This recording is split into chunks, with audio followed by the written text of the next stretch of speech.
Hello, hello, hello. How are we doing? What's up? Here we are, nice and early this time. Sorry for the little wait. Had to stuff some food in my face and spam Facebook and everything. So yeah, here we are. We are the night before the official release of the Indomitus box. We've got a ridiculous amount of stuff we have to get painted. I probably am not going to get it finished, but I'm looking forward to the challenge. Man, what have I done? So yeah, once again, hello, welcome. My name's Kev. This is the Hobby Corner. You are beautiful, and we are about to do some painting and have a laugh in the chat while we're at it. So yeah, I know this is earlier than the usual time of 9, but I thought I'll make the most of the fact that I've got an empty house. I need the extra time to get some more painting done, so it was a no-brainer really. So that's it. So I hope you're all okay. Let's have a look and see who's in the chat at the moment. We have Mythos from Frost and Fist. How you doing, man? Hope you're doing well. We got Blackhawk table. Blah blah blah blah blah blah. We have Blackhawk tabletop gaming. There we go. I got it. How you doing, mate? And we got Gary, who's just nipped off to put the kids to bed. So I'm looking forward to seeing him. And Baza from Underdog Painting. Some beautiful people in the chat right now. So yeah, I'm expecting more people to join later. But I thought, you know what, I need to get this stuff painted. I might as well live stream. I've got a big old mug of tea in my skull mug, so I'm ready to go. Alright, so let's just spread this out a little bit, get a bit more organised. So yeah, how is everyone doing? What you all been up to today? And what are you working on tonight? Let us all know. Oh, I've got one more place to spam. Hang on one moment. Right, so let's get this lamp down as well so we can see what the heck I'm doing. Which mode is better? Natural light?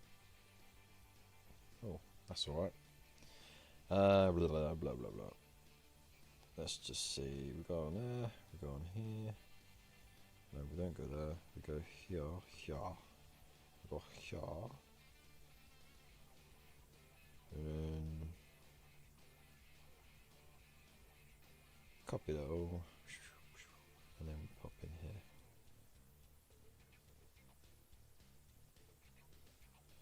Where am I going?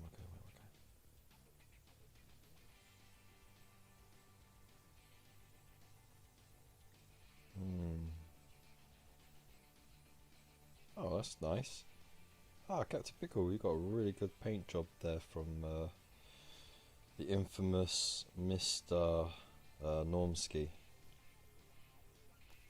Right, let's just pop that in there.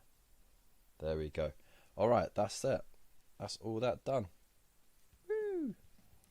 So, yeah, hello to the newcomers. Don't be shy. Pop your message in the chat below. And let's see how it goes. Now I've had a few little tweaks thanks to Josh from the Pickle Jar. He sent me in the right direction to a YouTube video to help clean up a few things, and yeah, no, it's I think I haven't had one alert yet, so that's great. Philip, how you doing, man? Let's see, Blackhawk. I'm good, messing about with some video and audio settings for some videos. Sweet. I can't wait to see those videos, mate. Alright, well, let's not dawdle too much, shall we? So I'm still blocking out the lead belcher. Very fascinating work, I know. But it's got to get done. No, I wasn't using that brush. I was using this brush, wasn't I? Yeah, there. So how many of you out there are paintbrush lickers? Let's be honest now. I'm pretty sure a lot of you will be.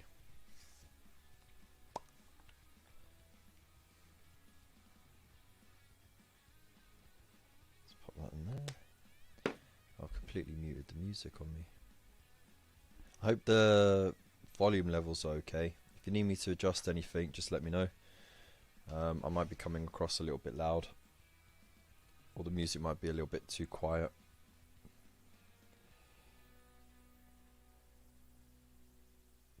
Alright, so we were working on the intercessors, that was it. Let's get the bikes out of the way. Alright, so let's get to it.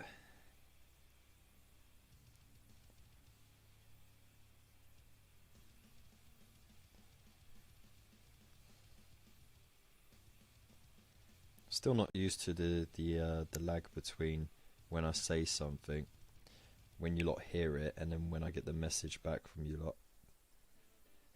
It's going to be something interesting. Philip, just finishing the weapons of my Hellblasters, and then I'm done. I'm ready. Ooh, nice. Very jealous of you, man. I wish I was close to finishing. But I am nowhere near. Ah, it's abysmal how far away I am. But it's okay, as long as I get the majority done, because then when I'm painting up those new shiny Space Marines that we get in the box, I won't have so much disparity between what I'm painting now and what I'll have to paint.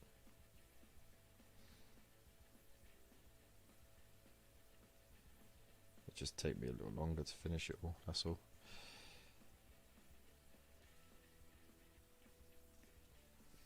So I had a bit of fun today. If you were on last night, then you would know that I had to sort out my handbrake, or parking brake, for those who don't know what handbrakes are. And because it had got a bit loose earlier in the week, and I had to sort of park it in first gear and have the wheel turned onto the curb so it wouldn't roll down the hill.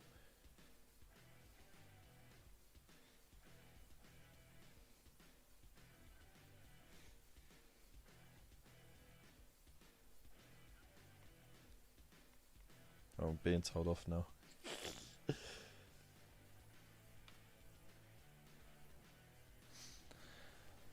Alright, so yeah, we had a bit of fun with that. We spent most of the time trying to get the armrest part out of the car. You know, like in between the driver's seat and the passenger seat, you got like an armrest sort of thing, and then you got the handbrake. But ours is like one of those weird armrests that you can slide out to extend it, or you can lift it up at a slight angle. So that made things a bit more complicated because we couldn't quite get under there. We had to pop out the little aircon vents and everything like that. Got to it, and you got one cable like that and one cable like this, and we're like, uh-oh. We thought, oh, uh-oh, that might be really, really effed. So we took the wheels off, had a look behind them to where the cables are, and luckily we managed to figure out that actually it was just jammed a little. It just got stuck.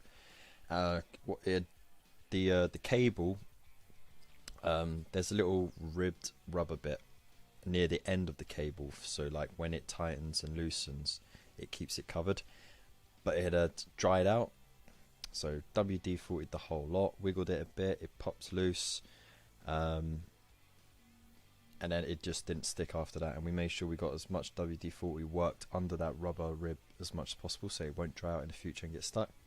And then it was just a matter of tightening the screw in between the two cables, which are right behind the handbrake.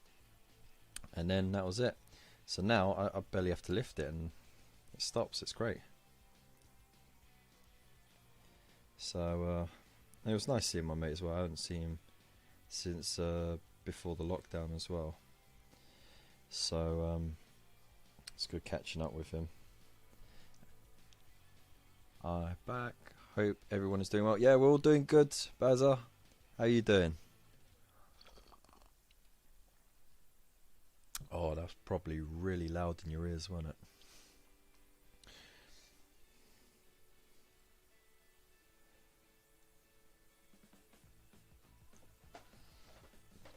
Right, gotta get these done as quick as possible.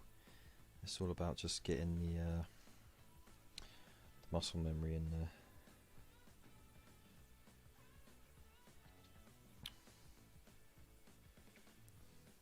But I'm getting a little bit nervous about it, so I'm getting slightly shaky hands. So I really want to get these almost, at least almost done, like maybe to the point where I just have to do highlights. I'd be happy with that.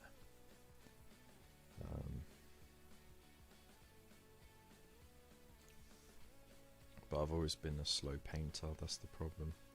And I see these videos of YouTubers like doing a start collecting box built and painted in 24 hours, and I'm just like, no effing way would I get that done in 24 days, let alone 24 hours.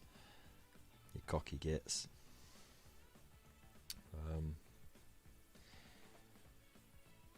Just chilling, gearing up for tomorrow. Can't wait to get your box. Cool, man. I'm like that. I actually, I was going to collect it early in the morning, but then I thought, you know what, I'd like to get some of those new Necron paints. So to save having to hang around for a while and then queue up again once everyone's collected their box, I just said, all right, look, you're opening at 10. Put my time in to collect at 10.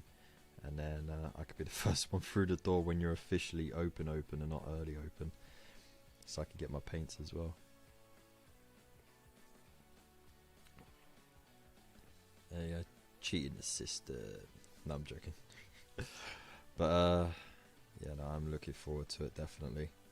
And I'm at work till 2, so I'll have to drive up.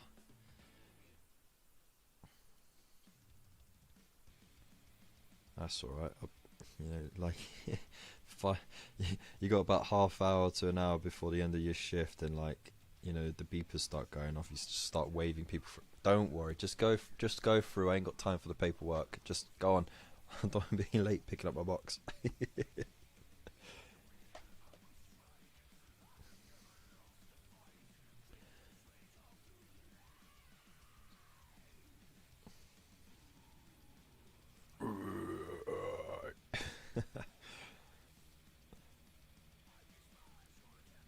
Never stops being amusing hearing singers do the growl.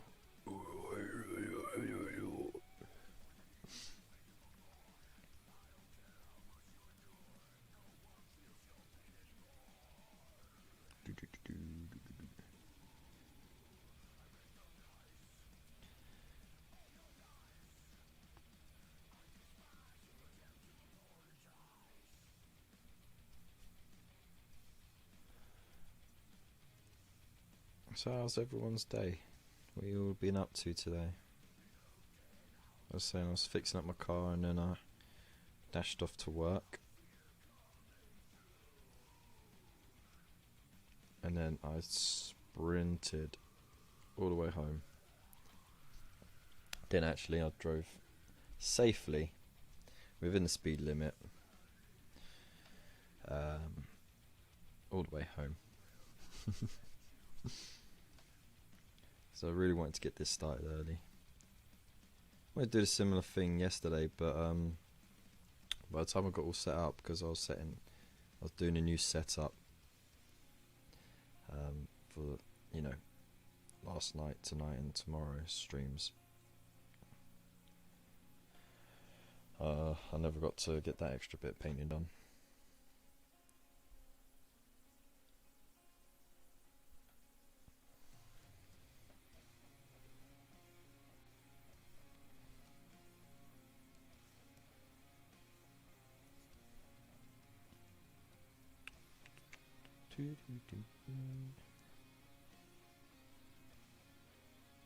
Oh, wait.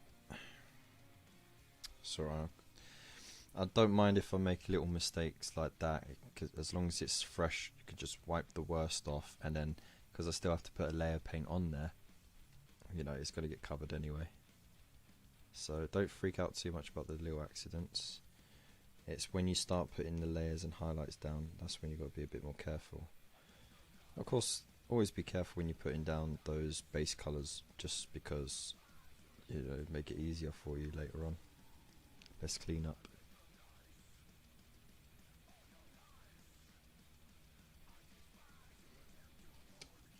I'm sitting here struggling through work. I can't wait to go home and hobby for a weekend. Yeah, man. For anyone who is a night lark, likes to stay up late, over in sunny Blighty, Frost and Fists are live every Friday night. I think it's around 2 o'clock in the morning for us.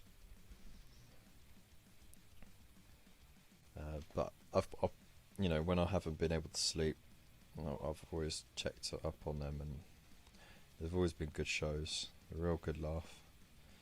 So it's nice to see the hobby community across the pond, you know. But I'm hoping that you get home soon, mate.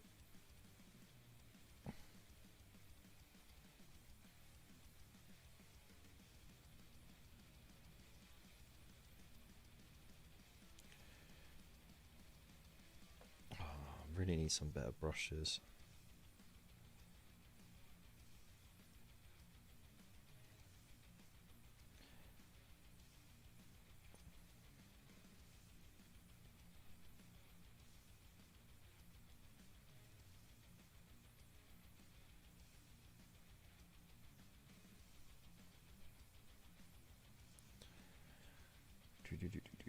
Hey Beza, because you're a far superior painter than I am, and you know you do like commissions and stuff, what do you prefer? Do you prefer sable or synthetic brushes? And why do you think it's better? 2:30 AM. Oh, okay.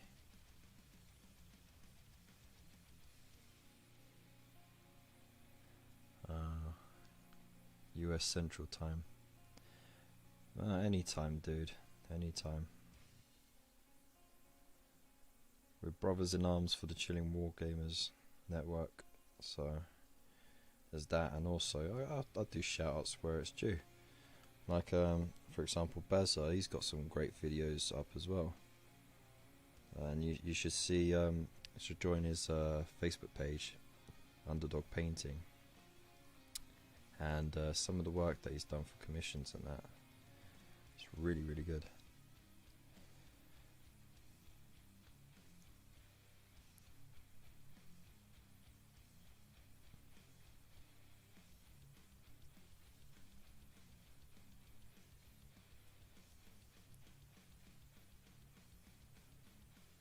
Oop.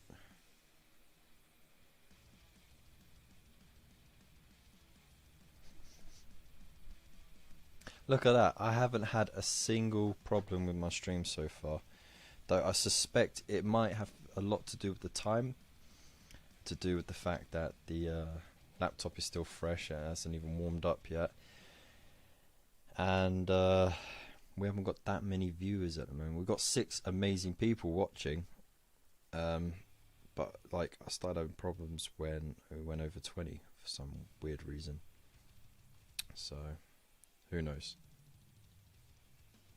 Can't wait to see how it holds up. In general, I enjoy using synthetic because I'm harsh on my brushes when it comes to detail work. I love. Oh, okay. So, sort of slightly bigger brushes that you don't mind beating up a bit, you'd go synthetic, but sable for the smaller brushes.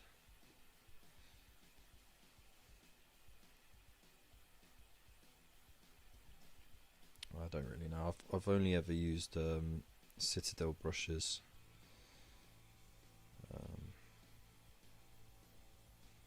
I've never thrown a brush away either. I've got all my old brushes. Doesn't matter how beaten up they are, I just keep them because they all have their uses.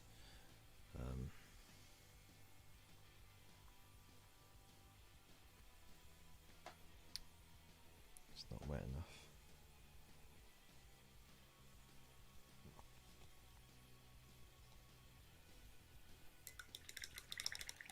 Chris, how you doing, man? Good to see you. Cheers. I hope I can do it.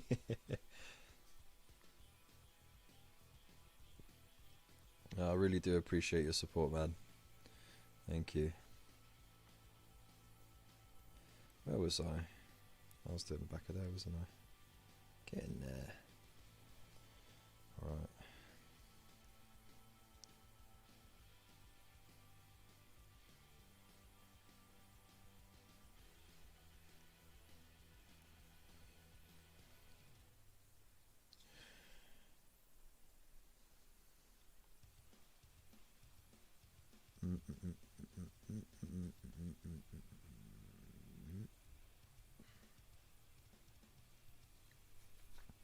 Hey, Rivets! How we doing? Hope you're all good.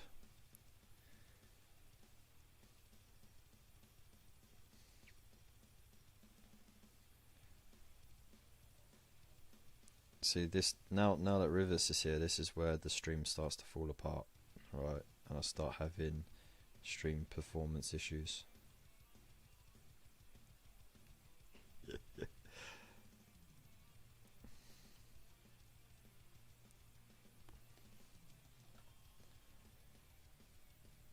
Hey Refon, how you doing? Yeah, no, since last night I've been indoors because the wife and kids are away for a couple of nights with family. So I've brought a big old folding table out, no more rickety picnic table. I've got a chair with a back on it. Yeah, it's amazing. There's no noise from the road or the animals or the trees or the wind. I'm not getting attacked by moths and beetles. It's great. I love it. Sound as a good old English pound. Sweet.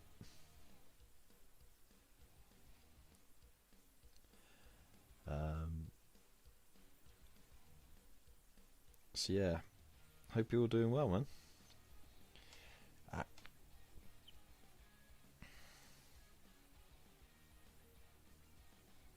That's probably why I've never touched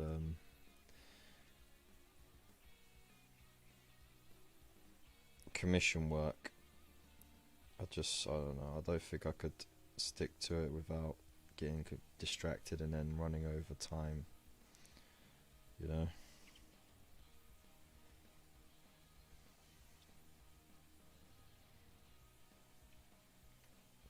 But if anyone wants me to commission tabletop standard heroes,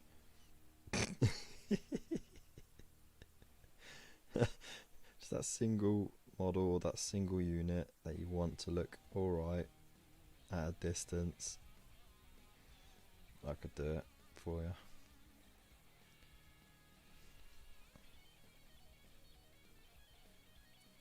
The only model I ever painted for someone was actually a was the Blood Raven, and I've got the videos up for that. It was a model I won on a competition, and I just I did it as a giveaway. Like, I'll paint it as any chapter that the winner wanted, and they wanted Blood Angels, sorry, Blood Ravens, so I did it as Blood Raven. And I went, you know, more into it than I would for any other. So it was like top tier. No, I wouldn't say top tier, but I'd say it was better than average tabletop standard. But you know, it would stand out, you know. And I did videos for it so that he could get that same effect and replicate it. Right. hand-drawn chapter signal and everything. Yeah, he loved it.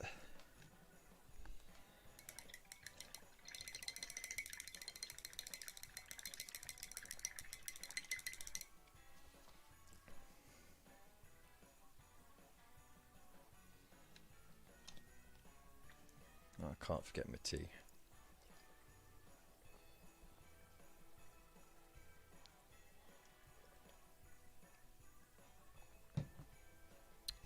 Alright.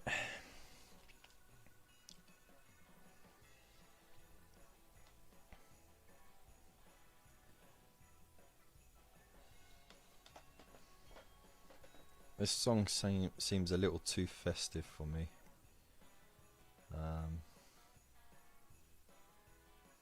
Jolly hey ho. Get out of here.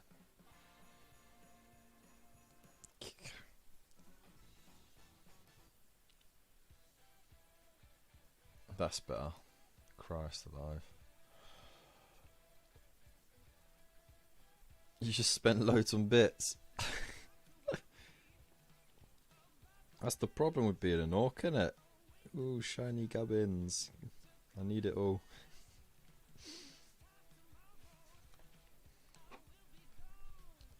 You gotta get more teeth, mate.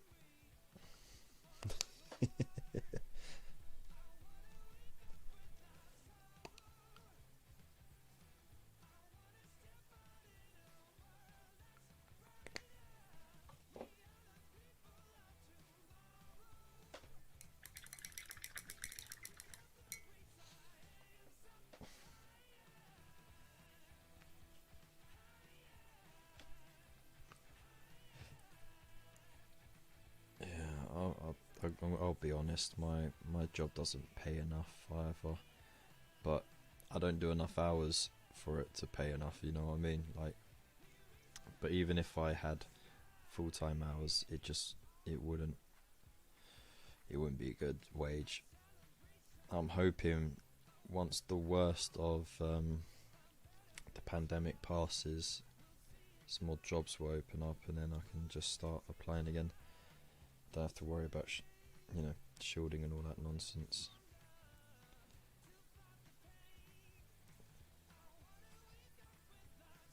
And hopefully the boys will be in nursery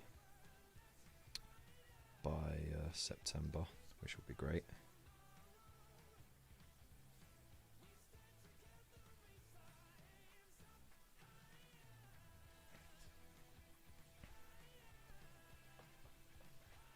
Mostly heads, lots of teeth.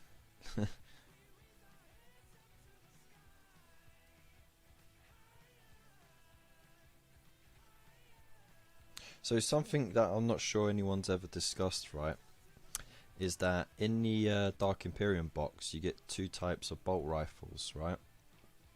So you got the scoped ones and then you've got these ones, but the magazines are the same.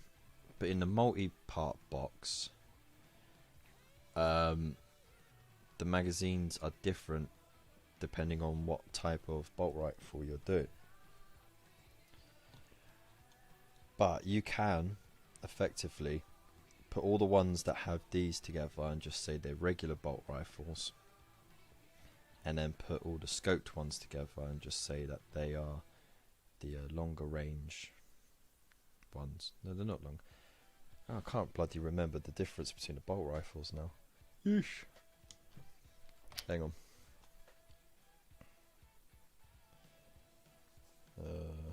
Bolt rifle stats.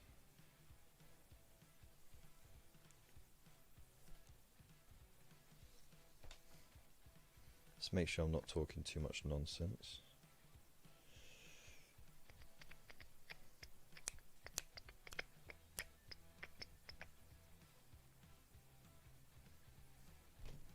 Come on, load up, load up, load up.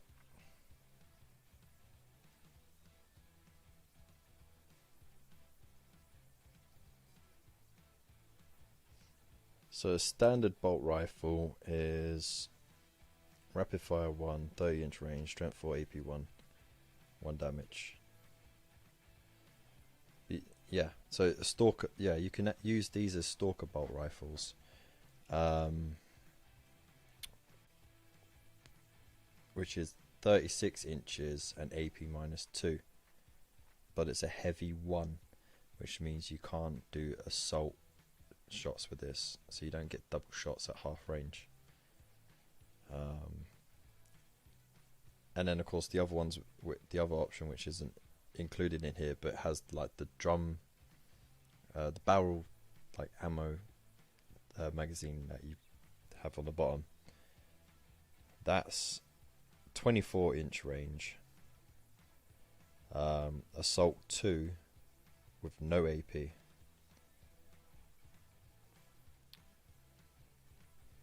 I don't see why you wouldn't have stalker ones though.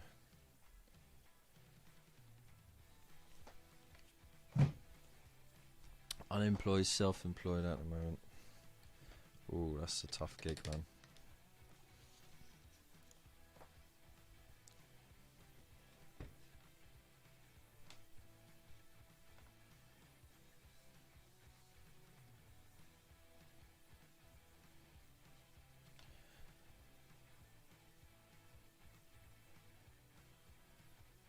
Yes, that self-employed folk have had a tough time of it during this pandemic.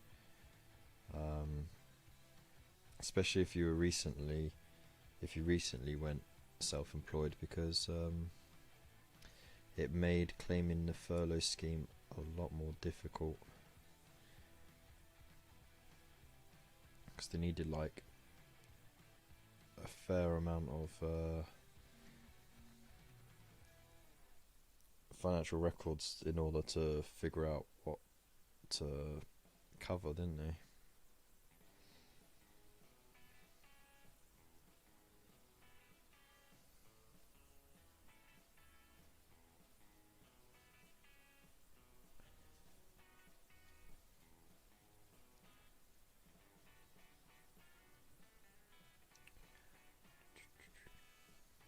Again, not too worried if I get messy on the bolt rifles, because the rest of it gets painted black, which will easily hide those spills. Just don't want to make too many of them, you know.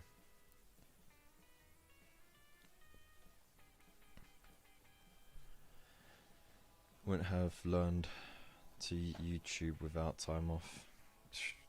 That's true.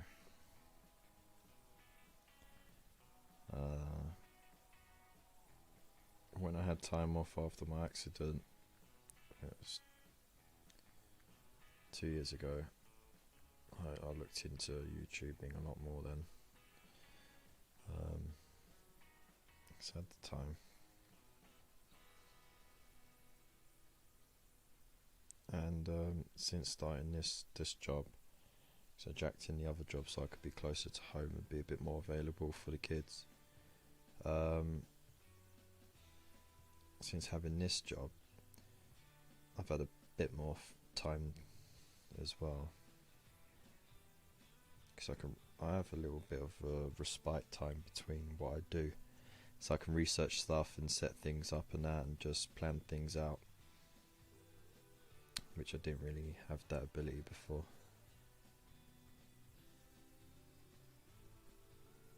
That's one thing that a lot of people don't realise, is how much work goes into doing videos and creating content, and that you put a lot of hours into it. So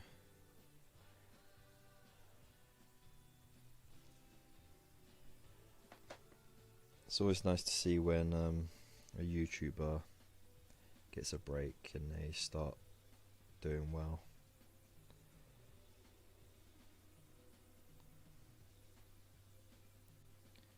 So that's what I like. I like giving shout outs and that, because if I didn't think they were doing a good job, I wouldn't give a shout out. The biggest drawback of the Stalker is the heavy weapon. Yeah, you only get the one shot.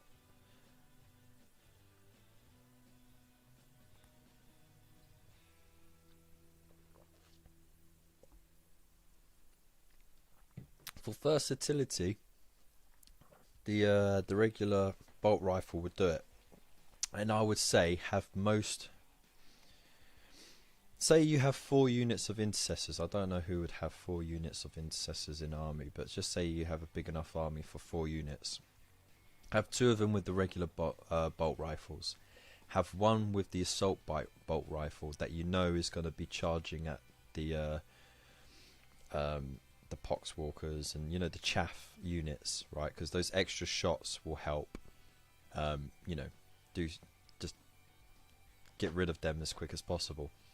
And then you just have 1 unit with the stalker bolt rifles just hang right back and just pick off at the slightly heavier armoured units. If I really want to work, I can find it. Not too desperate, just it's cool, man.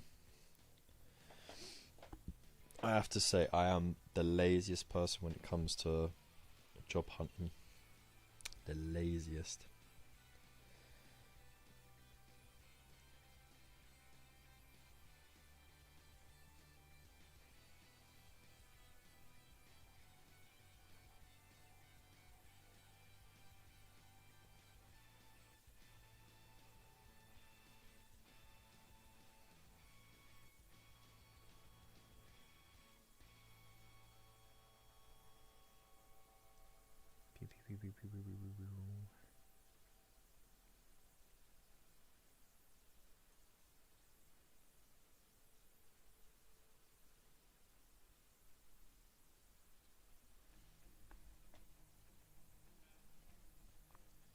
I'm already sick of painting lead belcher. Oof. It's the longest, lamest bit of it.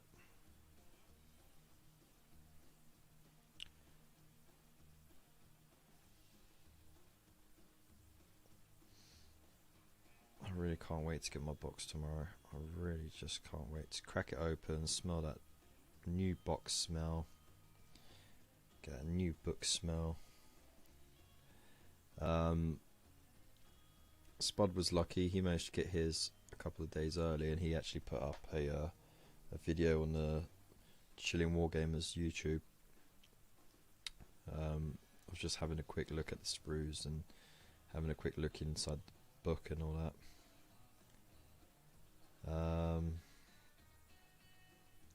And yeah, I'm not gonna lie, I did feel a little bit jaded, but then I had to keep reminding myself, look, you've got tons of work to do. You got to earn it, mate. Earn it. Stop being a hobby butterfly and finish a project. So that's what I got to do.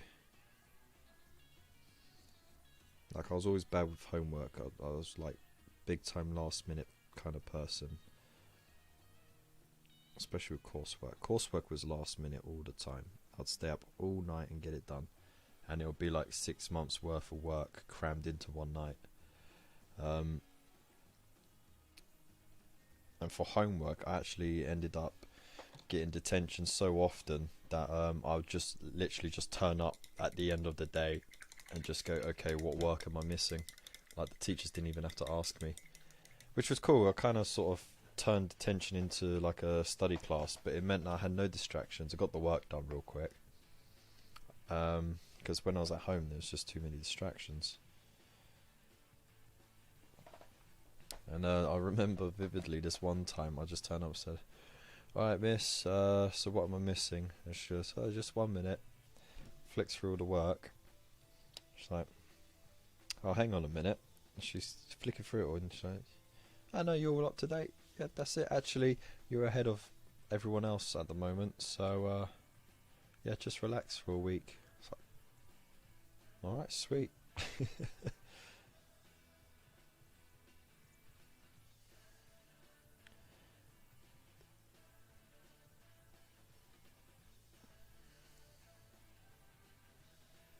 Totally missed these bits.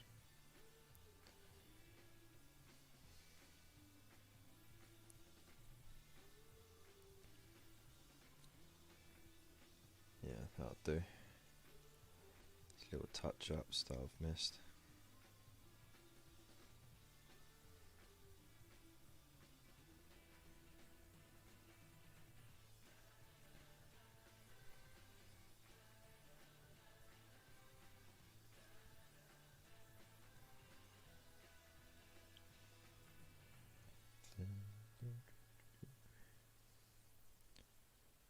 was done. Okay.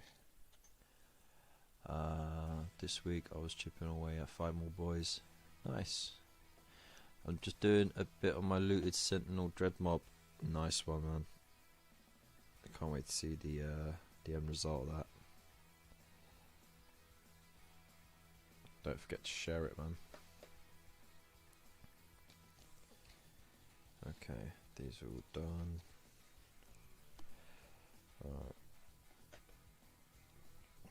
So I'm working on at the moment. No, I'm joking.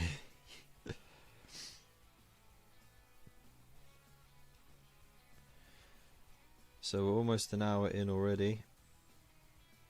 And I've just finished all the intercessors. I just got to do the sergeant, and that's all the silver blocked in for those guys, and then it's just the lieutenants, the captain,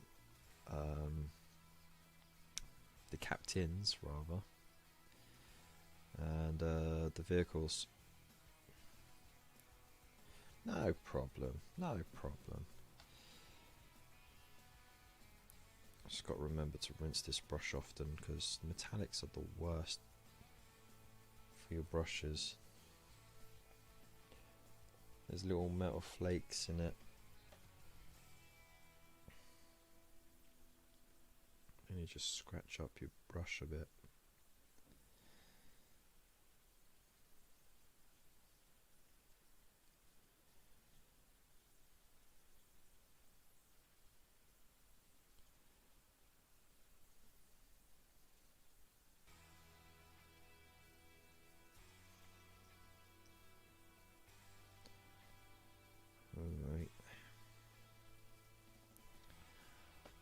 Don't think I've shown them on chilling yet. Yeah, you got it, man.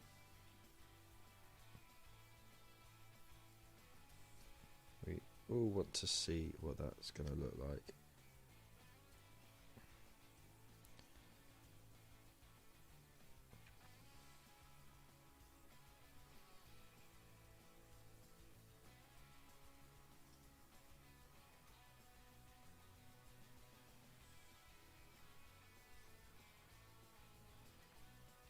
One good thing about finishing late last night was, as soon as I finished, I flicked on the TV, and Buffy the Vampire Slayer, Rick and Morty. I was like, yeah, bit of nostalgia, a bit of whimsical adventure. I just like it too much, man. Normally it's on too late for me.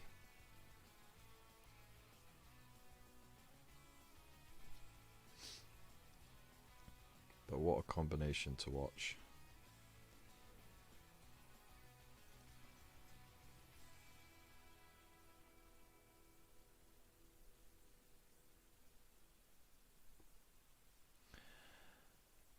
A sentient dread sounds cool too. It does indeed.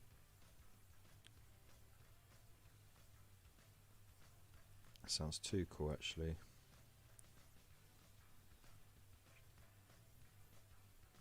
You know about the rule of cool. It's all okay if it's cool, but if it's too cool, burn it.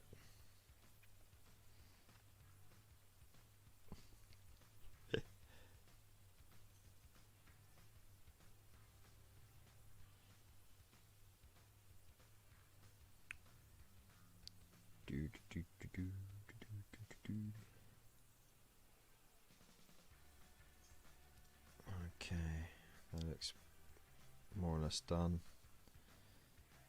Let's pop a bit of paint in there.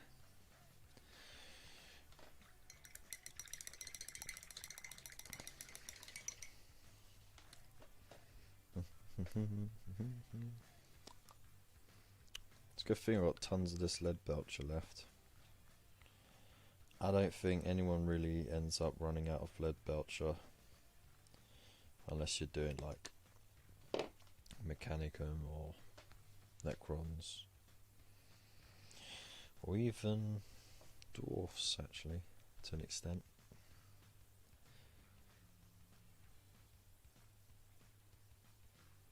But it's just one of those paints that you use quite regularly, but it just doesn't seem to disappear because you either just keep topping it up or you just don't use enough of it. And especially with the magazines, they make sure you got plenty as well. I think for the Conquest series, you got 2 pots of lead belcher, just to last you.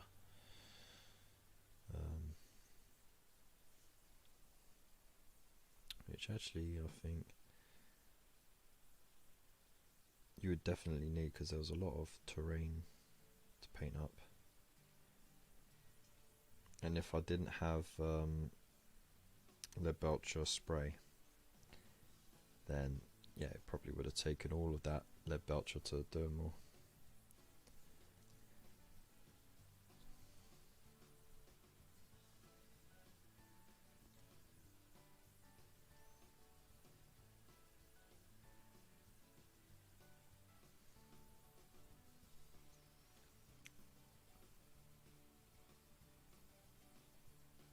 Three of them, jeez.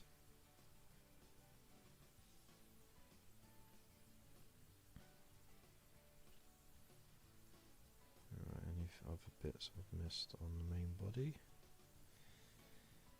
No, cool. Right.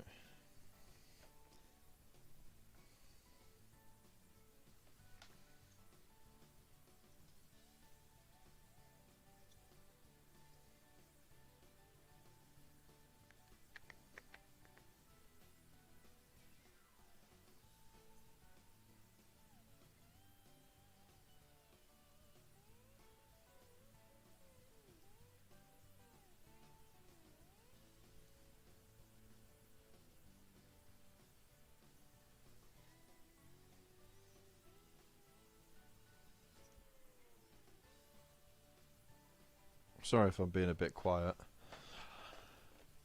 We'll post pics on Facebook. Work in progresses. Cool. I look forward to it, man.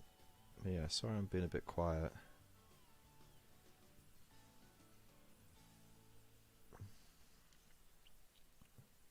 Sort of go into my own little bubble when I'm painting.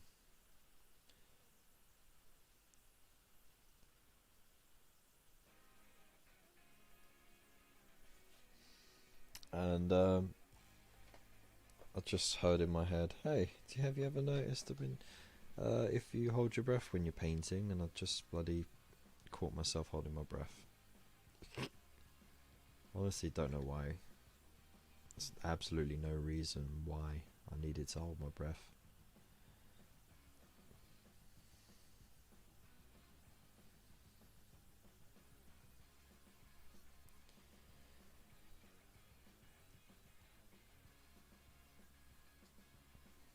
I'm doing it again. Jeez.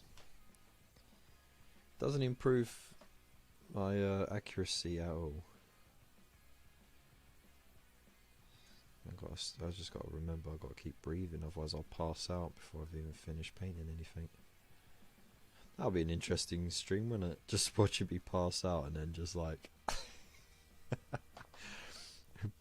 paint and models splattered everywhere.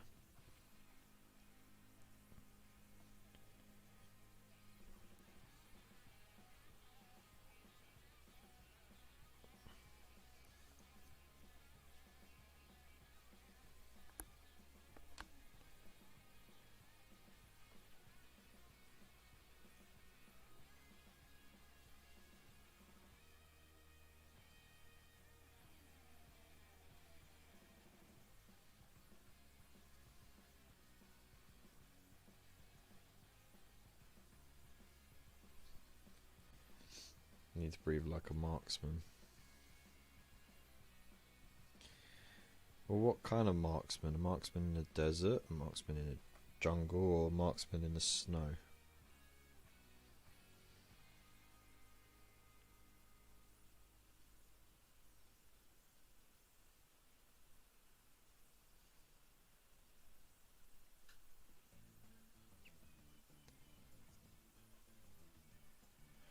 Hello, Sir Spamalot.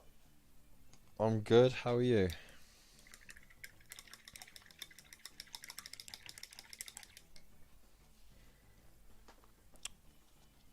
Hope you're doing well. Isn't it past your bedtime yet?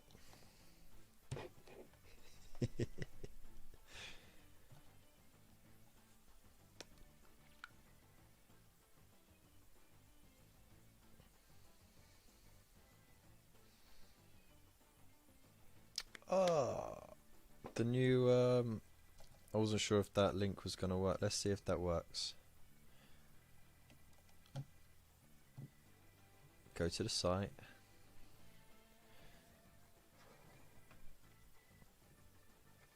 Hey, the link does work. Yeah. Groovy.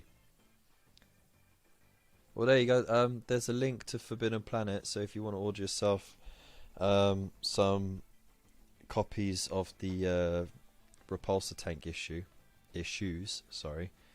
You only need to buy the 3 issues if you don't mind not getting the base. And it's a real tidy savings as well. And it looks like they got some more in stock. So yeah, go do that, man. Goodbye, not yet, nearly though. Snipers use same breathing pattern everywhere. No, I'm not. No, because you can breathe however you like in a jungle as long as you're not loud, right? If you're in a desert, no one's going to hear you breathing, so you can huff and puff away. And if you're in snow, you'd have to have like a mouthful of snow so that you don't exhale big puffs of vapor, because that would, you know, be an easy thing to spot.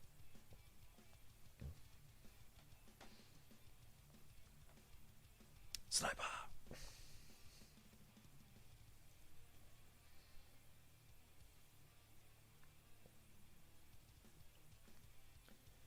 Right, let's get back to this, right? Let's get you in.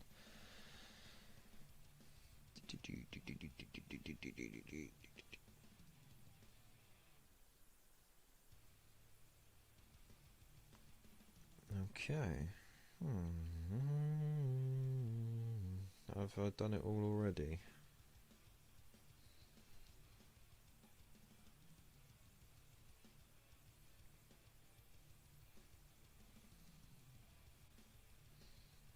Just need a little tidying up. Okay. Groovy.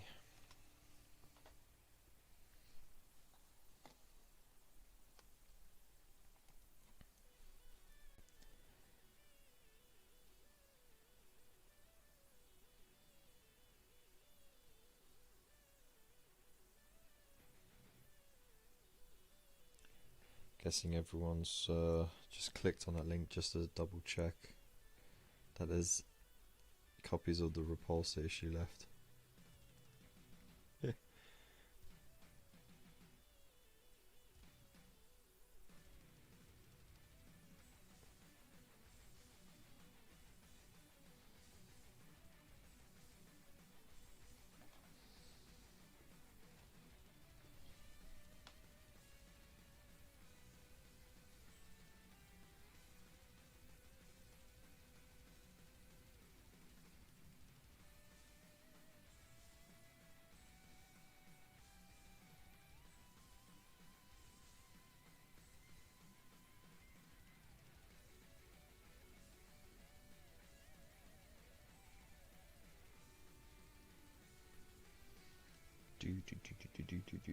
So what are you working on at the moment, Alster Nation? Are you still doing your death marks, or have you moved on to something else?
It's really annoying because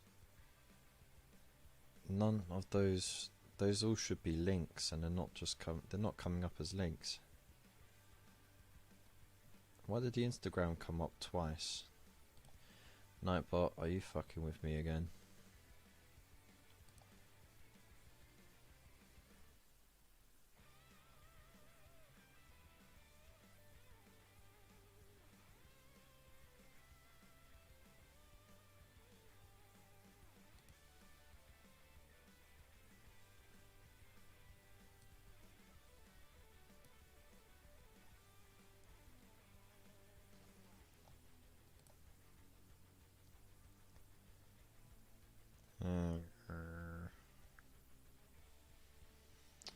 I can't be asked to fiddle with that just at the moment.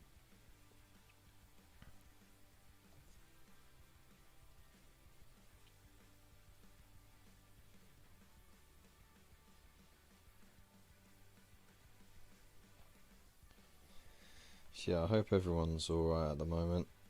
Again, I know it's a lot earlier than my usual time, but it's just purely so I got that extra time to get more of the painting done.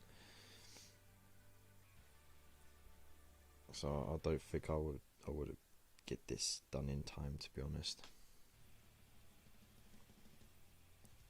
But it's always fun to have a go, to challenge yourself, and just have good company while doing it as well.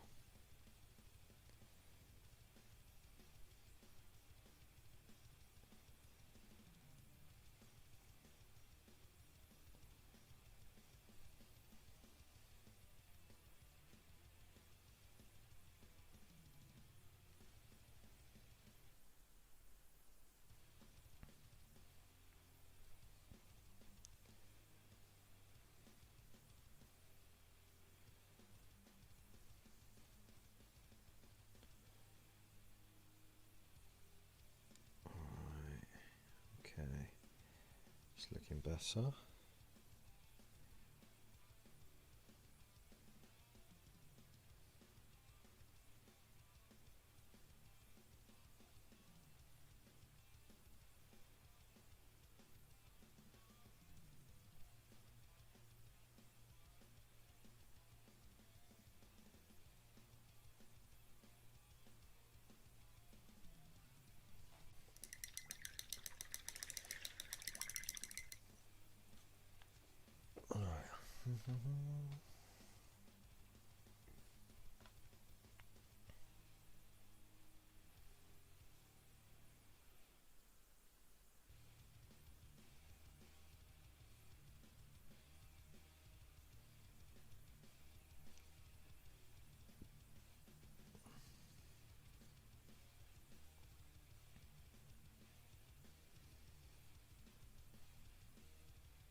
Right, so who's left in the chat at the moment?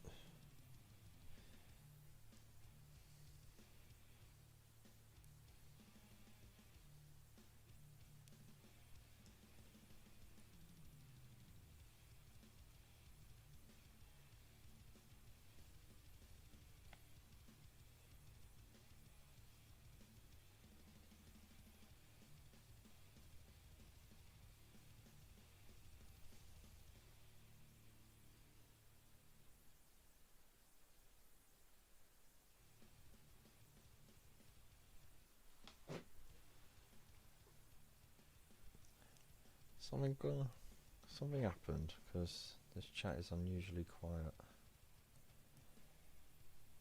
Unless you're like all busy, I don't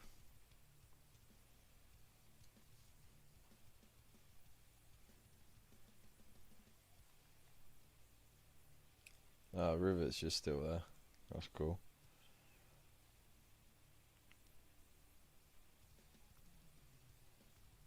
Unless you're like all busy, I don't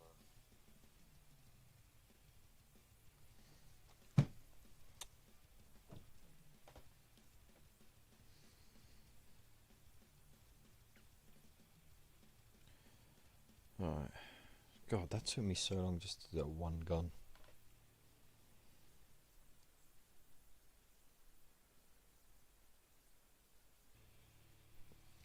Well, I'm glad you're still here, Rivets. Keeping me company.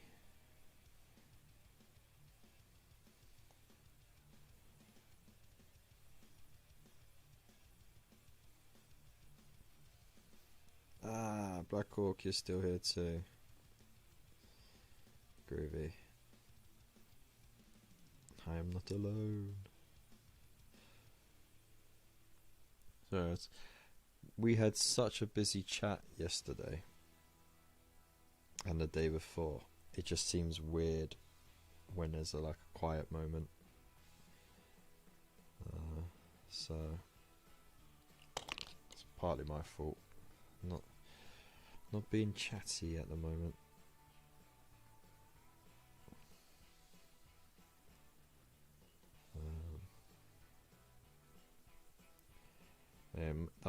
That might get better when I crack out a beer later.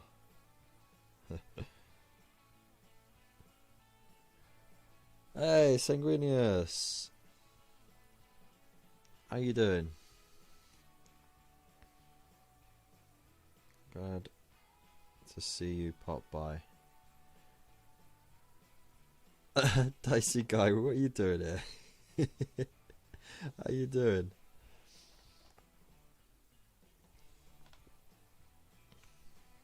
Hello, man. Hello. And that's the extent of what I know.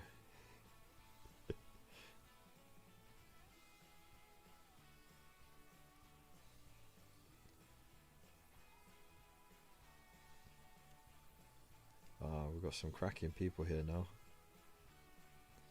To add to the cracking people we had before.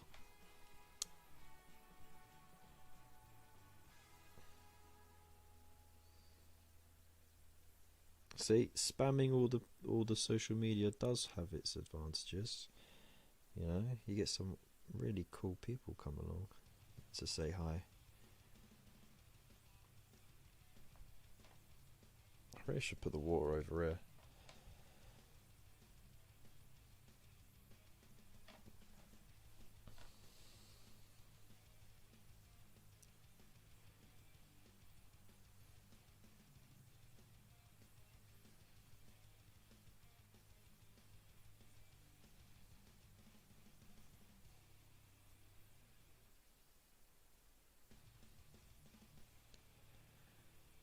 It's crack-a-lacking. Oh dear. Oh dear, oh dear.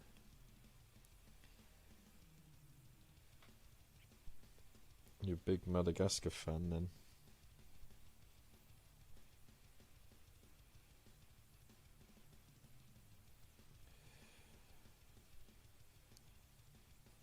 So, what are you lot working on at the moment? Are you working on anything at the moment, or are you just chilling, having some downtime? Let us know, share your story. How's your day been?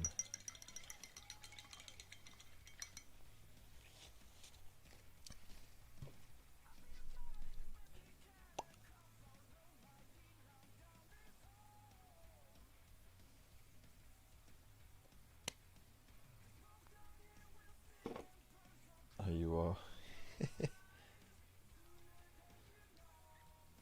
You can't deny that you like big butts. Is that what you can't deny?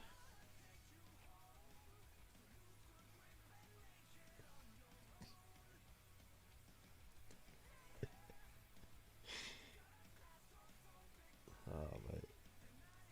I have to say, this live streaming gig is really tough, you know. Right now I chill. Great to see others do live stream. That's cool, man. Thank you. Thank you for being here.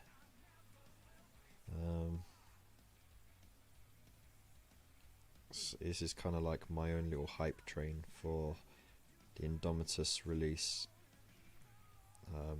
And I had like such a backlog of minis from the Conquest magazines, and I fell behind on my building and my painting tutorials. So I thought, you know what, screw it, I'll try and get as much as I can done on the run up. Hopefully get some stuff finished by tomorrow, and then I can enjoy the Indomitus box a bit more, and then I can go back to focusing on the Mortal Realms magazines as well, because I'm falling behind with that as well. I'm just really good at falling behind on things. It's like a pastime of mine.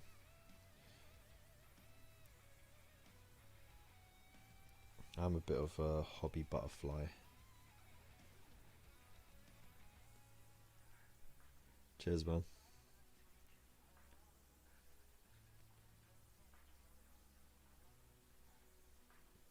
I started doing this from last Friday, and every evening for 3 hours or so, it was just building and painting what I hadn't already. So it was all the Space Marine stuff from issue 38 onwards. So that's all of this, plus the tank, and the Land Speeder Typhoon, and yeah, it's a lot. I don't know how commission painters. Well, I suppose commission painters do it because they got a whole day to do, not just evening time. But it took me until Tuesday evening before I started getting paint on them, because building them took so long.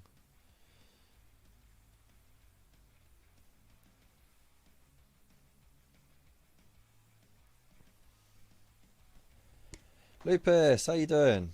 Okay, who is that has not pushed that like button? Oh, I forgot to say, for every like that I get on this video, I go past my midnight deadline by an extra minute. Terence, good to see you. How you doing? So, for example, if I get 20 likes, then instead of finishing at 12, I'll finish at 12:20. So I'm punishing myself a little bit, but it's for a good cause. It just means I have an excuse to talk to you amazing people.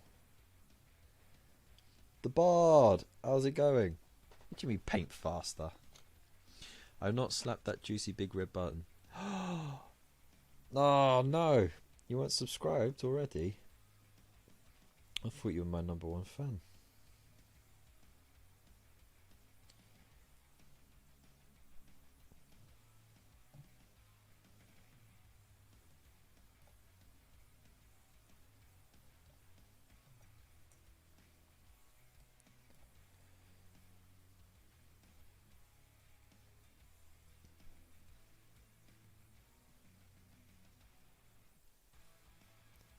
So it's good to see all of you. I hope you're all doing well. I hope you're working on some stuff. You're getting all those last minute paint jobs and builds done before the big release for tomorrow.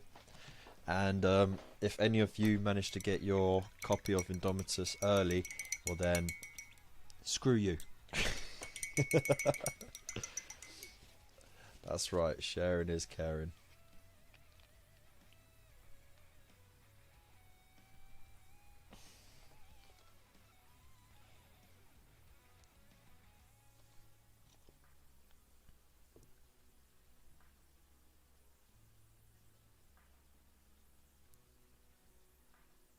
Soaked? You? What are you soaked in?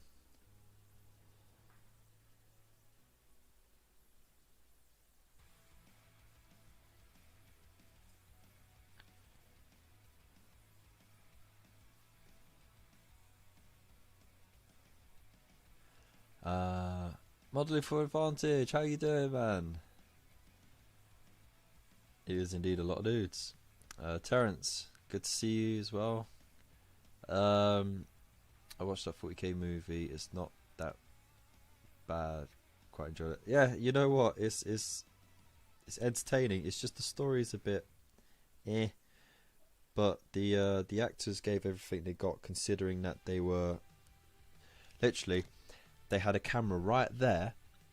Okay, they had their chins rested on a rest, and they could not move. They couldn't do all this. They just had to do the facial expressions like they were moving, you know. So they're like looking to the side and talking like oh when they charging or whatever, but they can't move at all. So that was interesting seeing behind the scenes on that.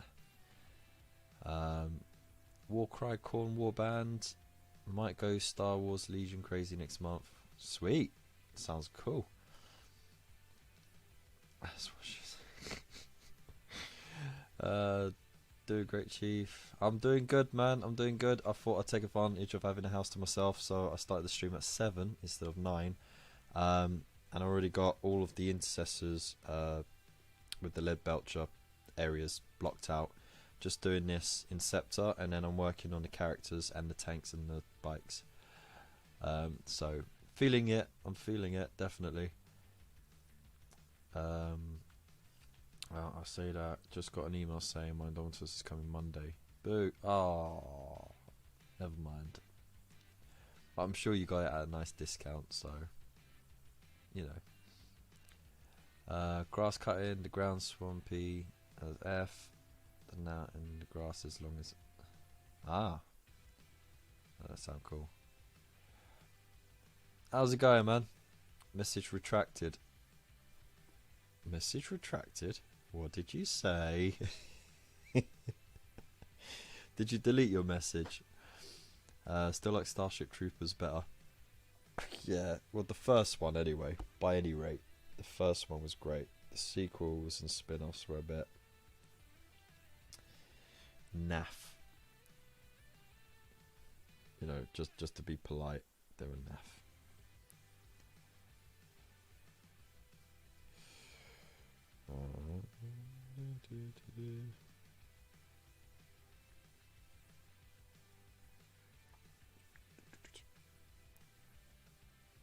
So I hope you're all just relaxing. Hope you're all having fun. And if not, then start having fun. Alright?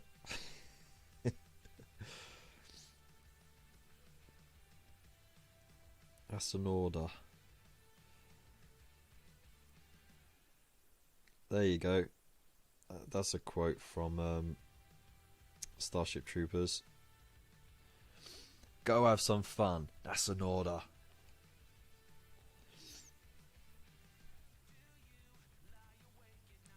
I mean, not always. There have been some good sequels.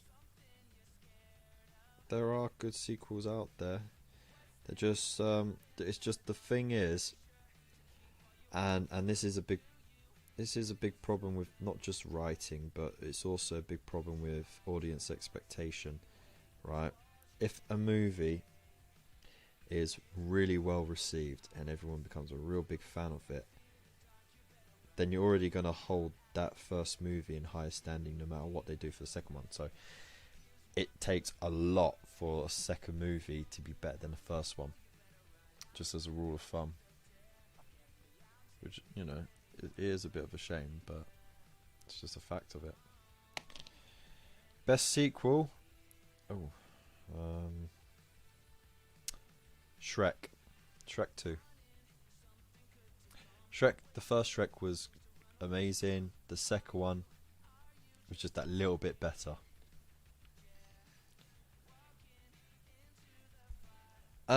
These are gonna be Ultramarines. I know, ooh, Smurfs, but it's because that's what they're in the magazine. That's what I've done so far with the magazine, so I'm just sort of keeping up with that.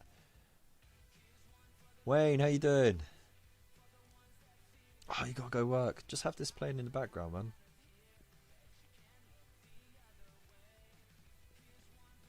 Just have it playing in the background. When you know, just sneak off and just have it playing, and then, you know, you can join in.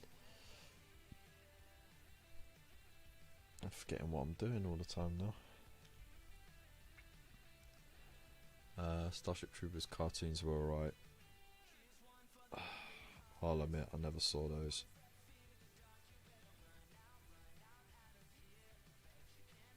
I only saw the second one, half of the third one, and then yeah, I think I've seen like a clip from the cartoons. I haven't actually seen the cartoons.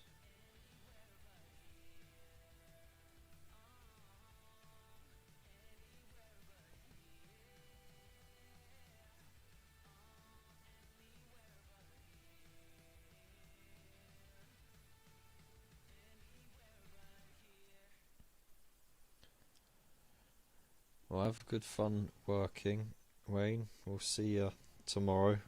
I'm on most of the day tomorrow. Um,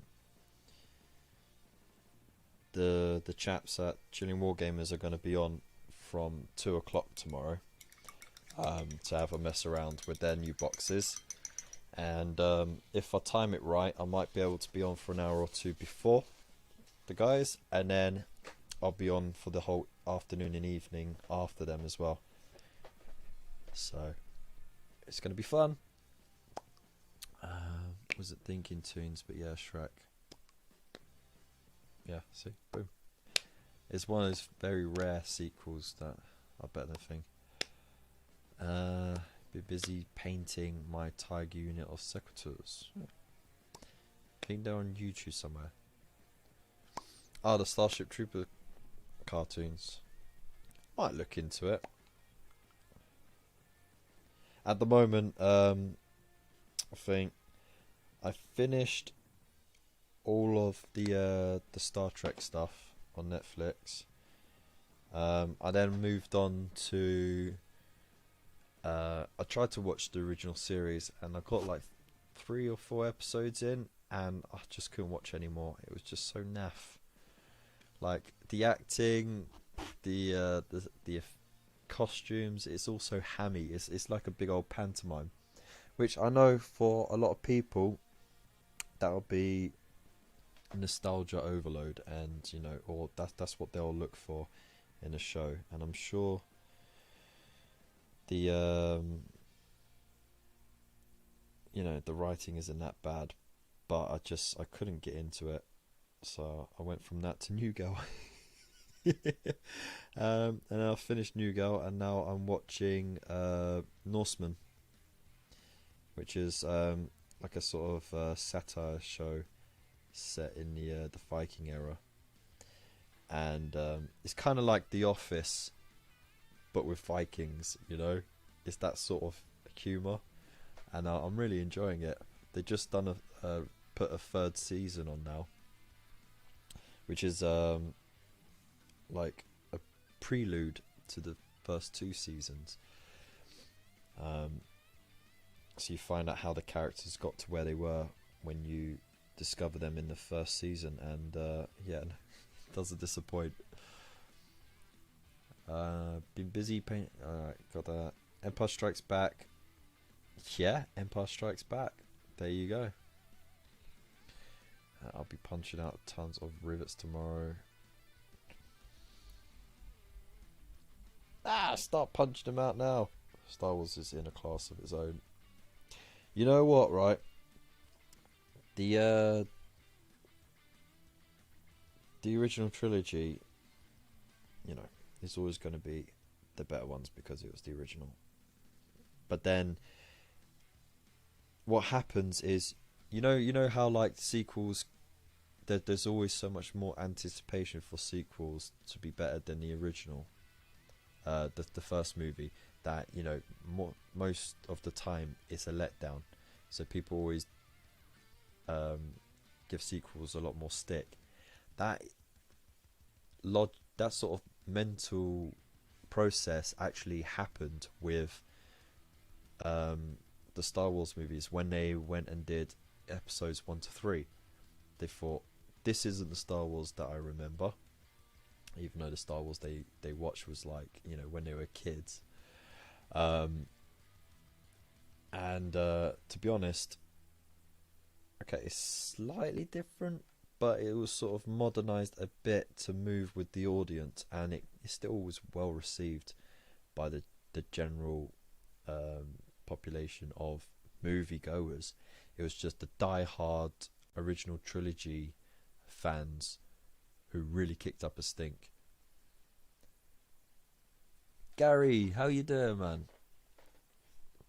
Good to see you back. How are the Sprogs? Did they go down okay, or did they go down fighting? But yeah, I mean, and the episodes 7 to 9, I think they had that sort of problem as well.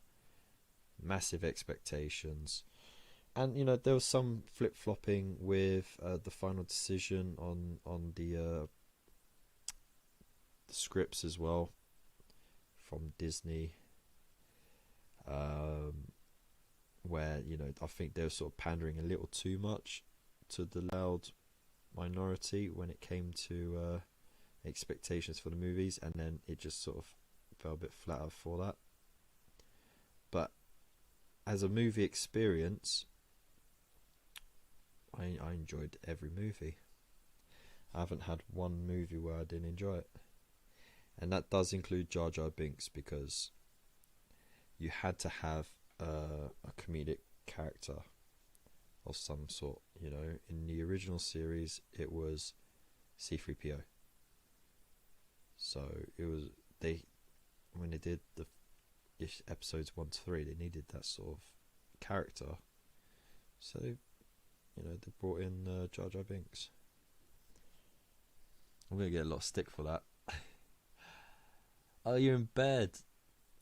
Oh, you did put up a fight. Yeah, kids during summertime, they just don't want to go down, do they?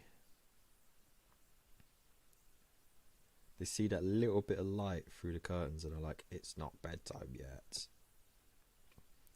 And then you're wrestling with them, trying to get them in bed. You're like, no, it is bedtime. Get in there. Tuck the covers under. Now you're trapped.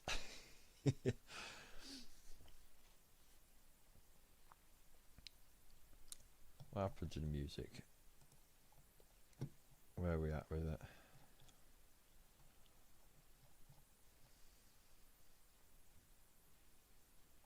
I've been through the music already.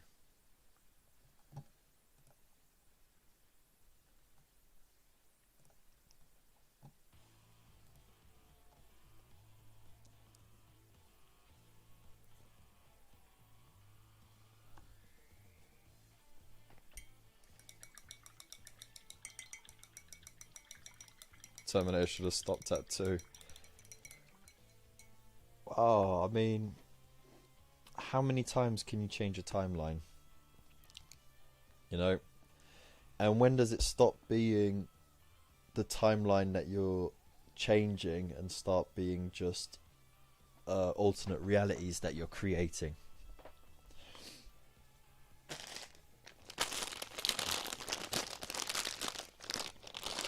I got me some peanut butter and almond flavoured popcorn. I'm good tonight.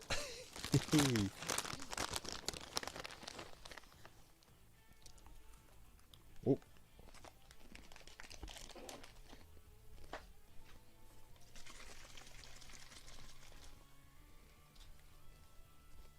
Bit of whiskey and nighttime drink works.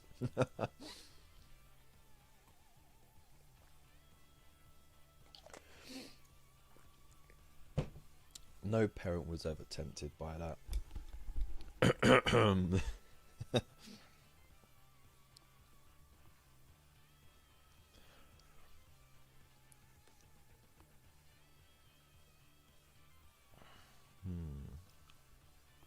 This model's definitely taken the longest to block out the lead belcher bits. That's squarely on my shoulders though. Gotta get some discipline. Gotta self-flagellate, but with words, not with whips.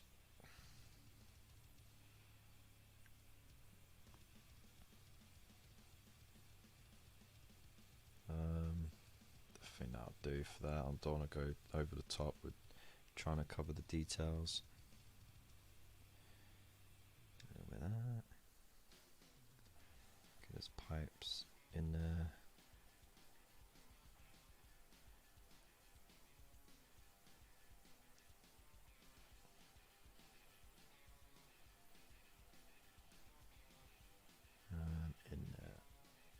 There we go.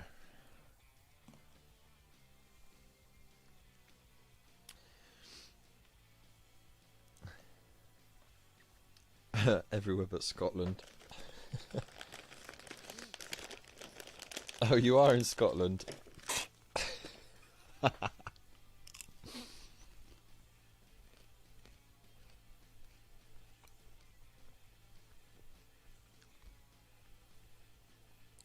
Okie dokie.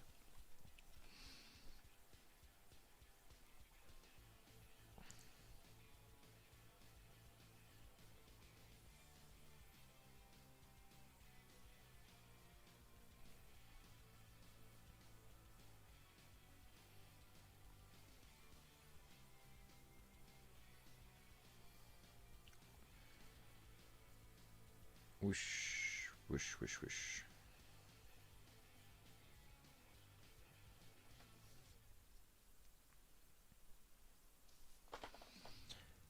Said you were interested in some marine tanks, Terence.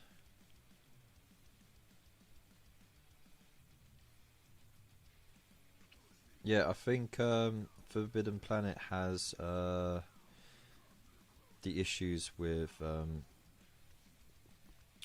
the repulsor tank back in stock. So there's a link. If you scroll up, there'll be a link from Nightbot. Hit that link, and it'll take you right there, and then you can order yourself some. You only need the first 3 issues if you're not worried about, you know, getting the base. But even if you did get the base, you still make it a good saving. And if you go through that link, then I get a little kickback as well, which is nice. So that's a nice way of supporting the channel. I also have a link to Element Games in the description as well.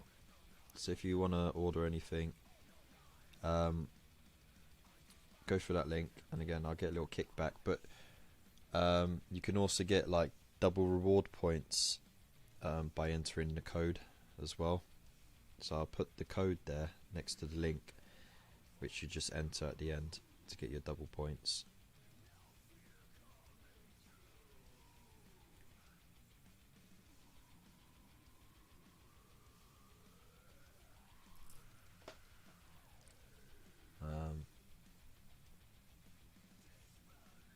Issue 75 keeps going down. Gotta be quick on it, don't you? I think probably a lot of people are missing that issue, so as soon as it gets restocked, they just nab it.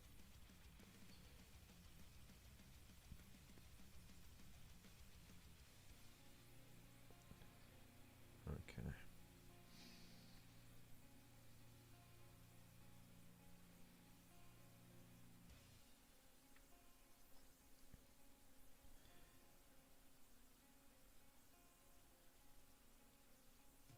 Or even still, you can just go on Element Games and order it cheap with them. They're quite reliable with delivery times and that as well.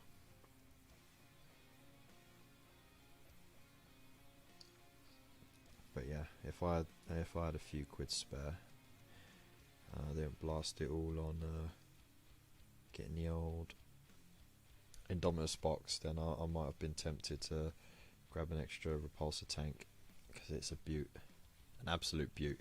So many extras on it, it's madness.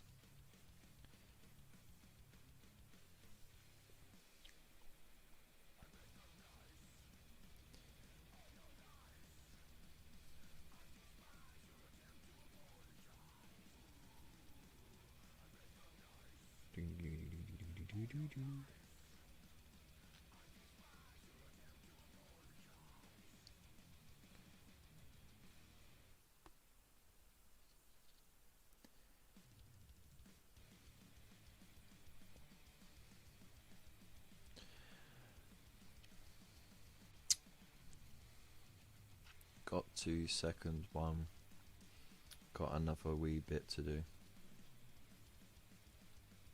Ah, cool. Alright, I get it. You're going to get some tin cans, but not marine. I like the look of those big ones from that cost 80.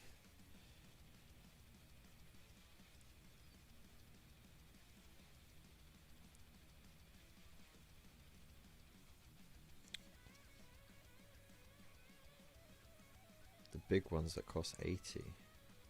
Blimey.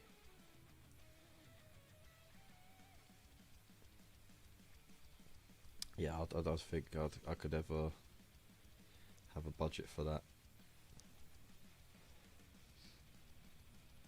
I'm terrible for budgets.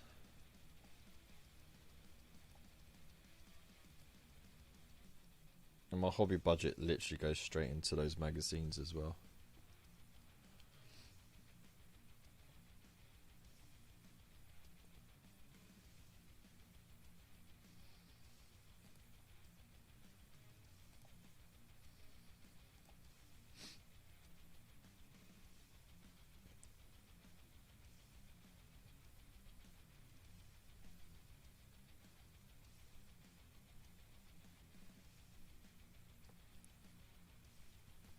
Loot anything to orca fire,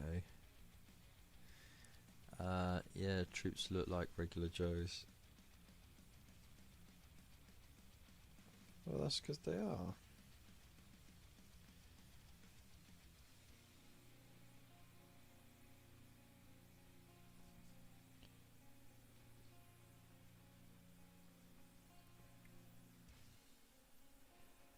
I will admit, I am a bit undecided about what I'm going to build first, whether it's going to be the Necrons or the Space Marines, because both factions are, you know, the ones that I collect. You know, I don't have any other races. I think I once went to start Tau, and I got like one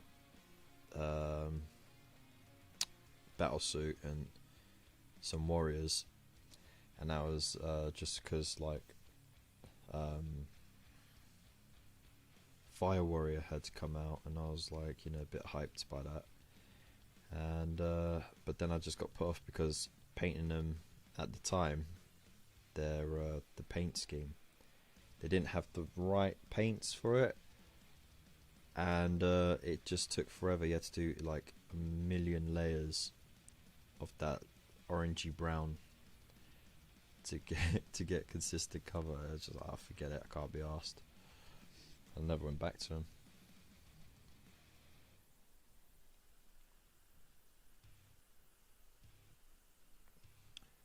And yeah, that was like not that long after the Tau sort of first came out as well.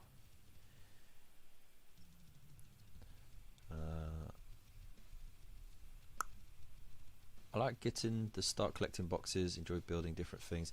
Yeah, the start collecting boxes are really good value, and there's tons of variety in them.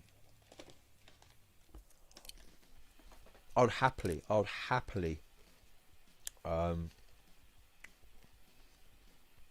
do commissions on start collecting boxes.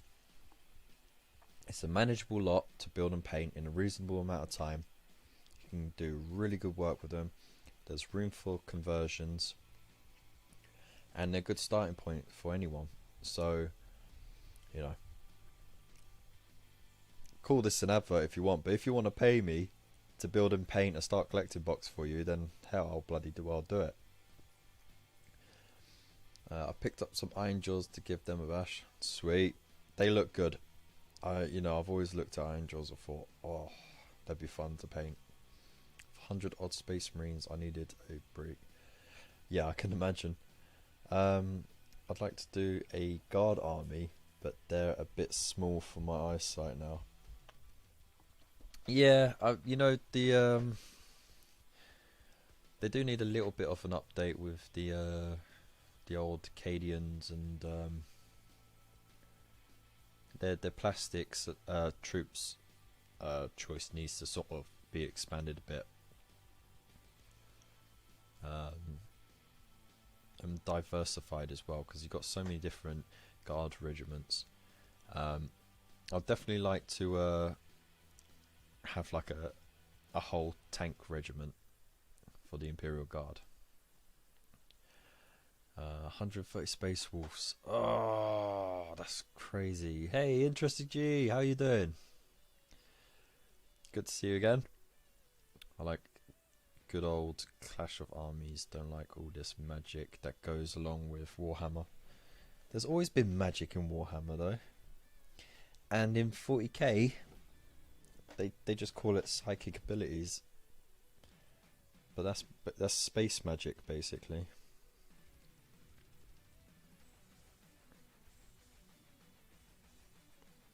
Gotta remember, 40k came from Warhammer Fantasy, right? It was just a sci-fi spin-off.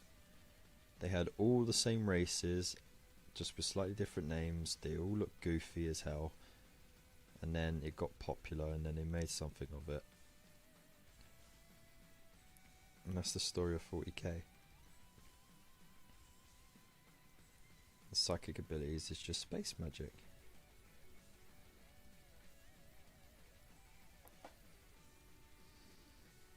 Right, yeah, that's that. That's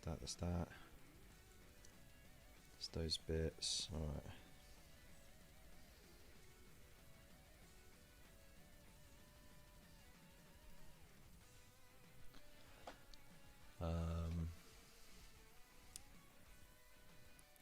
Now then, Maka.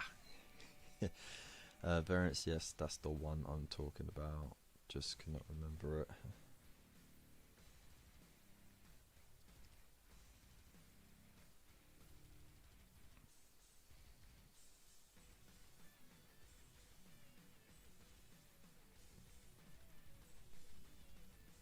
Yeah, it'd be nice to see the Guard have new plastic kits for their troops.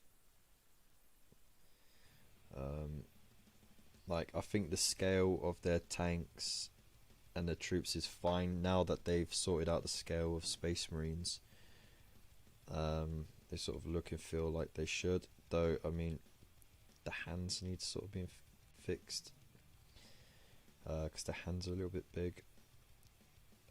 Ketchikan, I mean, I know they're supposed to be like juiced up dudes, but it's a little bit over the top still, so that plastic kit needs a little bit of a revamp.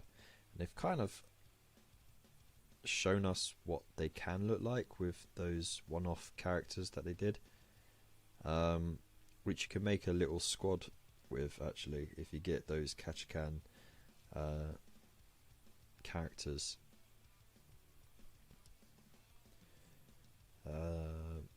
But yeah,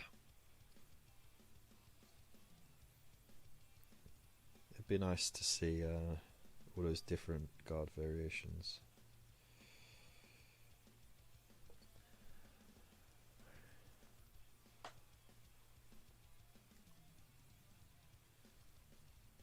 The story of 40k is racism.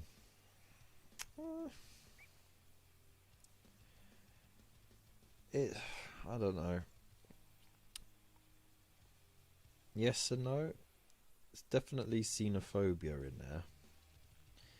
But the thing is, the entirety of humanity is treated the same. And it's basic. It's weird. It's actually like it's a complete dictatorship, you know.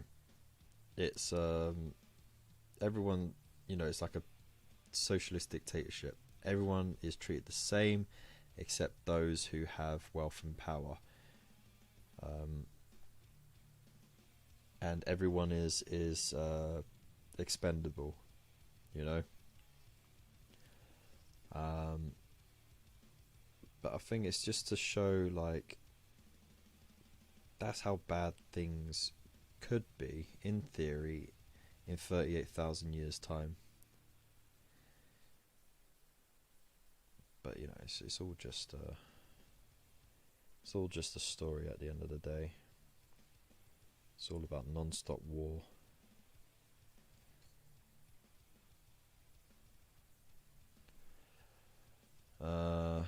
Yeah, but there's enough guns, choppers and all sorts of weapons to have a good old battle for a change.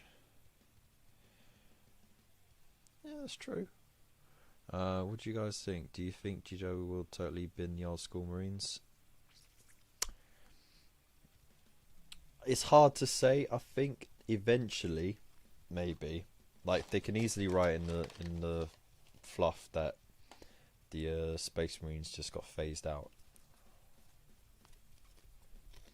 But what's stopping that immediately is two things. One, you need a transition period.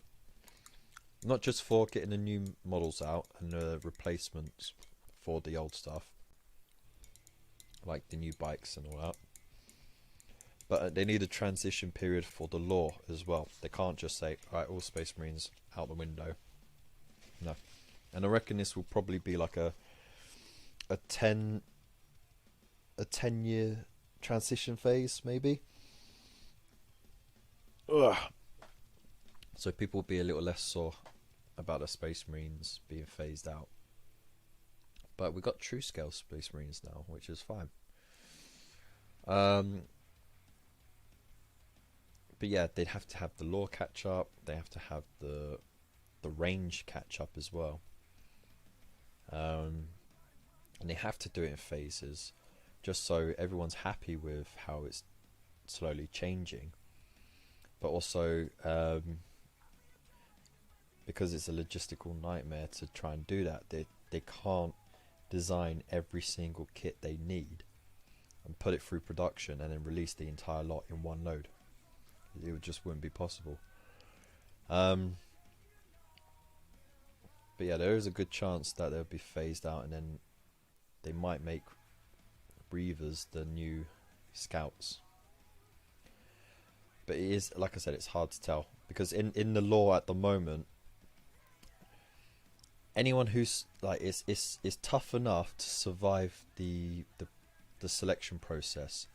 Most applicants or possible recruits end up dying or not getting into the program to be trained to be Astartes.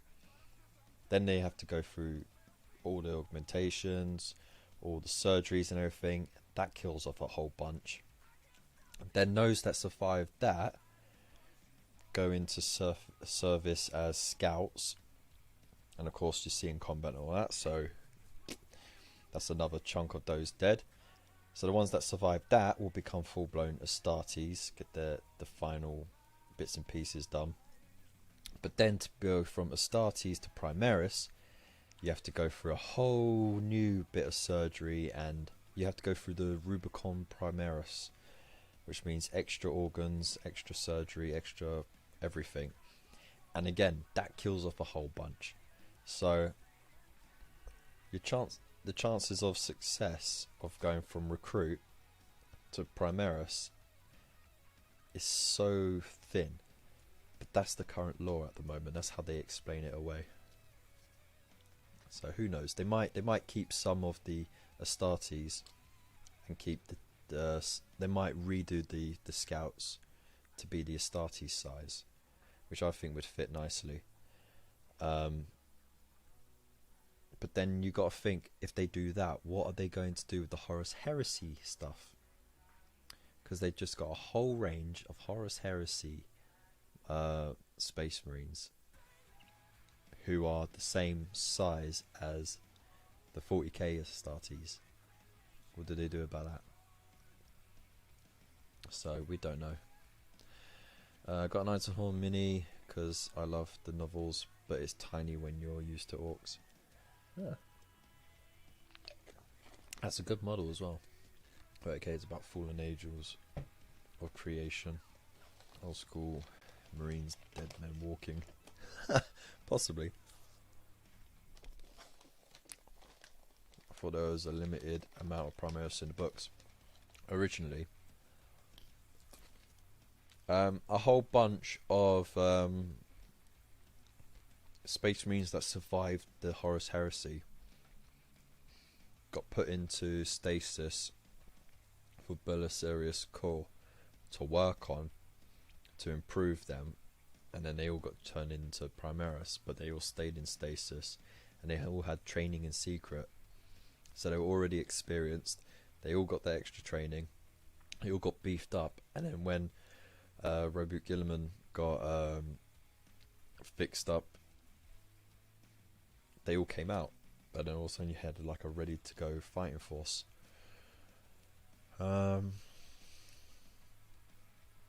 They should true scale vehicles and keep tables big. The problem with tables being big though is accessibility, really. A lot of people don't have the space in their home for big tables. A lot of people don't even have dining tables, believe it or not. We don't have room for a dining table, so we the kids have a little table, a kid-sized table with kid-sized chairs that they sit in for the dinner and breakfast or whatever. But we have to just sit on the sofa and eat our stuff, and I think a lot of people are like that. So space is an issue, really. But true scale vehicles would be nice. Rhinos are woefully too small. Even for the Astartes, they were too small. So, and of course all the tanks are based off that same chassis. So, GW did a bad job of introducing the Primera, so I can't imagine how they will handle getting rid of old school Marines. I think it will happen though. Yeah, vehicles that can actually fit 10 men in. I mean, you gotta think, when they rank up in a tank, they ain't got a big old base on them. In real life, they would be standing straight, and they would literally be faced like on each other like that inside. Yeah, and in a tank like this, you could get 4 in the back, get 4 across, and then you could get a couple more in there. So there's actually room in there to fit a whole. So I'd like to actually see someone, pop the bases off and just get what's the most static pose here? That's running, that's aiming. There you go. So if someone could get 10 of this chap in this pose and just without the base stick them in and see if they can fit 10 in there, that'd be bloody great. I'd love to see someone try that out.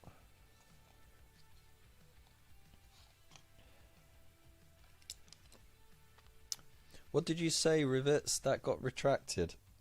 Was that Nightbot doing that to you?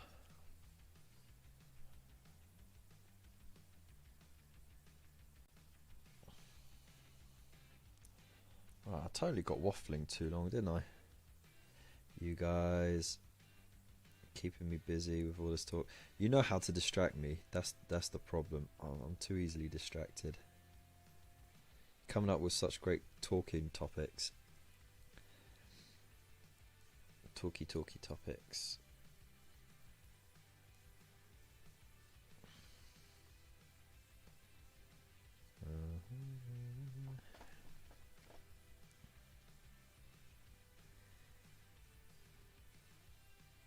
Okay. That's it.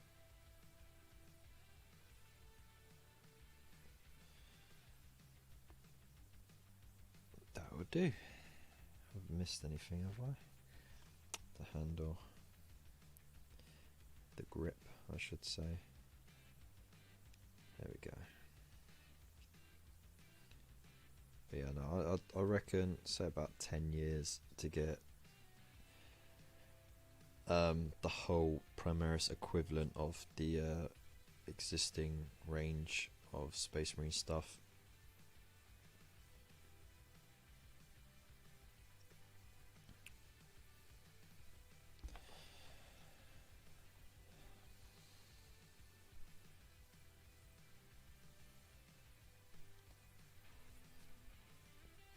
Last comment was gibberish. Haven't seen the new beaky boxes, but rhinos are silly. Yeah, rhinos are silly.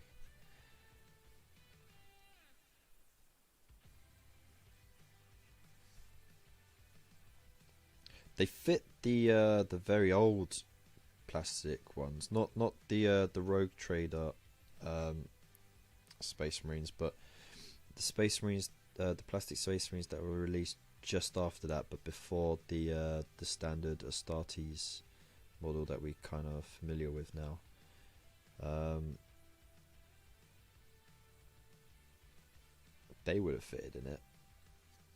Even a road trailer ones definitely would have fitted in it. But when they came along with those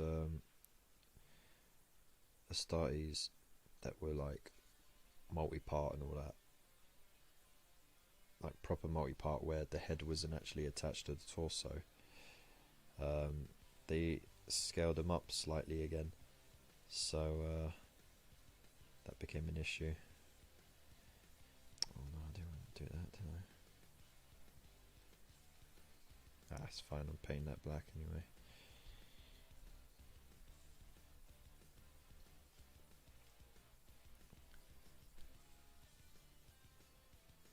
So how's everyone doing at the moment anyway? We're 2 hours into the live stream. We've got 3 hours left, plus, you know, however many likes this video gets. I don't even know how many likes we're on at the moment. But yeah, just remember, every like that this video gets is an extra minute past midnight. 30-second scale US APC is a good size for custom rhinos.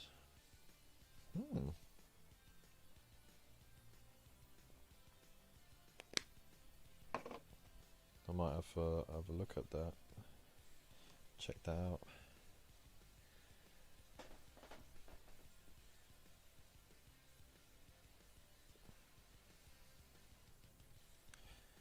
I have to say, I'm really surprised that I've got into my 30s and I haven't needed glasses yet. But I reckon, if I get closer to 40, maybe even as late as 40, I reckon I'm going to end up needing glasses.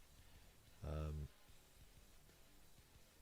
haven't really looked after my eyes that well, to be honest. Super sensitive in the sun, but they're still really good. And like, you know, I've read in quite dull places. I don't use really good lighting most of the time.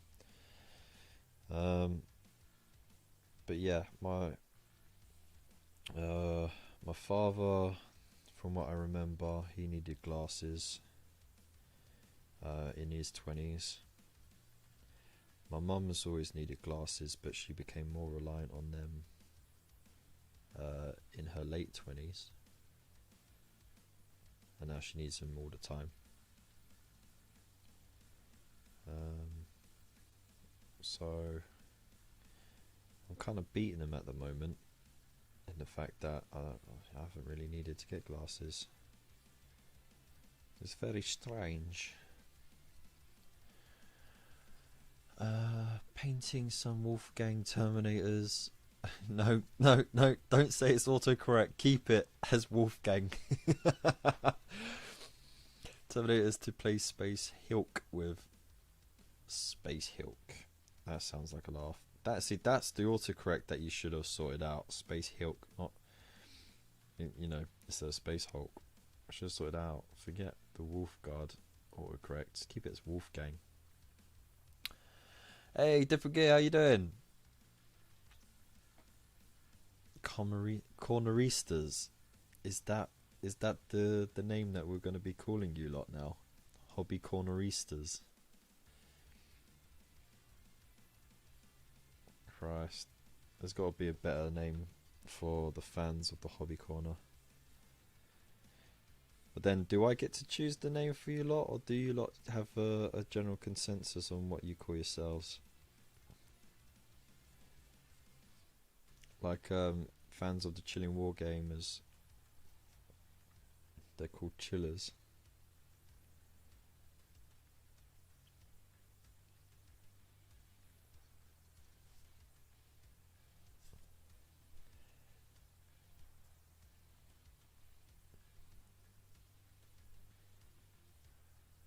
That's an interesting concept, isn't it?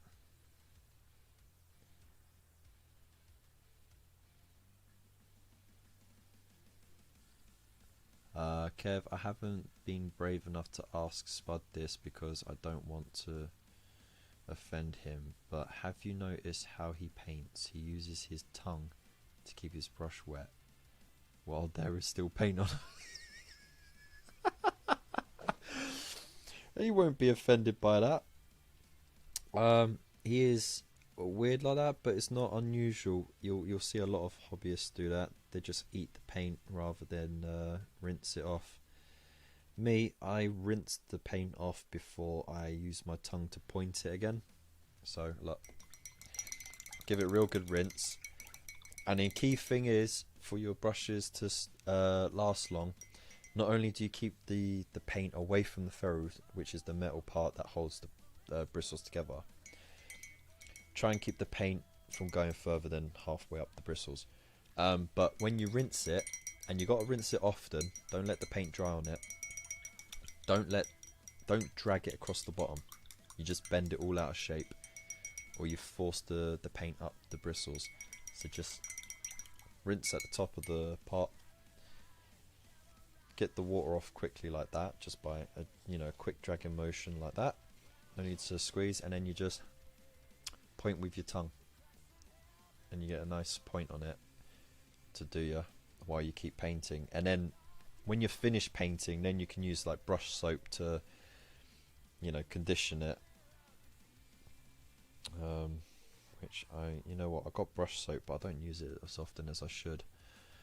I have paint with a large magnifier with LED lights as my eyesight is not as good.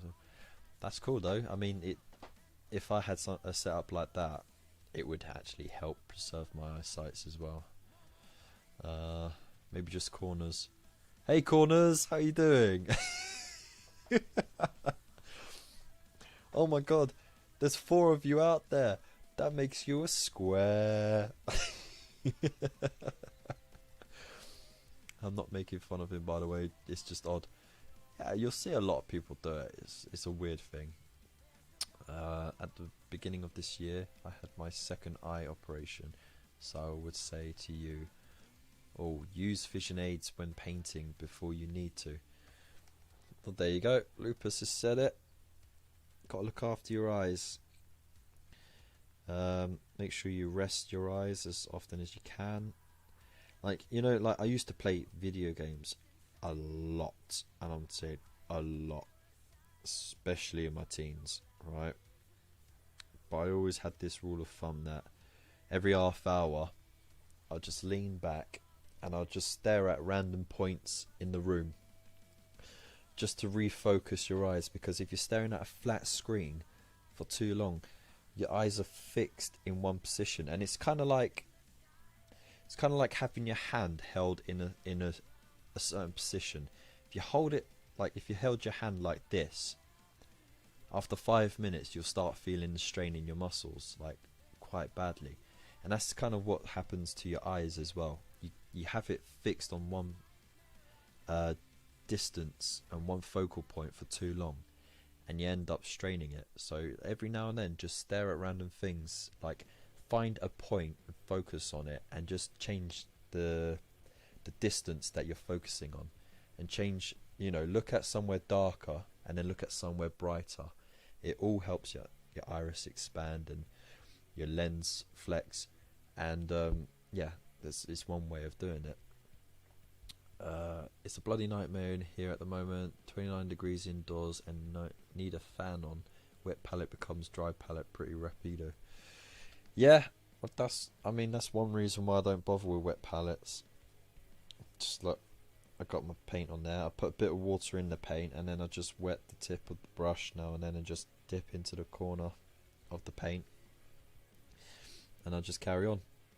I know that a lot of it's going to dry on the palette in the end. I'm not going to get all of it off the palette, but it lasts long enough that it's not a faff, I think wet palette is a bit overhyped, to be honest. It's good, especially if you're doing things like wet blending. For wet blending, it's beneficial.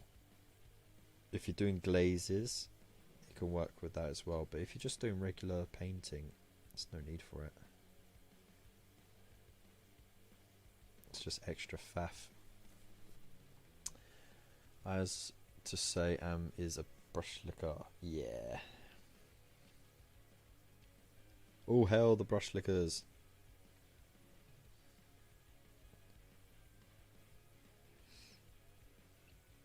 Now, what stopped me from licking the paint off the brush was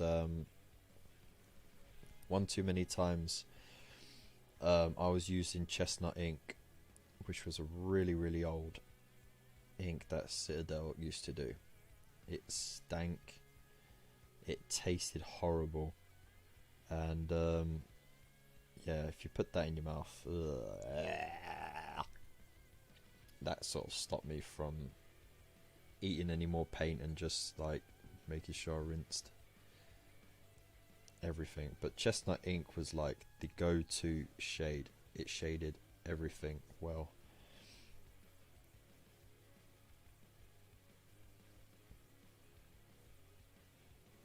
And then that phased out, and then they came out with Devil and Mud, and then Devil and Mud was the go-to. And now there's two. You got Non-Oil and Agrax Earthshade. Those two are the go-to. They shade pretty much everything. Hey, Top Fan Facebook official here. Yeah, Ian, how you doing? Drunkish, so won't be around for long. That's alright, man. It's good of you to pop by. Do you have a midnight opening T9 Get Indomitus? Unfortunately not. I have to get mine from Games Workshop in Uxbridge tomorrow morning, and I actually was going to get it as early as possible because he was going to open an hour earlier for all the pre-orders to be collected, but we all had like time slots to collect it, so didn't have to queue, and you know, it limited the people in the shop. But and then you could go buy stuff after he opens at 10, but I just said, look, change it, put me on at 10, and in that way I can collect my box and get my paints, because I want to get the new Necron paints, try them out tomorrow. Friday night, Ian, you should be a little drunkish. That's right. Brush lickers unite. Yeah. Hobby corner cave in the corner gonna cave, gonna lick his brush. Hobby corner cave in the corner gonna cave, he's gonna lick his brush. Yum yum yum yum yum yum. Lick the brush, motherfucker. There you go. That's my intro. Someone record it, clean it up, stick it on an intro for me. Christ. Oh, cheese and bread. Cheese and bread.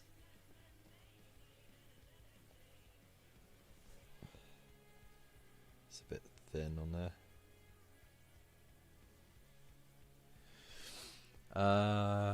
Let's see. Mate, I've tried without wet palettes, but it's just too hot here right now.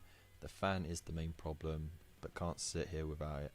Yeah, it's just blowing all the moisture away, isn't it? It's like basically having a hairdryer on very low setting. It's just blowing the warm air around. I was a brush licker when I used enamel paints. Woof. This paint drenched brush licking gives plastic crack a new meaning. I wonder what the long-term effects will from injecting paint. It must mount up over time. I'm sure it just runs through you. Run that bit through Songify. Songify? What the heck is that?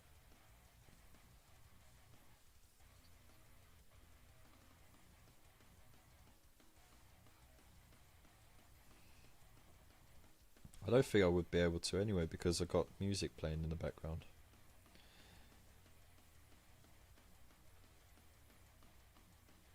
Come on, come out smooth. I want it smooth.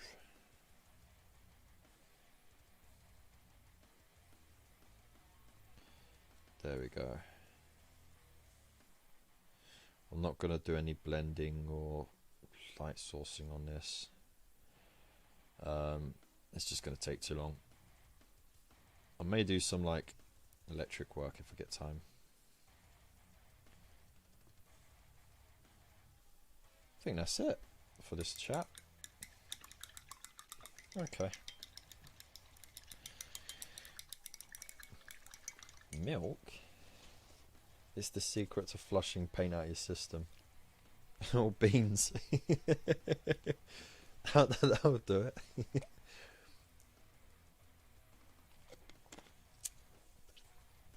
But yeah, milk will definitely do it, especially if you're lactose intolerant. Go full fat milk.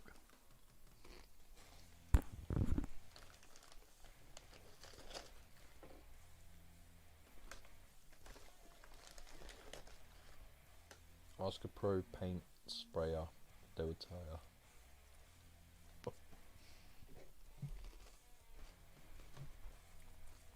Alright, just having a munch break. Got a bit of popcorn, got some chocolate cookies. Oh, look how soft that is. That is how a cookie should be. And that's the difference between a cookie and a biscuit. Biscuits, crunchy, perfect for dipping. Cookies, just soft and melt. Like that, beautiful. This isn't just any ordinary chocolate chip cookie. This is a Hobby Corner Kev chocolate cookie.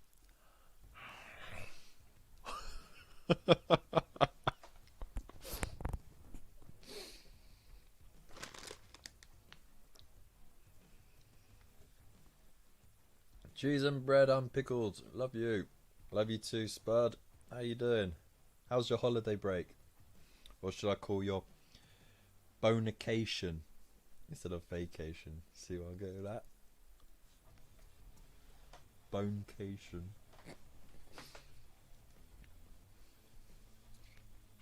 I hope you're doing alright, man.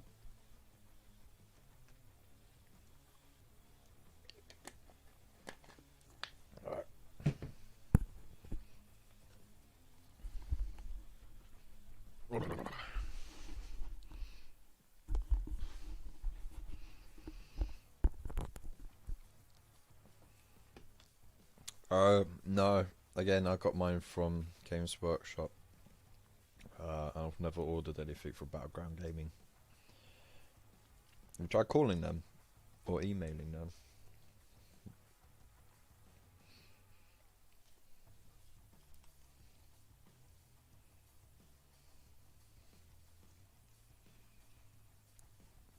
There's a pack of caramel hobnobs and a brew. Good time for a munch break. Nice. Right, I don't need all this stuff here.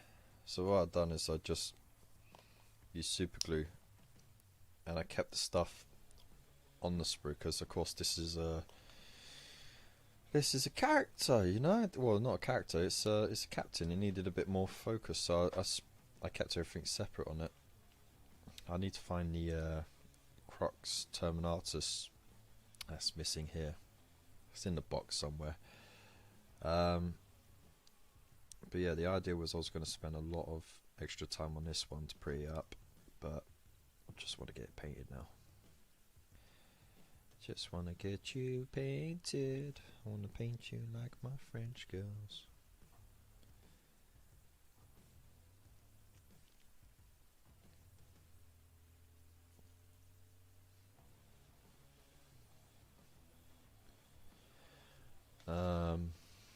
It's Warboss painting time. Mostly Zen, how you doing? Oh, you got some rum, have you? Ooh, nice. I've got nothing to mix my rum with, but luckily I still got half a case of Bud left, and I've put one in the fridge for later. So once I've already drunk my brew, I'm just working through my orange juice. Yeah, I might have a Bud later. Just get my hydration levels up first.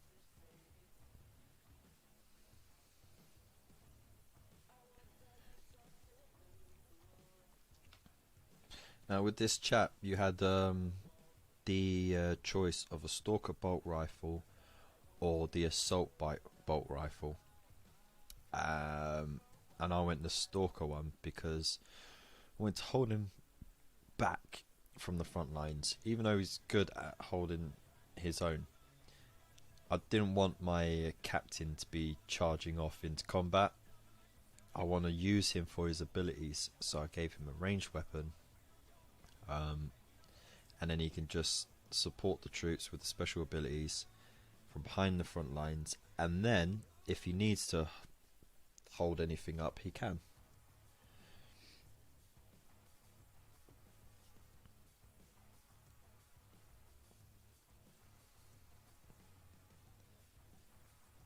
I've seen a lot of people go for the assault rifle, the assault bolt rifle, for the other option of just charging off, you know. But hey, I'm not gonna play any competitions. It's just for like playing at my own leisure.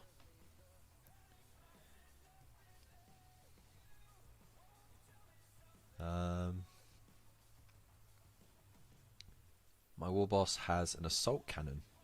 Nice.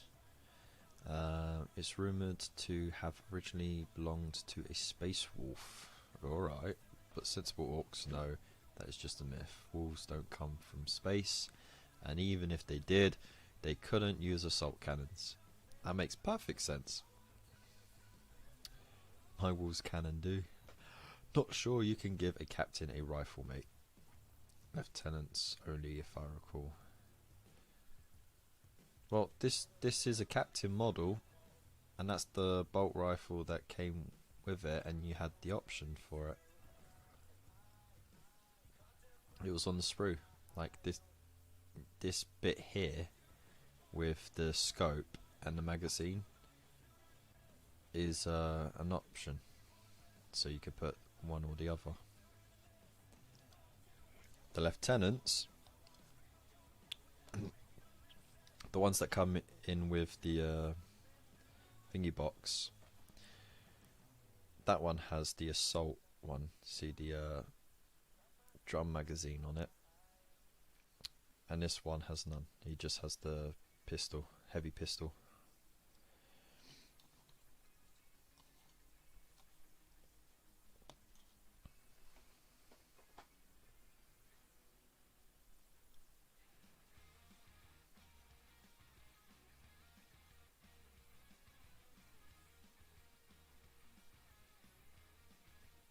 Or do you mean just the regular rifle?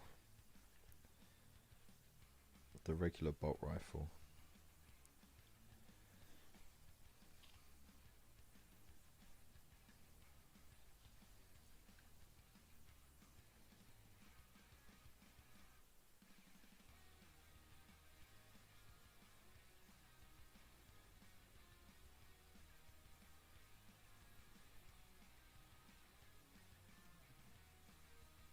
No, it's not a Phobos captain, it's just a regular Primaris captain.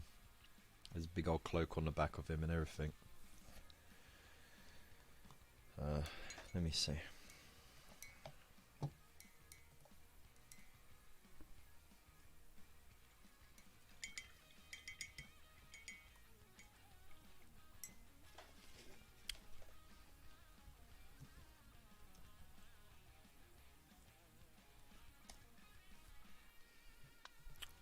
Right. Bear with me. There you go, so you can see this chap.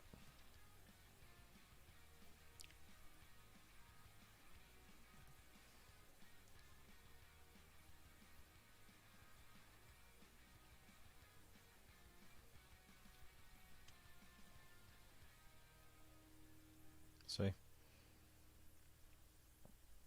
Primaris captain.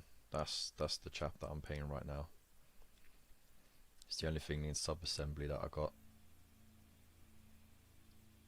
But it comes with the option. We need to see where's the other option. There you go. Look, someone's given it the other option, the assault variation. So it's got the drum barrel on it.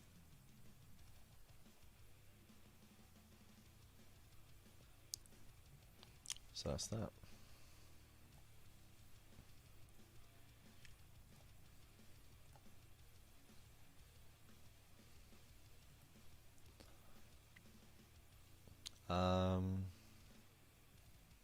Thank you very much, Elston.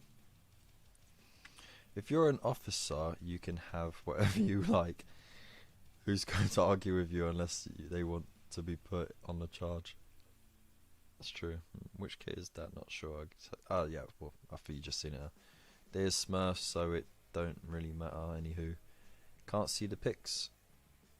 You couldn't see the pics.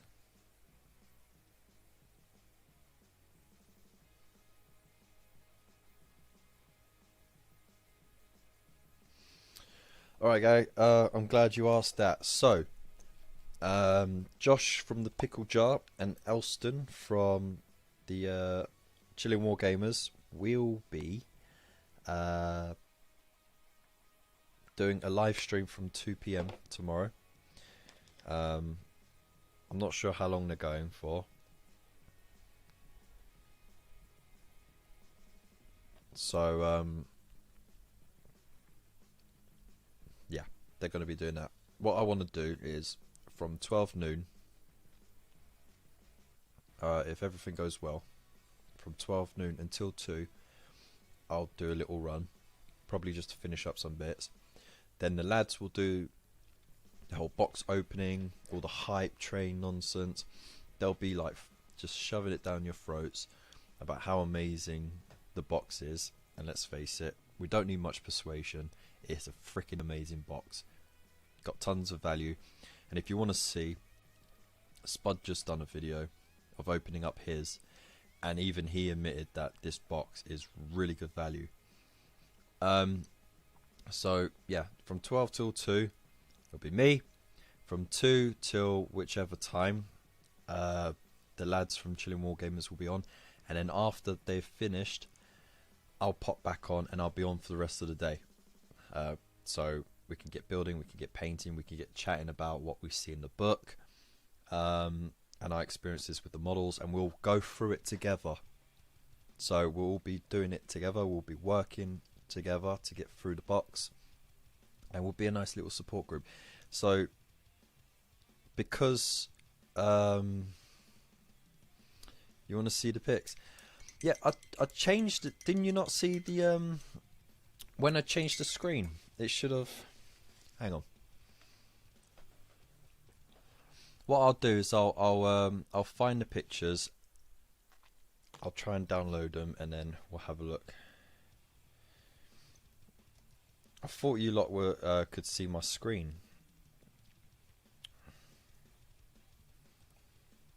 All right.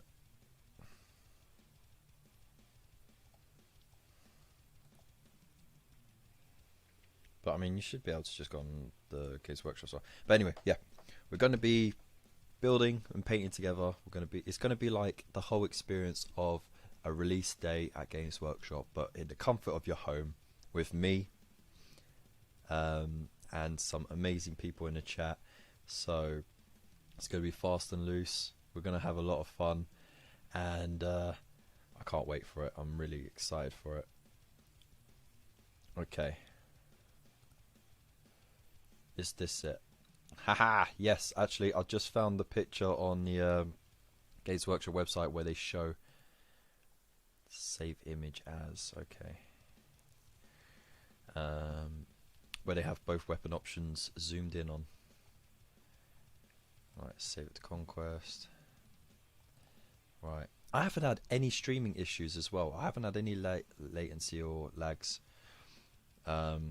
They never came on. We see you on the select page. Ah.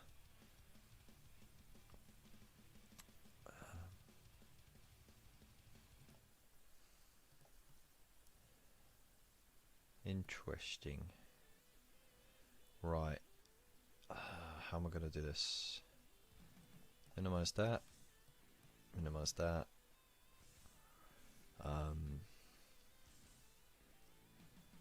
Screen. Alright, let's just add an extra scene.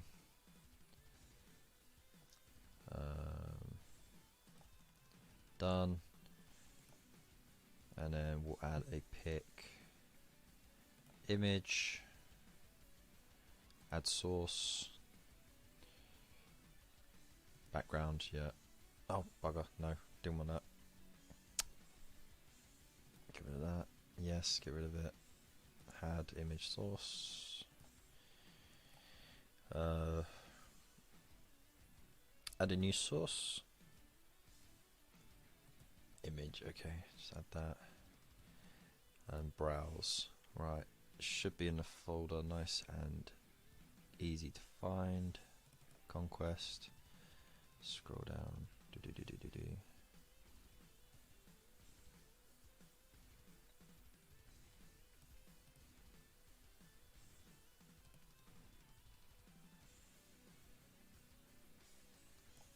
There we go. Done.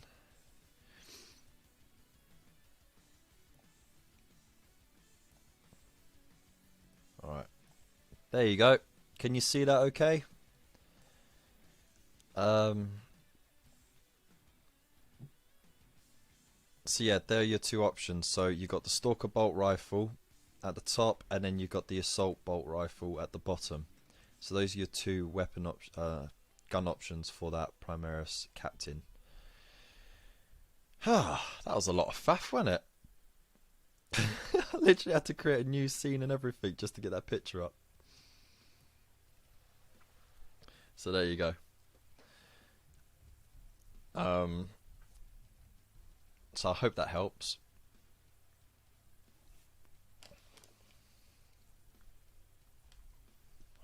Such a faff.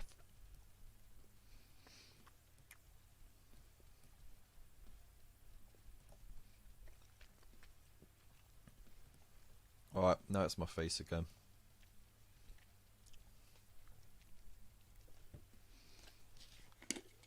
Look.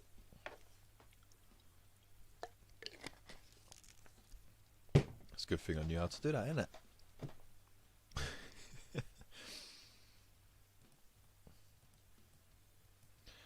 So,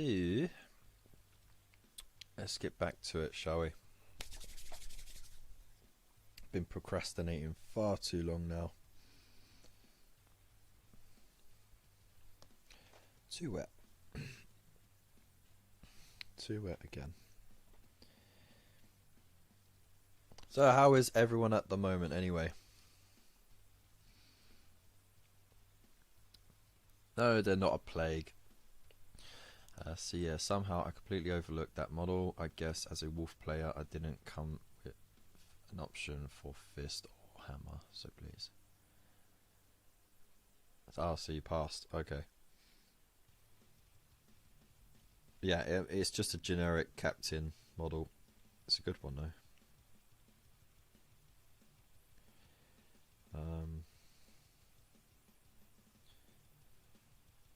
And it's one of those ones that you can easily convert. You know, you can just cut off at the wrists, give him a power fist instead of the power sword. So it's not impossible. There's a will, there's a way.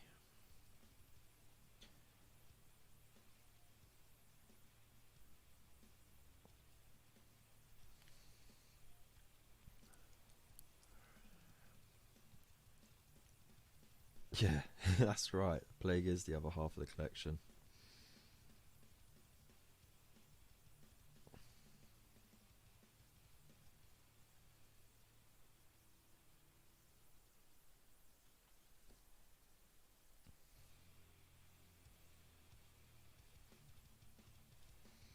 Yeah, Space Marines get, sorry, Ultramarines, they get too much rap for being the poster boys. Someone has to be the poster boys, you know, someone has to get all the hate.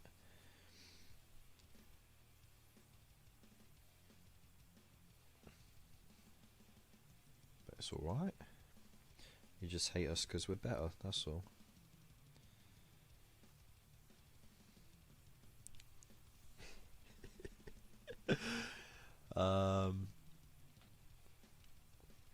It's not blue mold. How dare ya? Finally seen the Indomitus models in person today. They are amazing.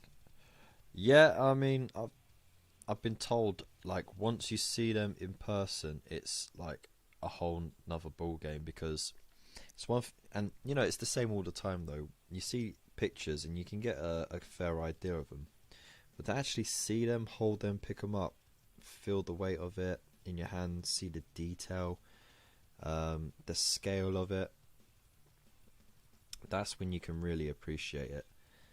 And that's why stores should always get to have a shop copy of something new, like they used to. They used to get a new box set came out.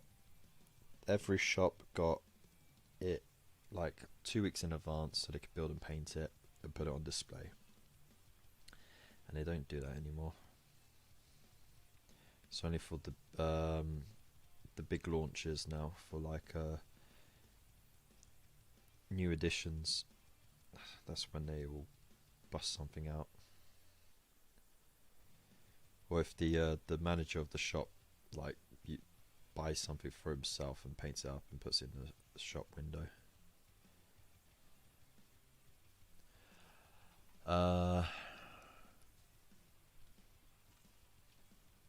The Death Guard are not coming along, that's the thing.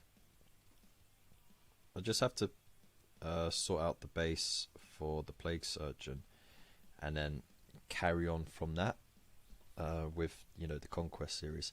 So I kind of ended almost exactly the same place where I ended with the Space Marines. So it's not an issue to go back and just pick it all up again.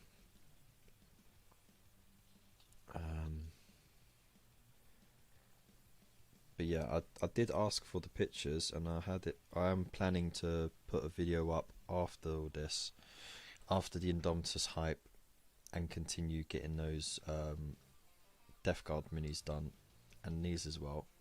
So we'll see how it goes. Bikes Chaplain and Judd stand out for the ultras. Yeah, I do like the Chaplain on bike, especially the new one is just so badass. Had a phone call, back now, more work, good news. Oh sweet, congrats man. What is it you do anyway, if you don't mind me asking? I know you said you were self-employed. Are you a tradesman or do you do commissions? I am too old for ultra noobs, poster children, Crimson Fists in my day. Yeah, well, I mean, like the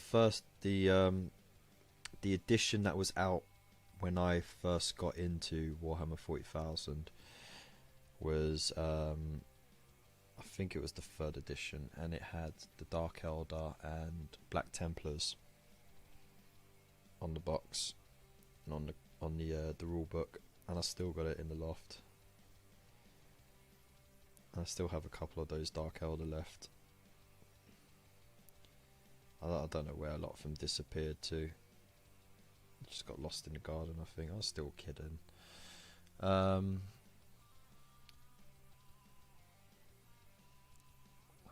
So yeah.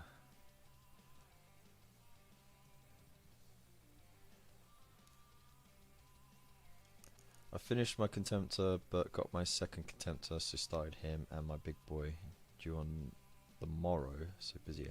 Nice. Got to see some pictures of those. Right, gonna shoot, hoping to get a nap in before my Battle Brothers Frost and Fisting. Ah, that's a good shout, man. Well, take care, mate, and thank you again for tuning in. Big love, and we'll see you around soon. So I had a shock this week. Picked up my copy of Realms only to find a folder which costs $9.99. $9.99. I thought the folders were $8.99.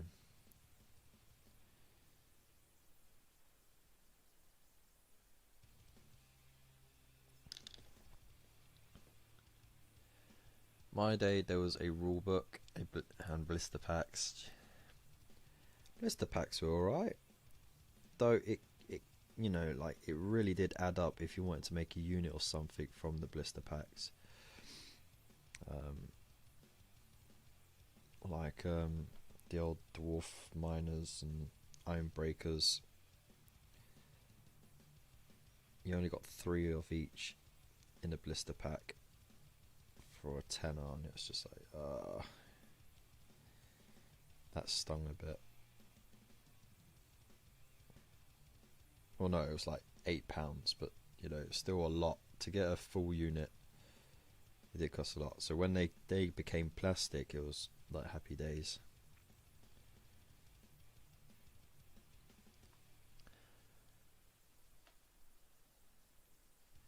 Cheers, mate.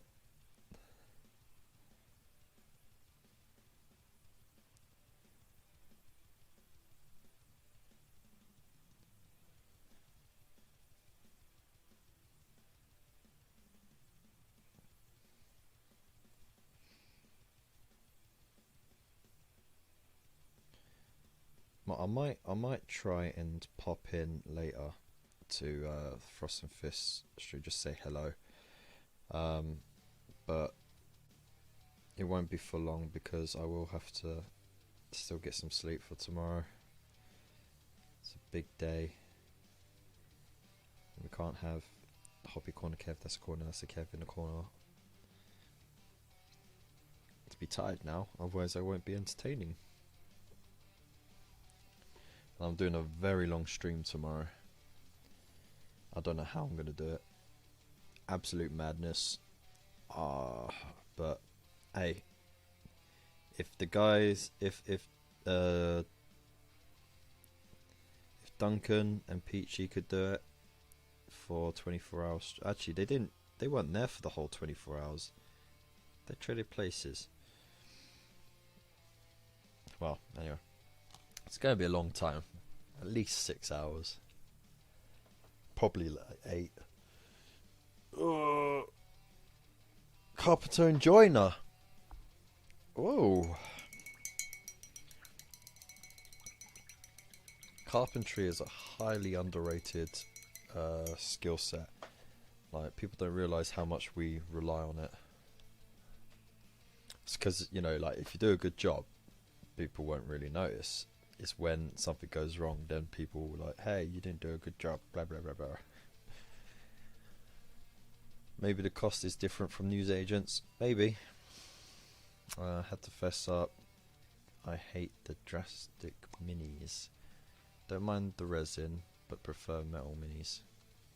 Oh, plastic minis. Is that just like a weight thing? Like, does it just feel better to have that weight in your hands? Honestly, I think the level of detail on the plastic minis is equal to metal minis any day of the week now. And it's almost as good as the resin. It's a hell of a lot more durable than metal, because if you drop a metal mini, it falls to bits in an instance. Plastic ones will bounce more likely, and it's easier to fix breaks, easier to convert, easy to clean up, and you don't dislocate your shoulder picking up an army case.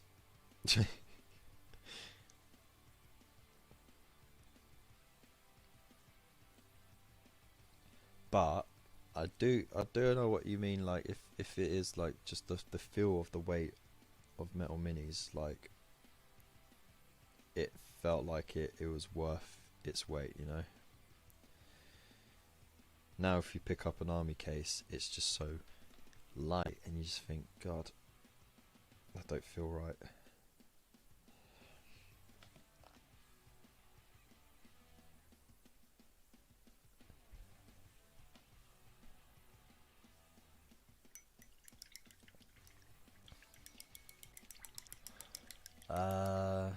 Stick 1p in the bottom of the plastic mini bases. Yeah.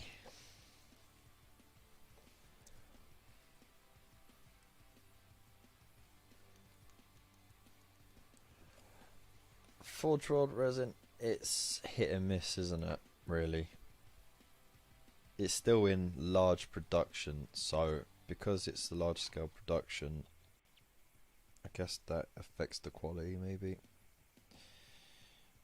Whereas like the smaller independent companies, they're just printing out as it's ordered, so I guess their quality control is a bit more focused.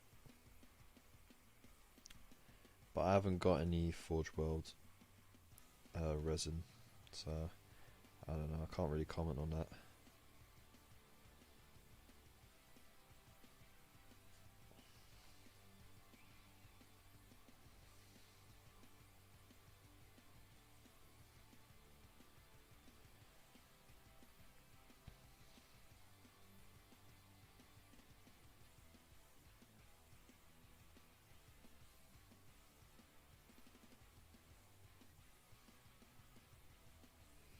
That'll do.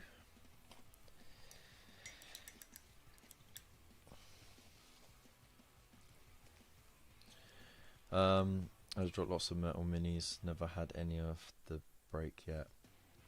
Like, you know, like just like the pieces that you glue together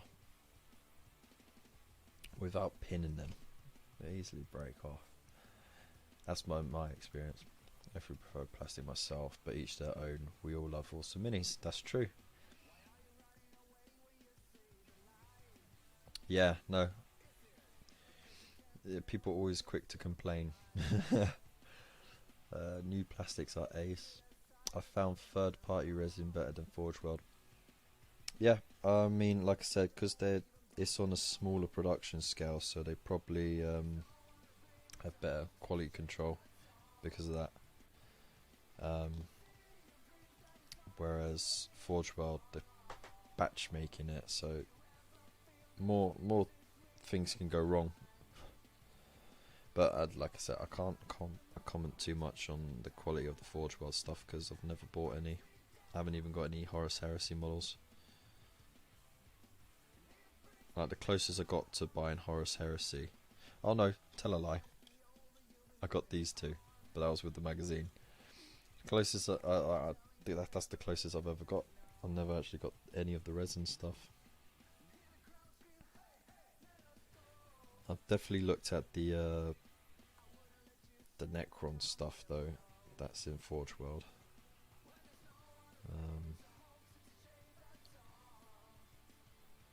They got some really cool stuff going on there. And they got that giant walker, and then they've got the pylon as well, and then they got that weird, like insect-like thing. It's like a centipede with lasers.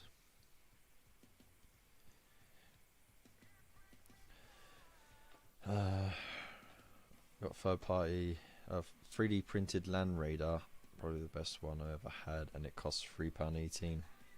Sweet.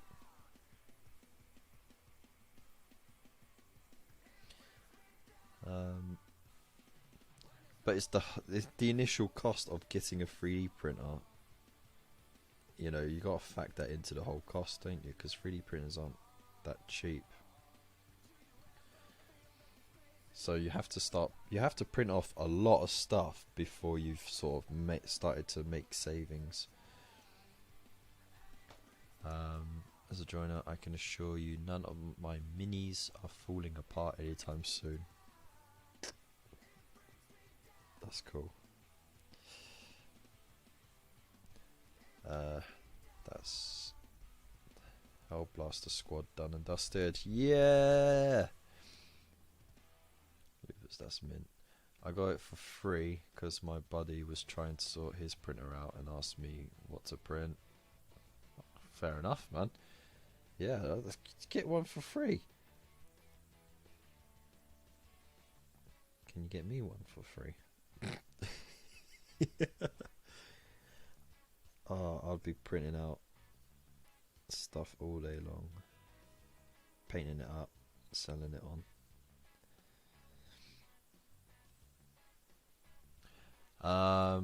My historicals are a mix of metal and plastic simply because buying plastic is cheaper than metal, so all my officers are metal and line troops plastic. It works well.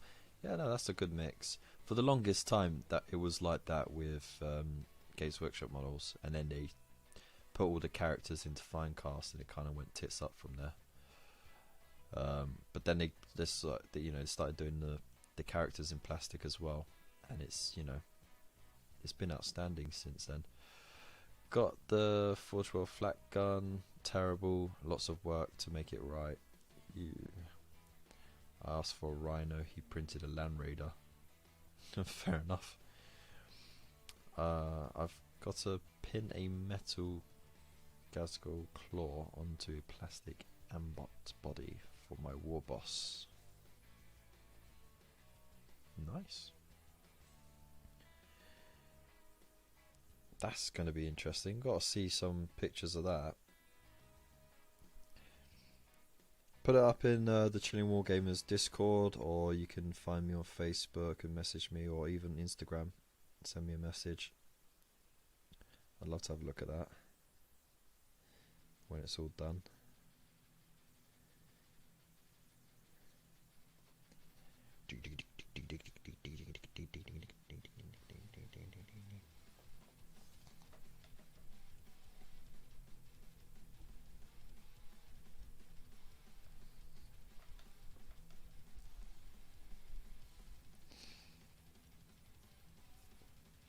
I was going in for the double bass pedal. Whoop.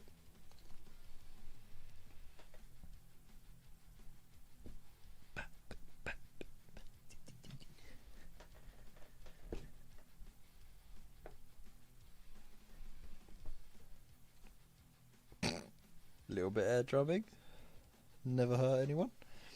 Unless they were standing too close. Bonus Lupus, my historical armies, all metal, but they're over 30 years old at least. Yeah, all heavy lead. We'll put him in Discord now. Sweet. Alright guys, got ahead. The past few days have been a blast, great chat and some gold tips for the hobby. Keep up the good work, Kev, and thank you so much for joining us, mate. Big love to you. And you keep on being awesome, mate. Thank you again for tuning in. Yeah, software not cheap. Everything's not cheap about 3D printing, apart from the actual 3D printing process. You know, once you've gone past the initial cost of everything, it's cheap. As I said, you have to print out a fair amount of stuff for it to be considered worth time. And a lot of the time, despite how good the 3D printer is, it's still not the same quality that you get from injection mold, from the injecting mold process that Games Workshop use. Or mold injection process, however the fuck they call it. You're always going to get that grain, that where it's printing it and building it up, or the fine detail won't come out quite as well because it can't get to that level of detail without the resin just breaking off. But it's getting close, and with people buying them up, that money's been invested into the technology, and I'm sure eventually it will catch up. There's a lot of weird ways that it's done. With some do it with solution, some just print it straight out. But I don't know. I don't think I'll ever get a 3D printer.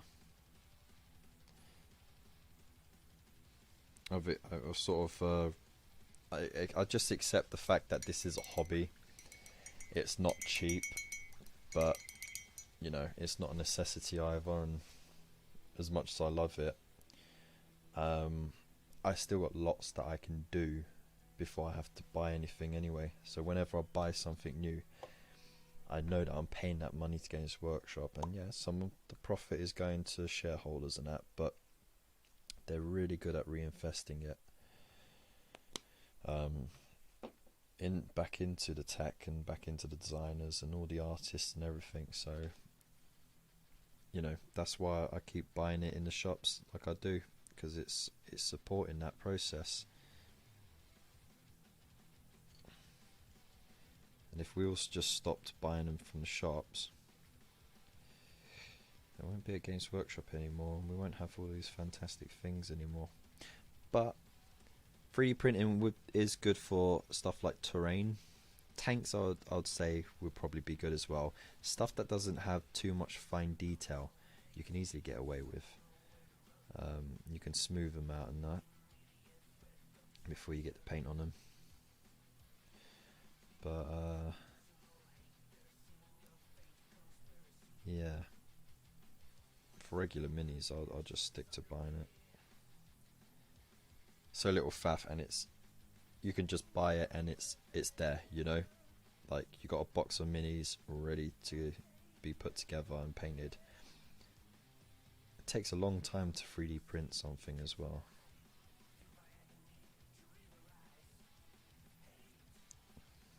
I don't think I could wait around for something to be printed. It would be like going back to the days of dial-up and trying to download a picture of some boobies.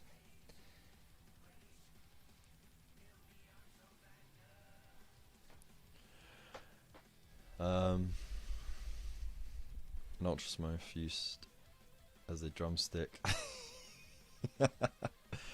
Keep forgetting about Discord, bloody technology. 3D printing is definitely improving. I've put the War Boss pick in Work in Progress. Sweet. I actually won an air guitar comp 2 years running at a local rock club. I don't play, beat 2 real guitarists. Fair enough, man.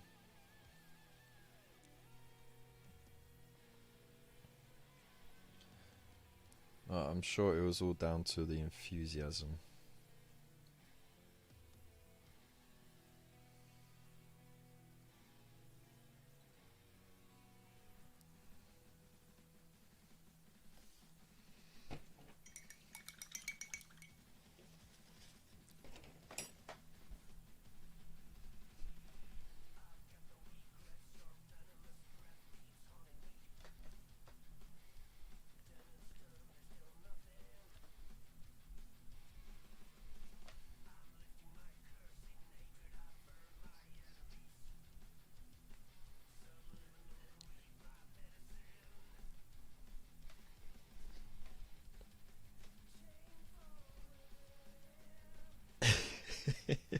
I gotta stop.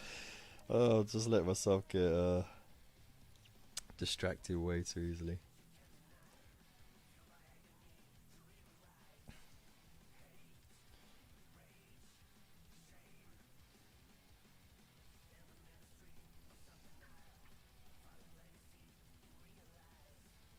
Rage.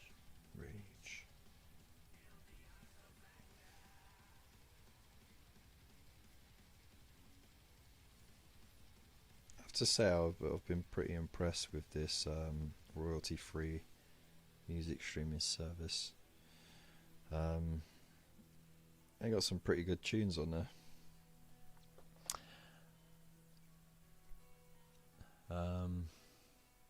Alright, Philip, we'll see you next time, man. Thank you for popping by and entertaining us, and I'm hoping that you got entertained too.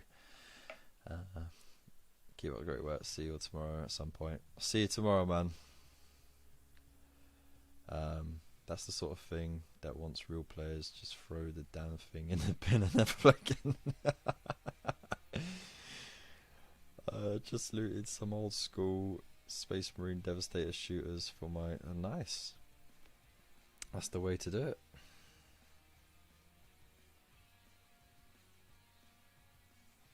Orcs get all the fun of conversions, and you can just use anything and everything. And people will be like, okay, so what is that? They'll be like, oh no, that's just this. It looks more than what it actually is. Yeah, it looks like you got like 30 shooters on that looted tank. Yeah, no, it only counts as 3. But it looks cool, so I don't care.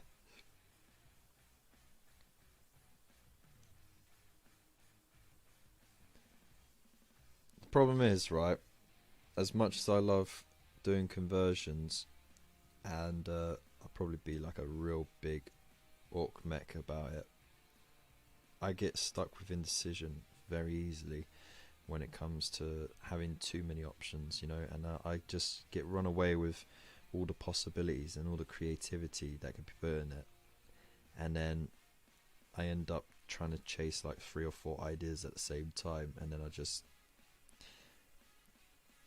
lock up, you know. I just end up going, oh, screw it, I can't be bothered now, I can't choose, fuck it.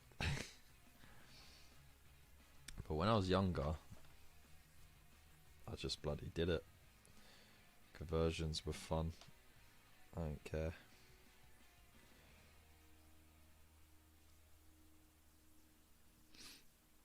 I should do.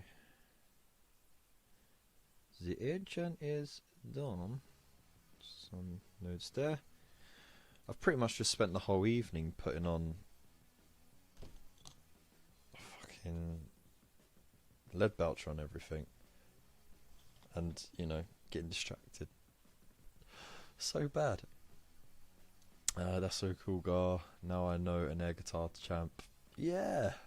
Can't play guitar, but I know how to make girls think I can. I love that orcs are the one army that people never complain about WYSIWYG on a conversion. Exactly.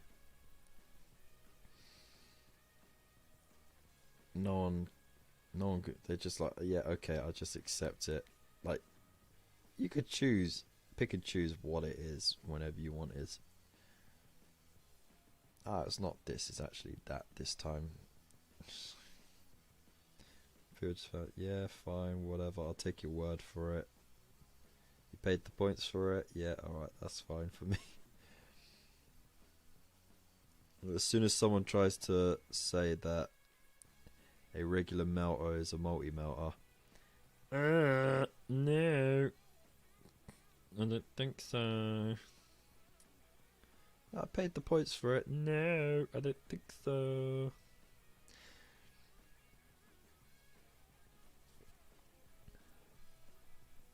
It was a small competition. But you still won it though. That's the main thing, isn't it?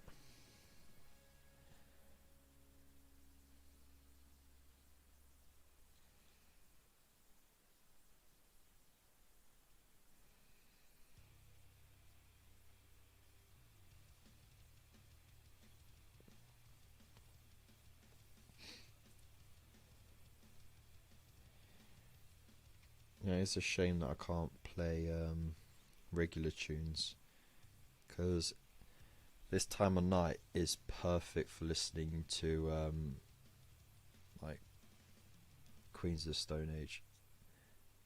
That's my go-to for like late night, because they got such a range of sound,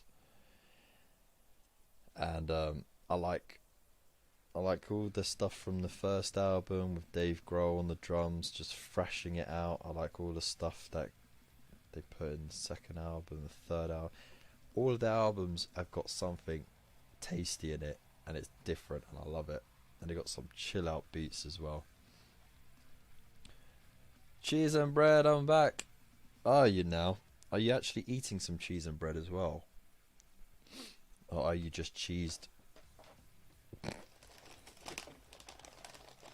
Hobby corner, Kev, that's a corner, that's a Kev that lives in a corner. Actually, my house is a end of terrace, so I do live on the corner. Haha. Who cares? You beat 2 real players. That's real kudos, mate. Exactly.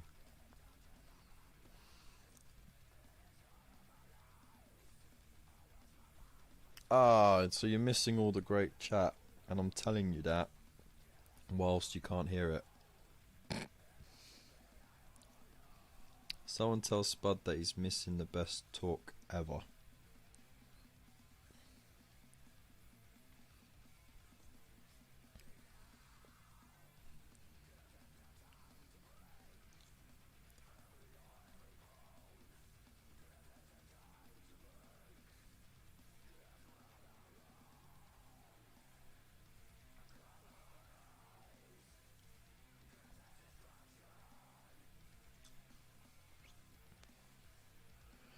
them tunes you said is a little heavy for my taste. What, Queens of the Stone Age? They, I mean, they do go from. I mean, they're nothing like what's playing now. Nothing like that. They have a couple of songs which are almost like that, but it's not bass drum heavy like it is. But most of it's just regular rock music. Nothing too screamy or shouty about it. They're, like I said, they've got a lot of range. A lot of chill out. Why are they blue? They're blue because I say so, but glad they are not red. That's good then. Yeah, go buy a multi-bar. Them is Ultra Smurfs. He let them in the freezer overnight. Yep, and now they're feeling blue. Da-ba-dee da-ba-die, da-ba-dee da-ba-die, da-ba-dee da-ba-die. To be honest, I preferred the outside streams, something more raw about them with the moss.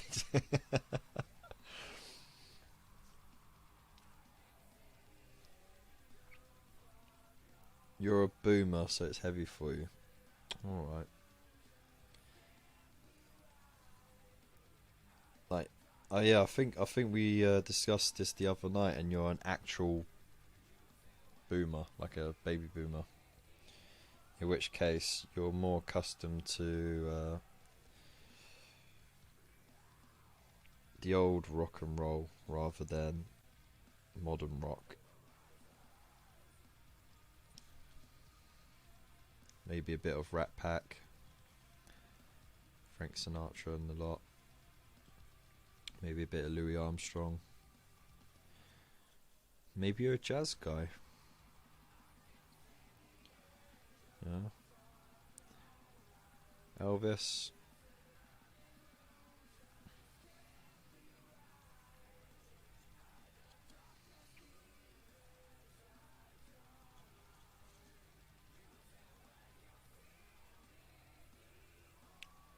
I bet you're a Tina Turner fan as well.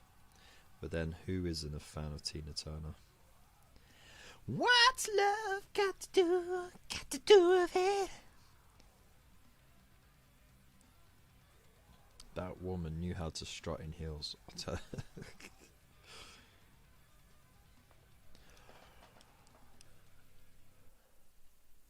You're way more hardcore than me, Kev. I can't batch paint like this. Major kudos. Dude, I can't batch paint like this. What are you on about? I can't do it. Like, look how long it's taken me just to block out the lead belcher bits. It's taken me almost 2 whole evenings, and I'm not even anywhere near done. I still got this guy left, and this guy, and that's just the troops done. Still got to block out the lead belcher on the Typhoon, the repulsor tank, and the bikes. I'm not going to be done by the end of the night. And that's just lead belcher. I still got to do the Abaddon Black, the Mephiston Red, and the gold. And I've also got what else? Some spots of white as well. I'm just nowhere near it, man. Hey guys, just settling down in the tent. Day on the beach, so no painting got done. That's alright, Rob. Glad that you could join us though. I hope you're having a good time on your camping holiday. 5 Finger Death Punch is about as heavy as I get. I'm not a big fan of 5 Finger Death Punch, but I do like a couple of their songs. I never got the boomer vibe from you, Lupus. That's interesting. I paint to metal music all the time. Slipknot, Avenged Sevenfold for. Yeah. Oh mate, get a little piece of heaven on, and I'm, that's it. I'm rocking away. I'll even do the voices for you.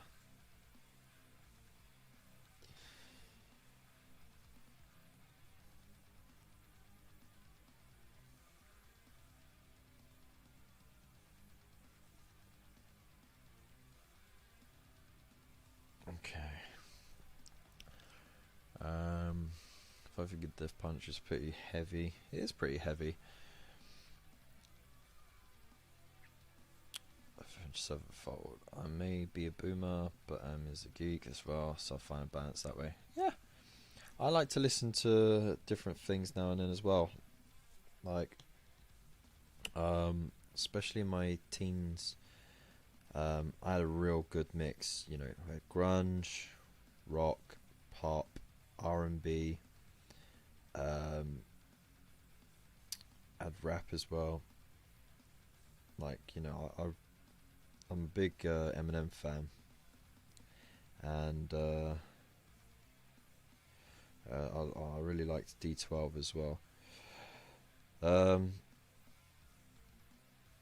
yeah, you know, like I like to keep it varied, just because you know, you get a bit bored otherwise. But I'll always say that one of my all-time favorites is always going to be Queens of the Stone Age, because they got such variety. I may be a boomer. Oh yeah, so born 59 but moved with the times. My mate's got now after 87. Fair enough. I hate the 80s sound. Oh, the 80s was all synthesized pop music, wasn't it? Like, you had either synthesized pop music or you had rock and roll, and then like there was variations of both, really, a lot of variation.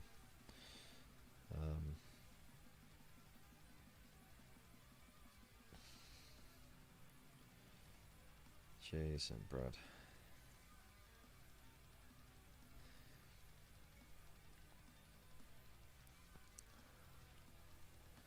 Skeeter Davis, Billie Holiday, About My Pain Sound. Oh, those are good choices.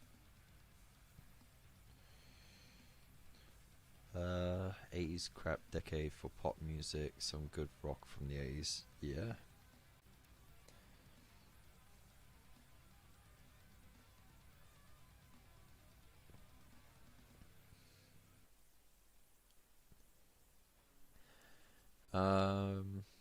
Time to drive home. Have a good stream with you, brother. Great hanging. Yeah, it's been great having you with us as well, mate. You take care. Get home safely. Might end up seeing you again soon.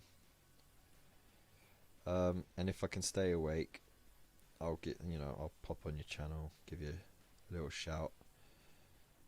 But yeah, you take care of yourself, man. I'll see you tomorrow. I've not been drinking enough, have I? Oh, I haven't been eating enough either.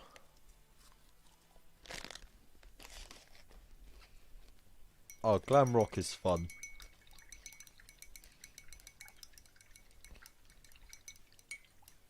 It's the most dorky thing ever, right? But girls still loved it. Oh, I'm heading off for a beer.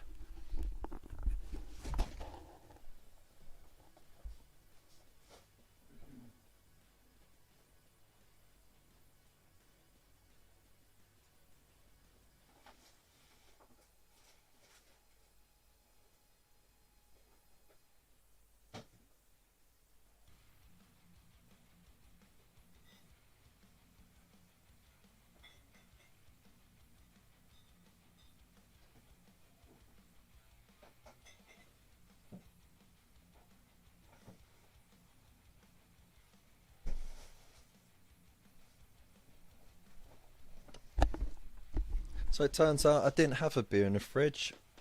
So I've just stuck some in there to cool down, and then I'll get them later. Just finish off the orange instead.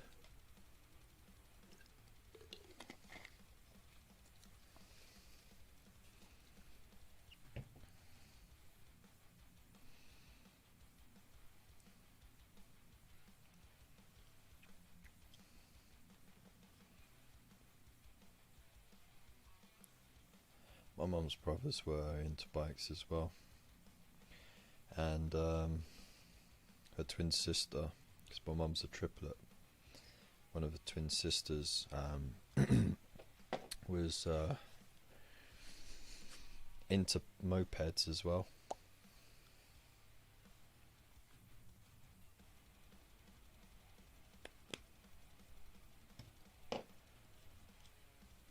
No, I'm not putting the beer in the freezer because they'll explode when I open them.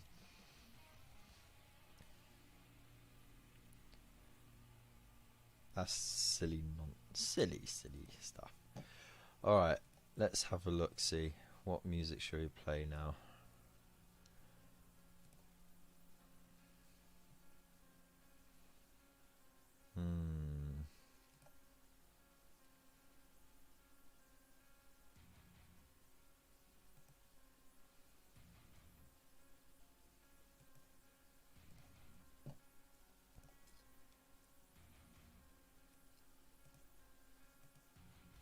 What are we looking at?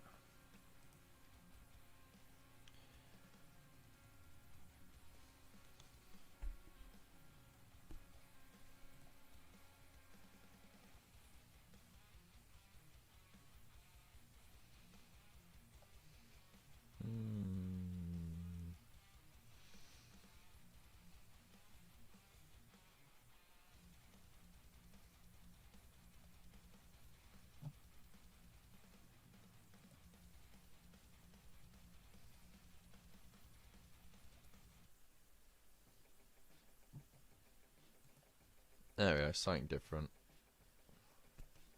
Oh, just put in, the fridge is cold enough. But half hour, 20 minutes. I'll do. I'm not going to put it in the freezer though, it will explode when I open it.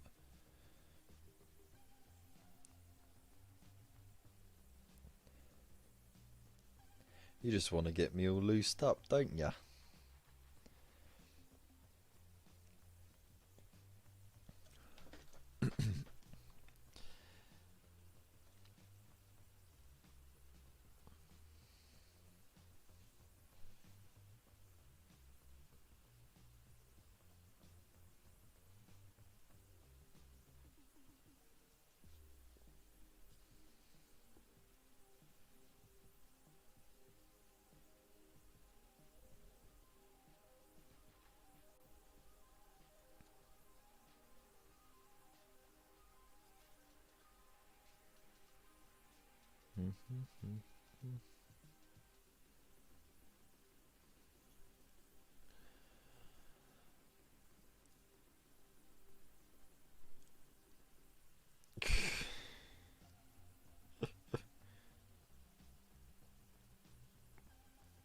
Now the main reason why I won't put it in the freezer is because I'll forget that it's in the freezer, and then when I remember, it'll be when it's exploded.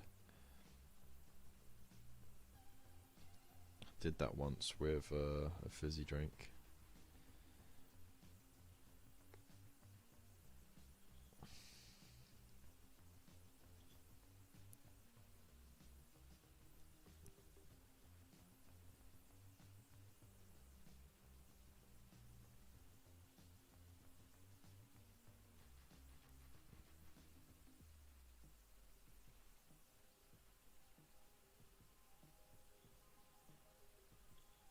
Oh, this music's a lot more chill now, isn't it? Bit softer on the old ears. I'll tell you what, since having kids, I swear I've gone a bit deaf. Because the older one he's loud, yeah. He's like, that sort of loud. The little one screams, real high pitched scream, and he'll do it right next to your ear, and you can feel your ear pop every single time he does it. Ah, it's brutal.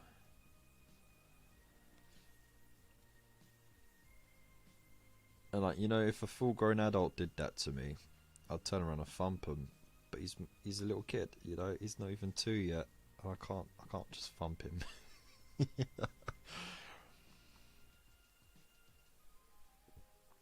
Yeah, these guys are absolutely amazing.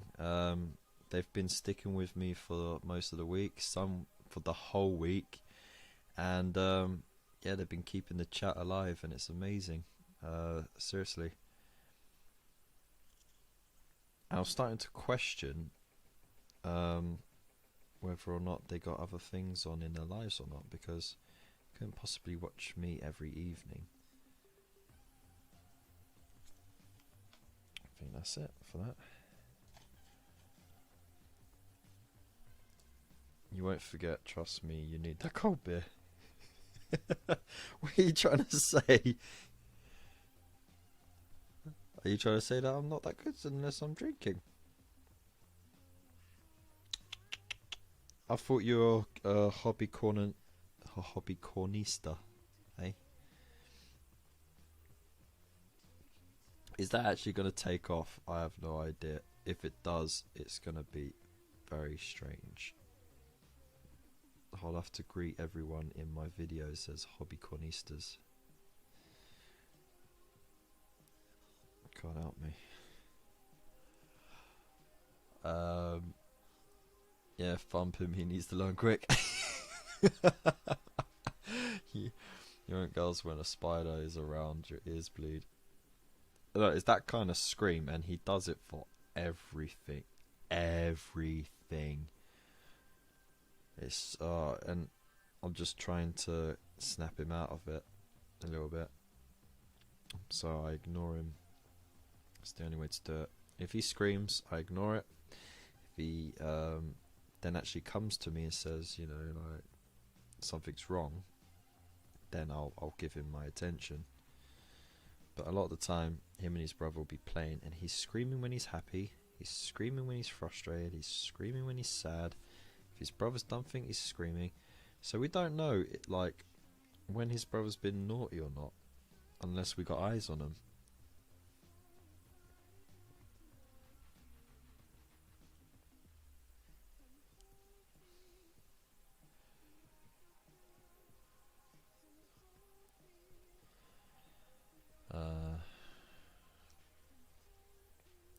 Anyway, it's all good though, because he's like a proper cutie as well though. I think that's half the problem. He gets away with a lot with my wife and her family, because he's a proper cutie, and my wife's mum and nan like proper dote on the kids.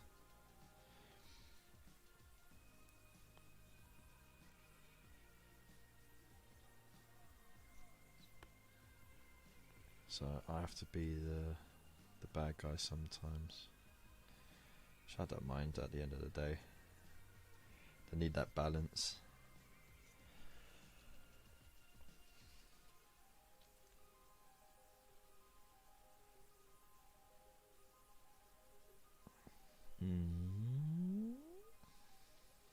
Paint under there, getting there, getting there.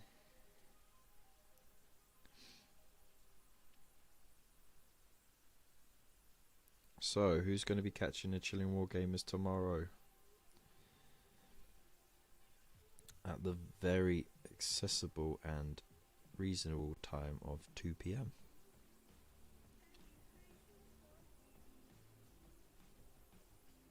And will you be sitting at home with your Indomitus box when I come online,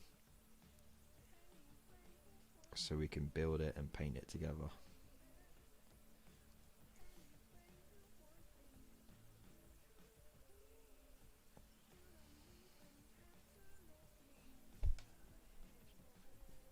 Let me know in the comments below.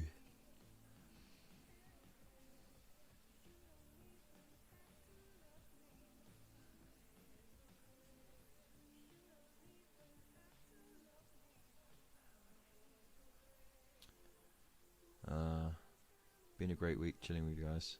It has been. Really enjoyed it. And you know what, it is a bit of a shame that I can't do this indefinitely.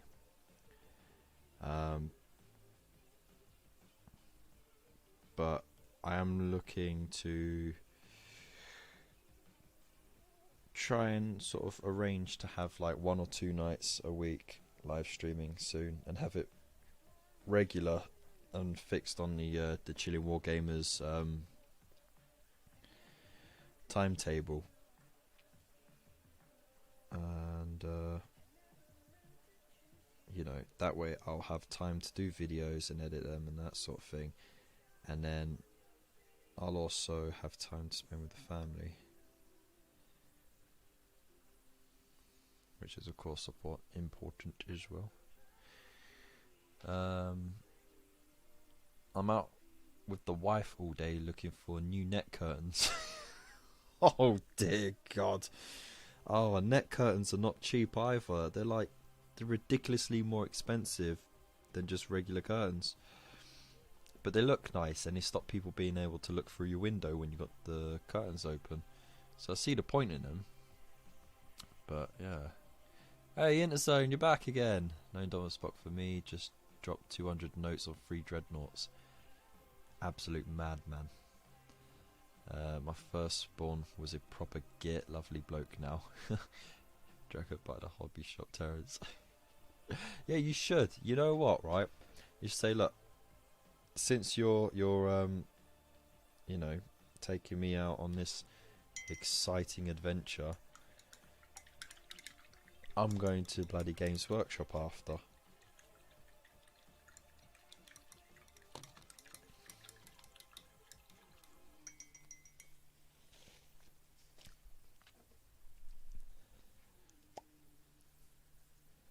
I will watch Chillin'. I think it is 11 PM here when he starts.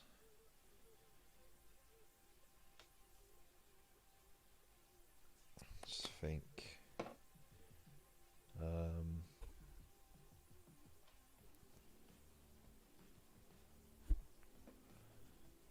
thought you're 8 hours ahead of us in a zone, because you're in Melbourne, aren't you? Tempters and Leviathan. Yeah, you're just mad. Full hobby day tomorrow. Recording too. Nice.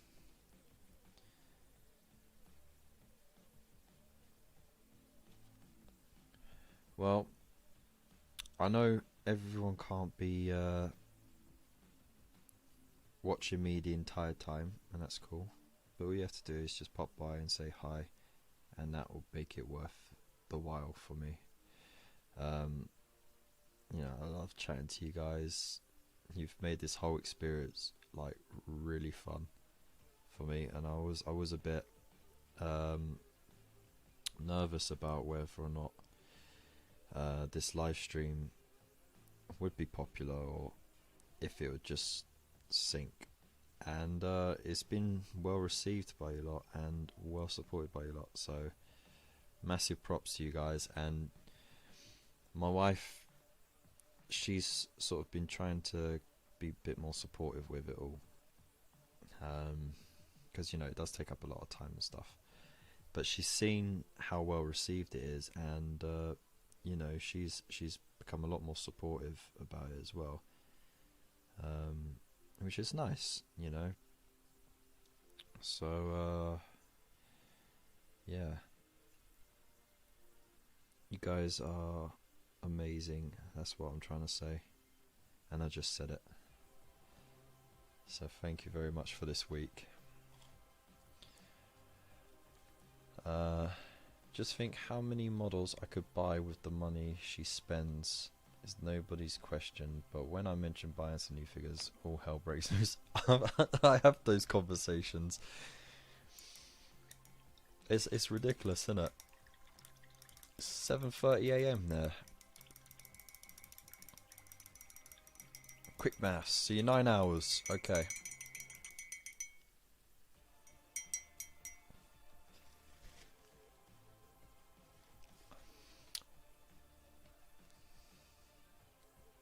So that means tomorrow, well, it's your today actually. Oh, it's your Indomitus day right now, isn't it? So that means you may catch me before they go online, because I'm going to be streaming from 12 PM GMT, which will be 9 PM for you. and then when the chilling lads come on, so that'll be your 11. They'll be on for so long, and then after they go off, I'll be back on again. Just make sure we don't go anywhere near hobby shops.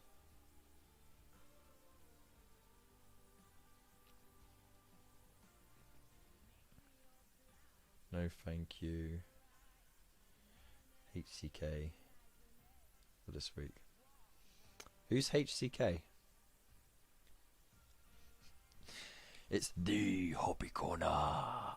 Not Hobby Corner Kev. I'm joking. No, look, honestly, like, I could be doing this, and you know, without you lot there watching, chatting away in the chat, and you know, just being awesome with your support, this live stream wouldn't be what it is.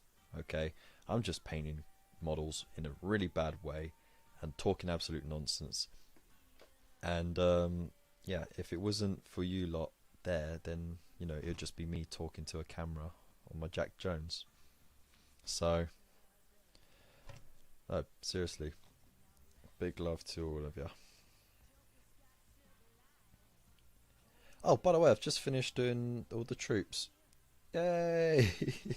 I might get the lead belcher finished tonight. Huzzah! That's really slow painting. I think I need a lot more practice of painting armies if I'm gonna ever do commissions. So if anyone wants to hire me to do a commission, so I can practice doing commissions, that'd be great.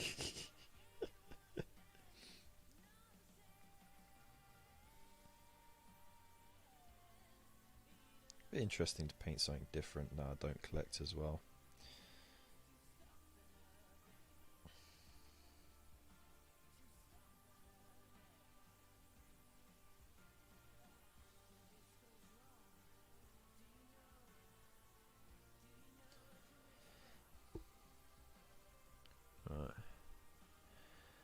New Zealand gets it first. Yes, they do. Unless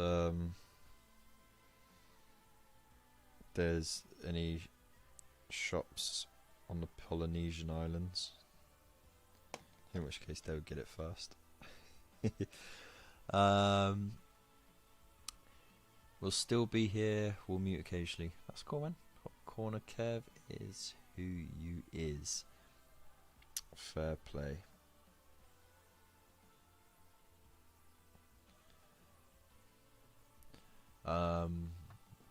Been there, T. If it wasn't for you, I would be sat here on my own with a paintbrush. Oh.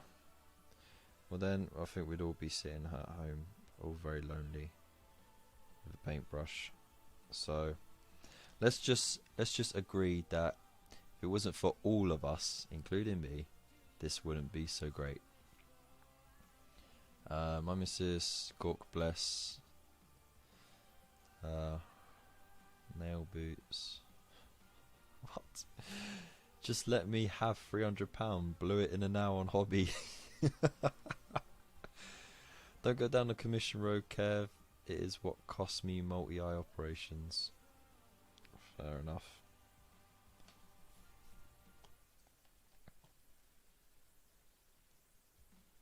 See, I'm not like these pups that you see running around these days. I listen to sage wisdom from the older generations.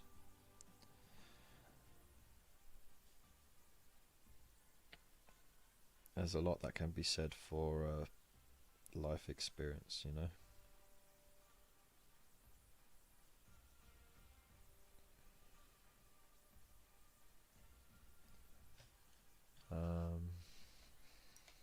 So yeah. How many likes are we on at the moment?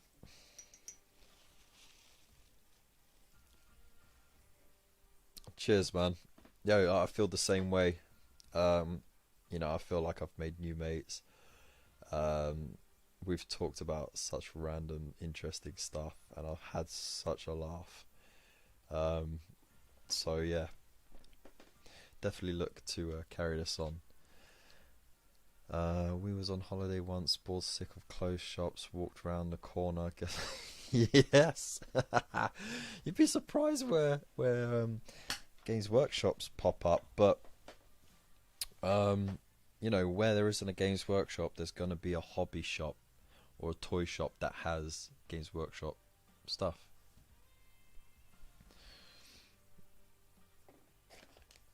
He's got a paintbrush. It's the size of a pint.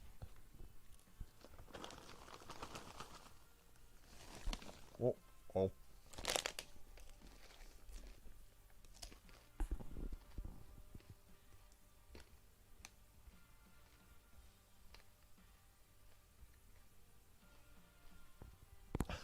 Don't be a fool and wrap your tool.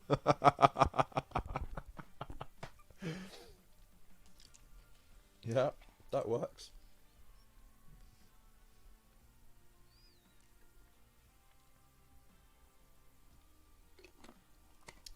Yeah, I've found quite a few Games Workshops on holidays.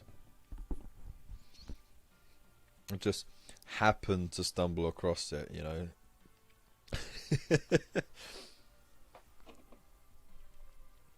Oh, I've actually got paint there.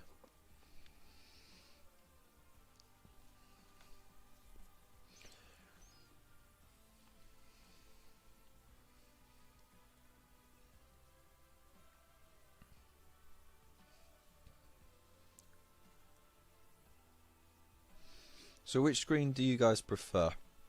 Because this one, you know, you haven't got my face in the way, and you can see a bit more what I'm painting. I think the idea of this was just for, you know, more close-up stuff. Do you prefer that, or do you like seeing my face?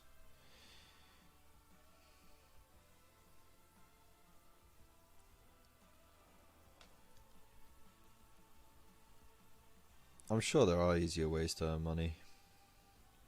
It was just, you know, like it's not like to make a living off. It's more just a case of, you know, painting different things that I normally wouldn't build and paint and buy for myself, and painting them in interesting ways,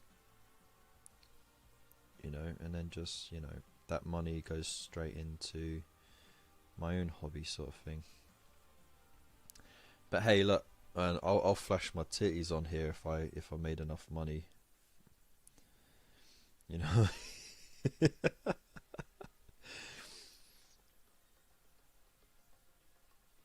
I'm quite cheap if it comes to titty flashes. I will flash my titties if people started putting money in my PayPal account, or if they started joining my Patreon. The tits would come right out.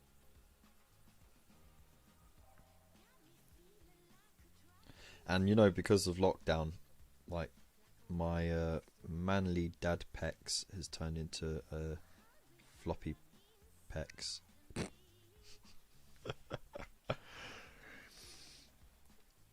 Wrap it up before you slap it up.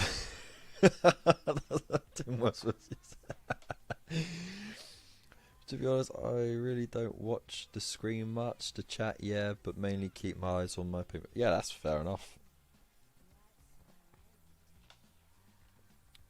Just getting a consensus.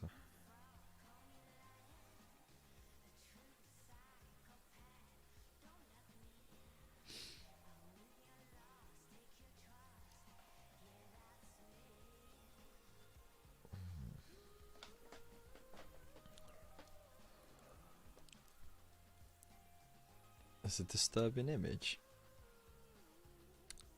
It's not that bad. It's no worse than what you'd see on the beach.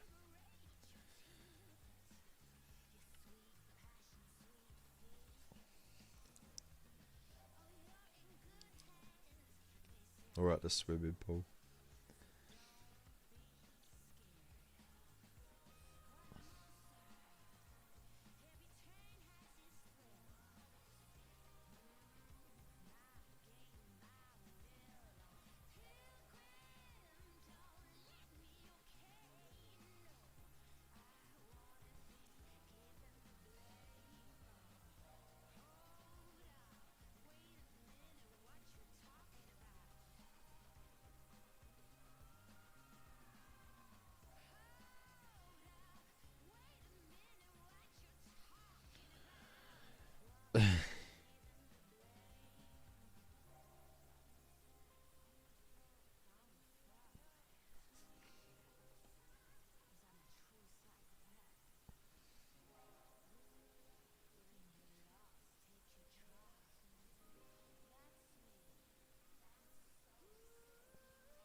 Alright, let's get this bit done.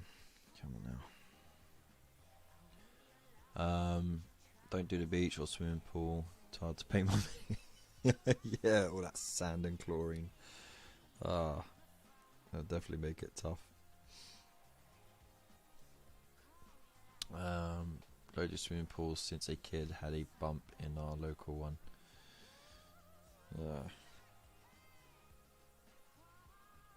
Bumps, slips and trips happen, you know, it's all, you got to take personal responsibility for that.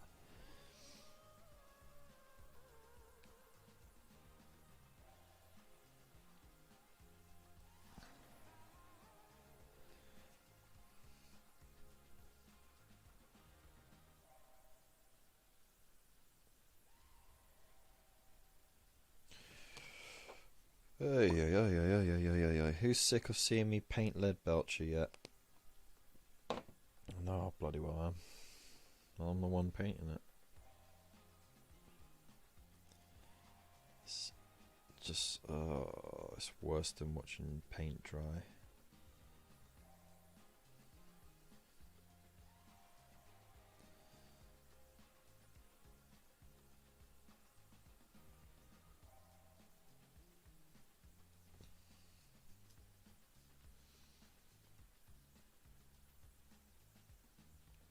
Oh, I misread that.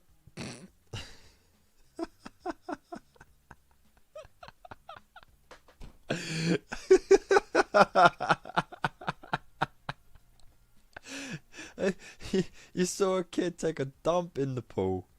Oh, mate. That's raw. Oh, well, fair play. Fair play. To be honest, it's very rare I ever go to a swimming pool. Like, I think it might just be like a one-off thing if I'm on holiday. Last time I went to a swimming pool, I just kept getting hair in my face. It just wasn't nice at all. And at the time, my local swimming pool was this one in Ealing called Gurnell, and you had a lot of Sikh and Hindu who lived in the area, who went there as well, and of course they keep their hair, they don't cut it, and they wear a turban to keep it tidied away. But of course that just means there's more and like, you know, it'd be long strands of hair that will get in my face. It's just, forget it. And then I used to go to Swimmerama in Norfolk, which was another West London one, and it was alright for a bit, but then they knocked it down and rebuilt it. But I'd moved out before they finished rebuilding that. I haven't really done any swimming, so I do miss swimming a little bit.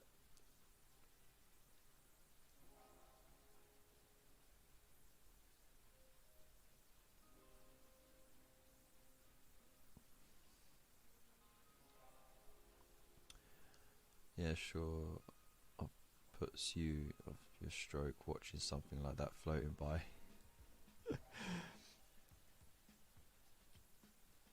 I mean, I actually got an embarrassing story. Right, of when I was 14, and we went on holiday to Camber Sands with grandparents. And in Camber Sands, when the tide is out, it's like half a mile of just sandy beach. And you know, it was quite early in the day. Me and my brother ran right out to the water, and we were having fun with it and just swimming around and everything. And then I was like, I really gotta go. But there was no way I was gonna make it back to the public toilets in time, because it was half a mile away. I could not hold it, so I waded out as far as I could, like until the water was like almost chest deep. I just dropped trowel. I made sure no one was around. Yeah, I did that, and then we cleared off before it could catch us because it started floating towards us. But the worst bit was, right, later in the day when the tide had fully come in, we had like a little dinghy and we were just messing about the water. there was this guy who was holding his little baby in the water, like, and we saw little chunks just floating by. And as soon as everyone saw it, that whole area just cleared out. Like everyone just ran out. It was almost like that scene in Between Us.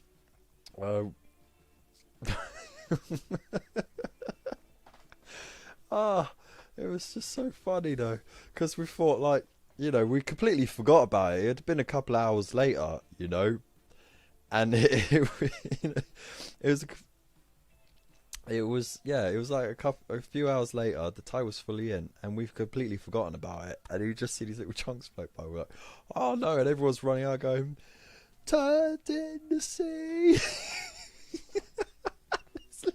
Little bit almost bumped in the baby's head.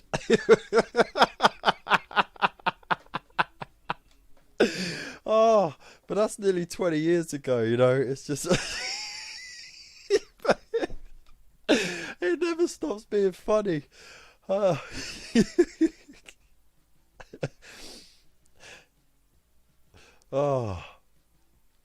jeez. But yeah. That was the one and only time. The one and only time, but my goodness. And the thing is, right, when my family heard of it, when my grandparents heard of it, they thought it was like a local sewage issue, and they were gonna complain to the council and everything, and I had to confess. But like, it was either that or, I have an accident in my trunks, and then on the walk back to the public toilets, that half-a-mile sandy walk, it just dropping out all over the beach. So, I mean, there was a good chance that it was going to stay out at sea. I didn't think it was going to come back in with the tide. Well, there you go. That was a lesson learned. But yeah, that was almost 20 years ago. Shenanigans.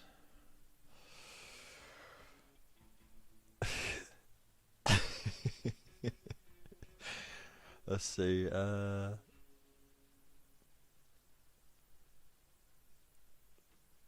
Cheese and bread super soon. Kev, if you got to marry one wargamer, who would it be? What kind of nonsense is that? I couldn't choose one of you. You're beautiful bastards.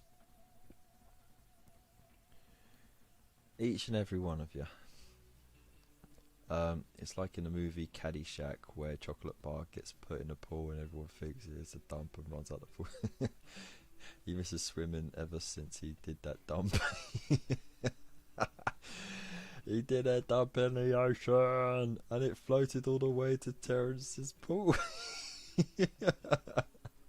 I know who the little bit was.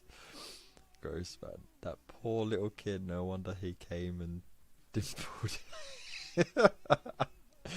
He lies, he goes back to that beach and does the every summer. You're lucky I got caps, like, not filtered, mate. Oh, what have I started? Yeah, you started something. I confessed. Ultra Smurfs poop directly into their power armor. I don't even think they poop, mate. Oh, cheese and bread. Anyway. Oh, I can't believe it. That never ever stops being funny.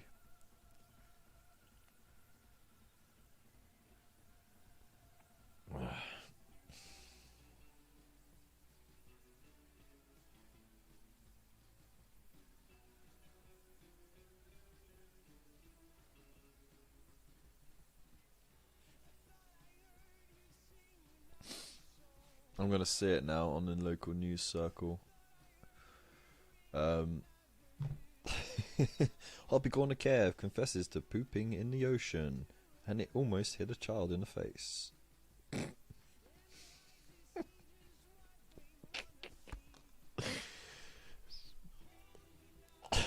Because they're full of poop. No, they're not full of poop. They just use everything in their body, don't they? There's no waste product.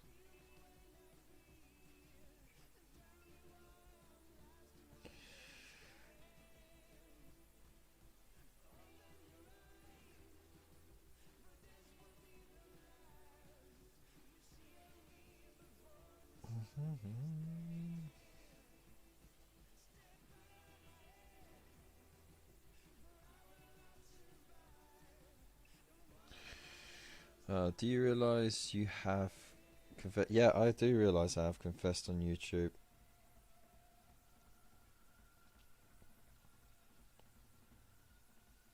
Screw it. What are you going to do about it? I was a 14-year-old kid. That was 20 years ago. Who cares? I'm a grown-ass adult now.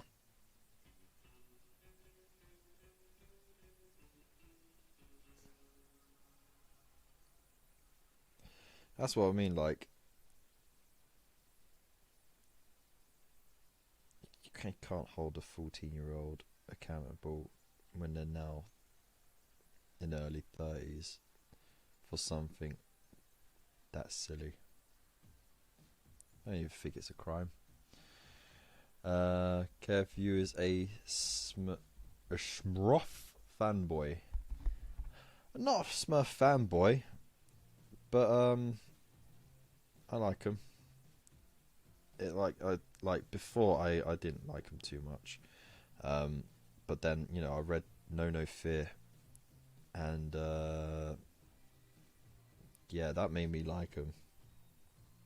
That was just an amazing story.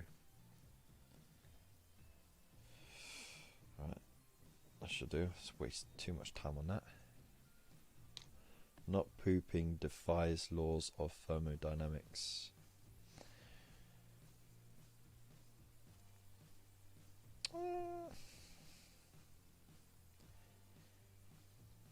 Not if if everything gets processed in the body and then whatever waste product is left gets exhaled.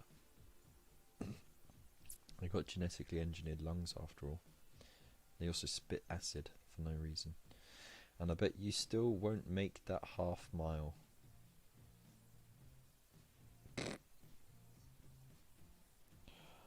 Oh, I shall say no more.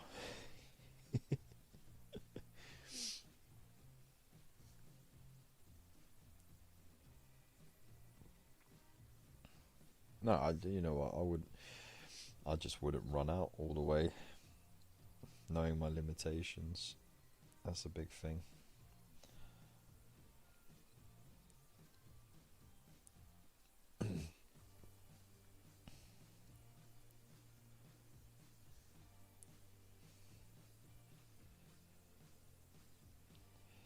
Not a fanboy, I just appreciate them. Just like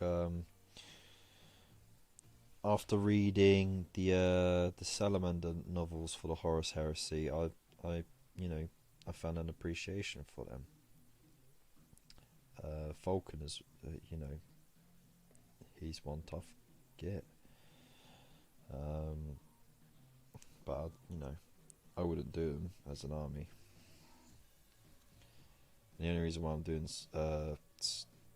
space Ultramarines as an army is because I started doing it for the painting tutorials for Conquest, so I'm just doing it. But I've got my own chapter,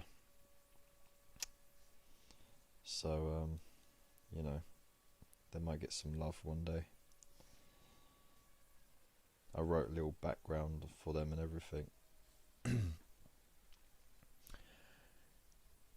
Alright, Terence, it's been good.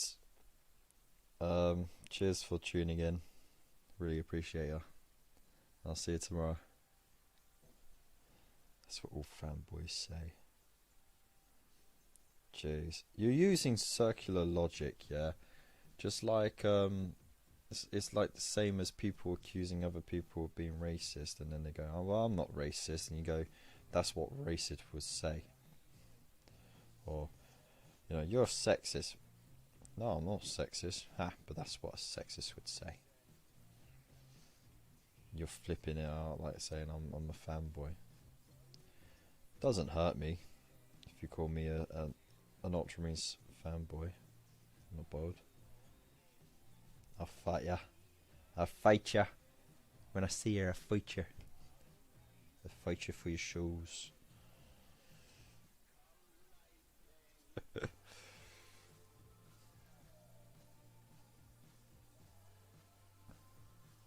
What chapter will Indomitus be?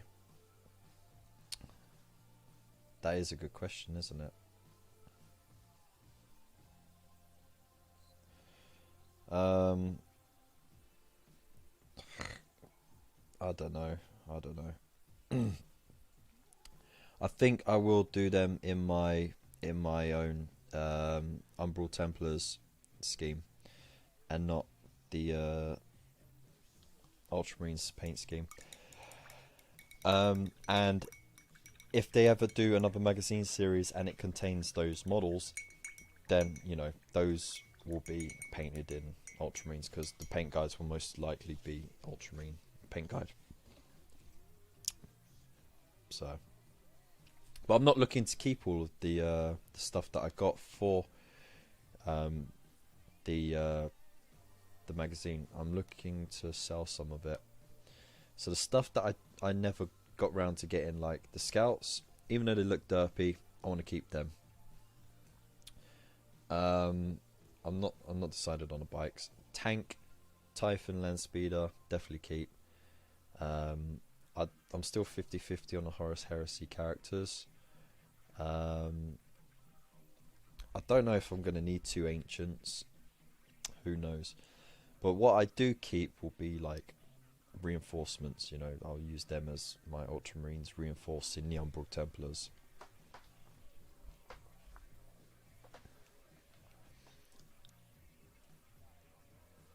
Yeah, you are a troll. You're a big old boomer troll.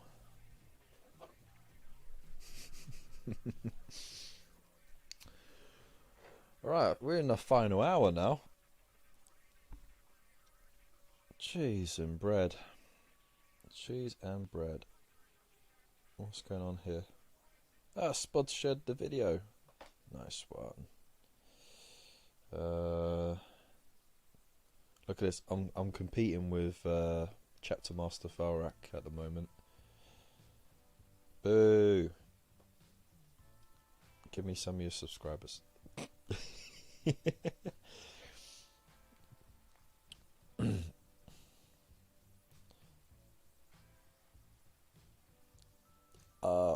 I'm having a bit of a laugh with Alex Doddy. I don't know if you know him.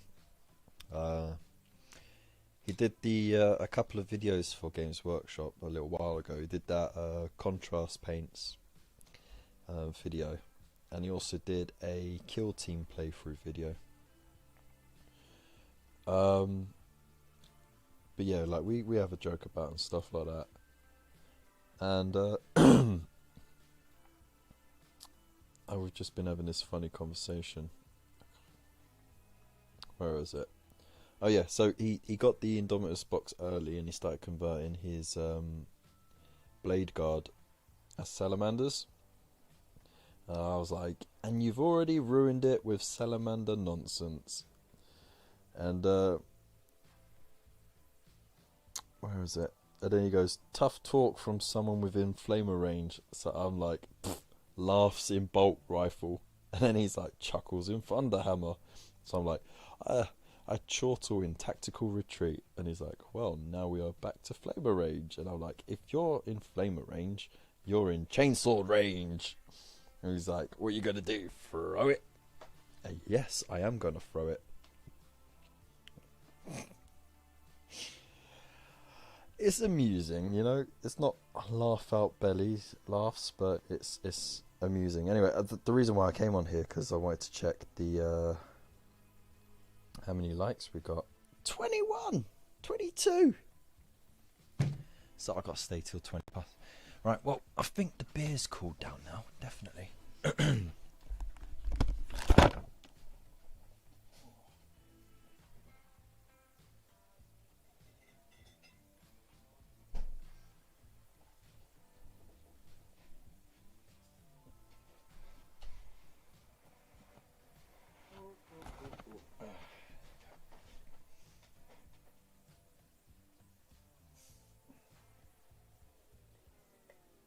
Oh, they put a picture up. Oh, funny.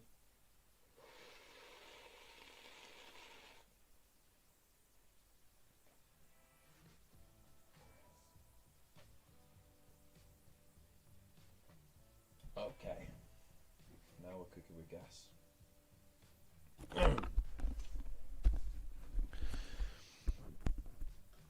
Oh, it says 25 now. I'm checking that.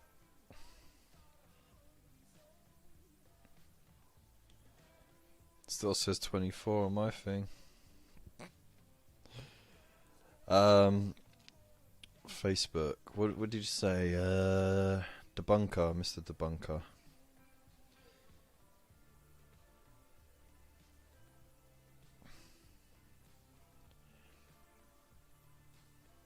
Synchronized slurp.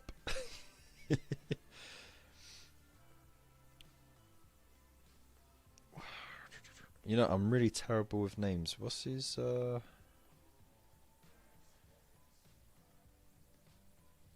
name on Facebook?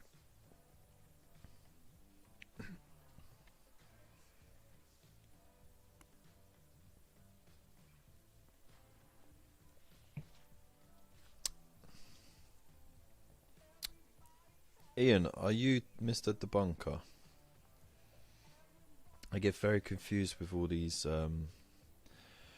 names, like real names and YouTube names and Discord names. It's quite hard to keep up with, so I do apologise.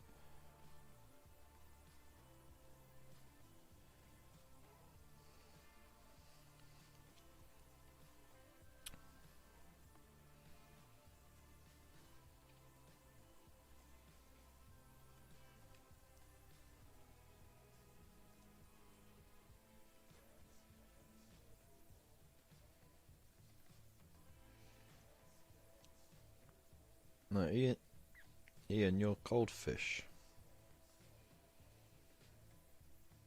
Oh, I'm getting thoroughly confused. This is very confusing for me.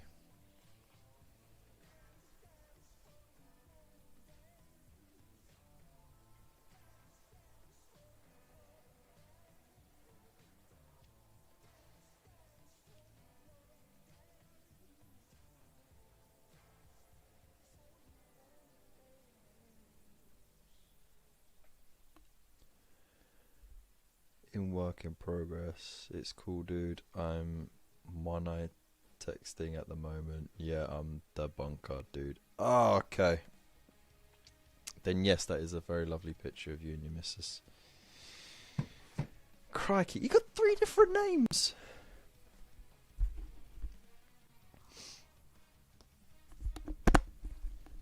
Oh, I forgot what it's like to wear a headset for so long.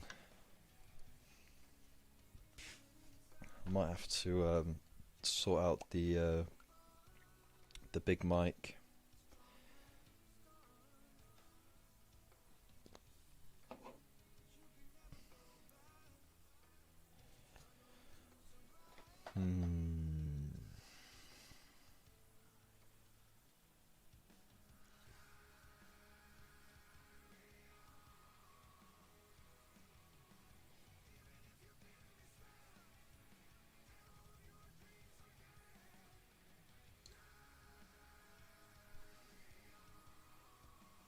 So has anyone entered the Chilean Wargamers monthly paint competition? I think this month was it Weathering or was that last month?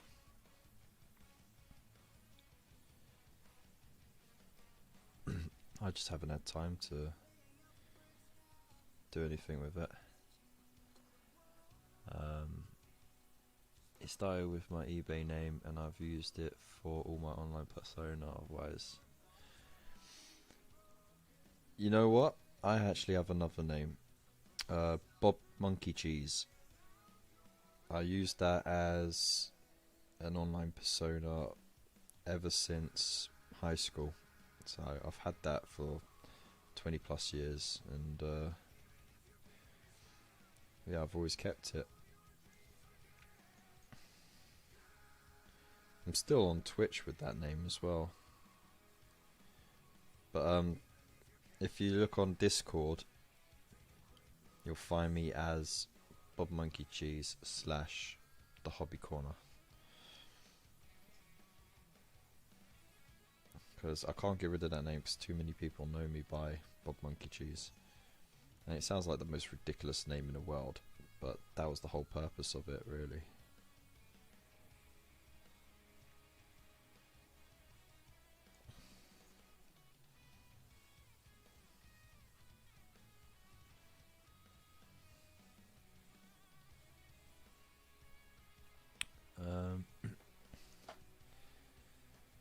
Stuck my death roller in. Cool.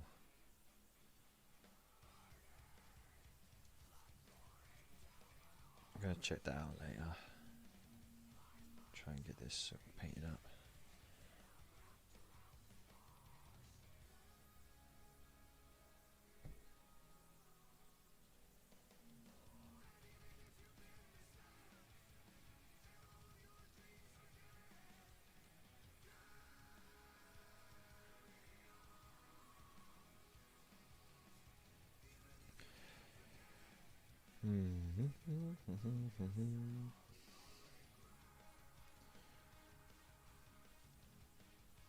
This tank alone would take me a week to paint up. Cheese and bread. You know, maybe I could just try and make this tournament legal. You know, 3 colours and base it. They're already blue and silver.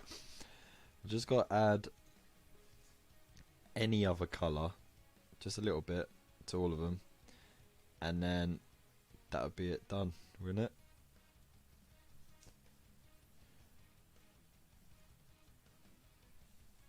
Could cheese it like that.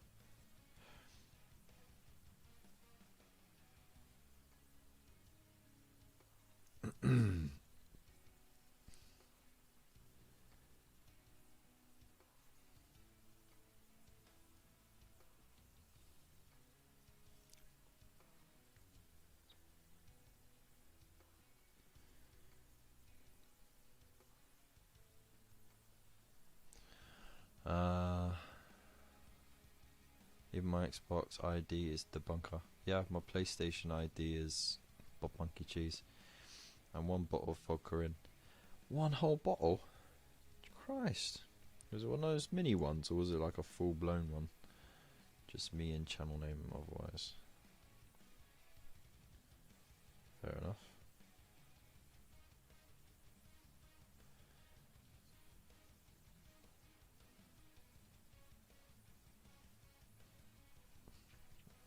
When tagging you on Insta with your hashtag, is it THCKev or T?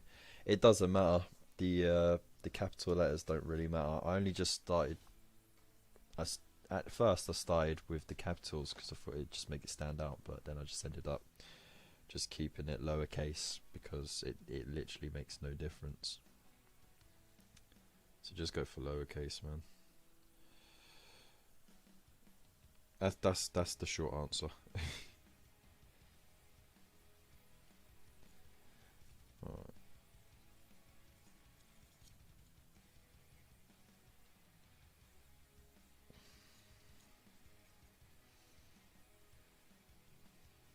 I love the fact that this this gun has an exhaust. That's how hardcore it is.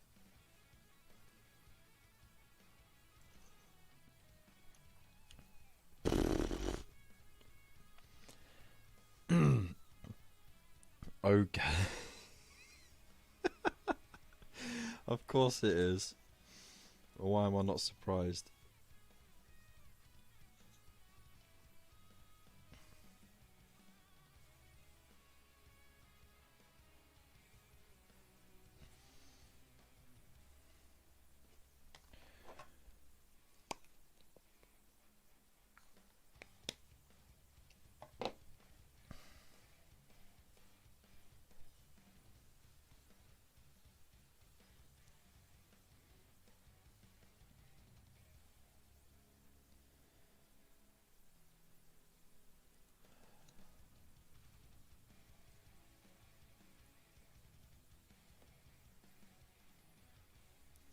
Alright.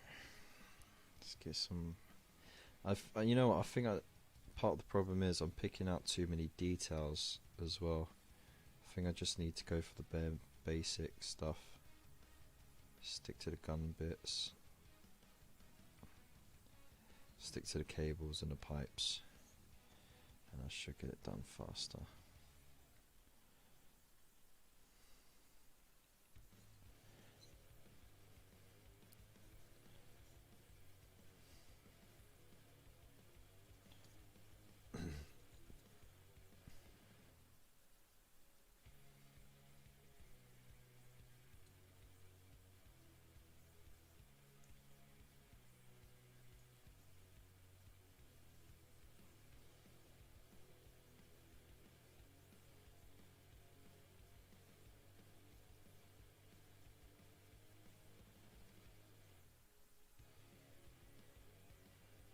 There we go.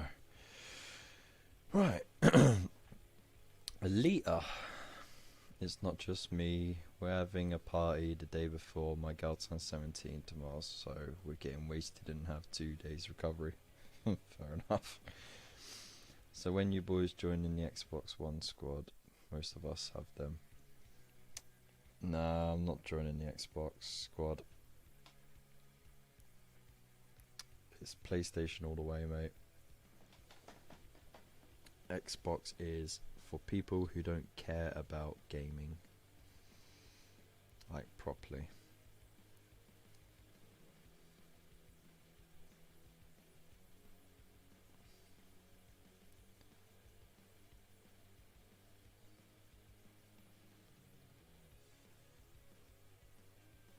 I just feel like Xbox tries too hard.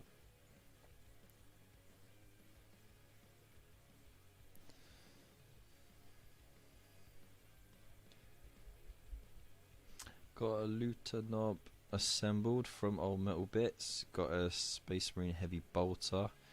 Gonna be a git to paint though. We'll post a pic on chilling. Sweet.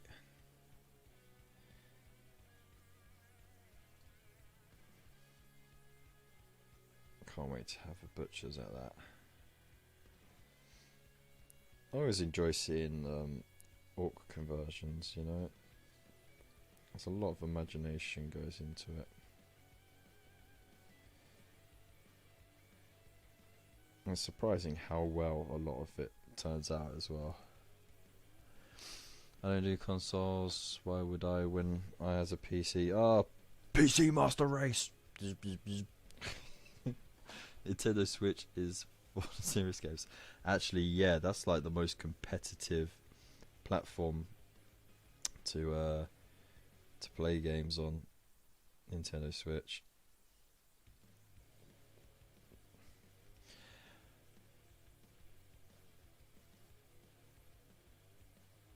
Now, a good thing about Nintendo's consoles is they're a lot more accessible because it's got a lower buy-in price, right?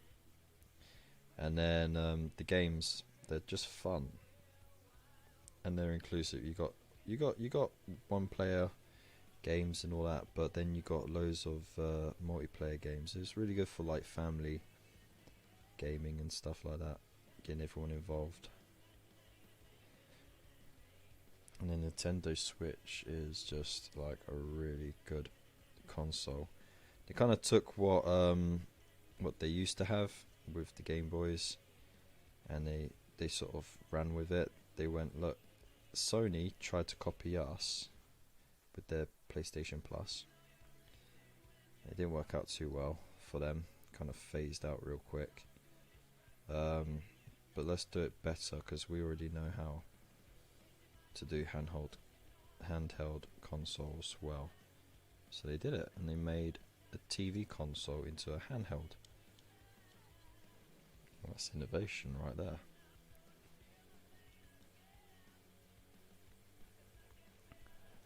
But yeah, I do like playing games on PC as well. For the longest time, I was PC only. Age of Empires, Red Alert, World of Warcraft, Eve. Played a lot of that. What else did I play? Dawn of War. Those are good games. A lot of real-time strategy games. Most of the Total War games as well.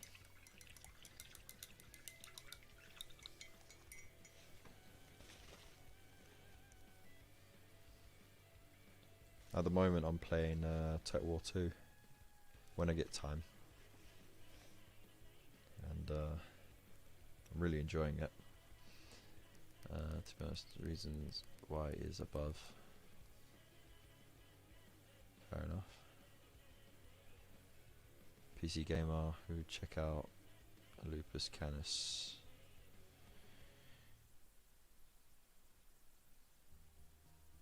If the others didn't have Xboxes, I would have got a PS4. I have a PS3 that I was using till the missus got me the Xbox. Fair enough. Yeah, God of War was a fantastic series. I remember the last God of War game that was on PlayStation 2, and they really pushed it on the cutscenes to, that console to the limit. And I remember hearing the console rev up for those cutscenes. It really revved up, and it was a really good game. Like, you could just blast through. I miss those games where you used to have targets to achieve, just for the sake of achieving them. You played a game for the sake of playing it because you enjoyed it, not because you wanted to quickly complete it, or not because you were playing multiplayer. It was just for the love of playing the game.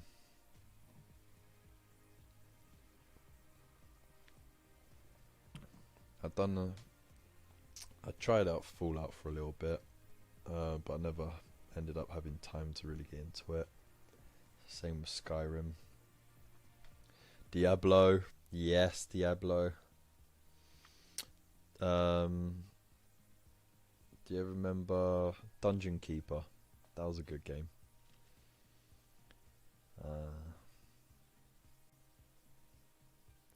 Yeah, Android games are pretty good.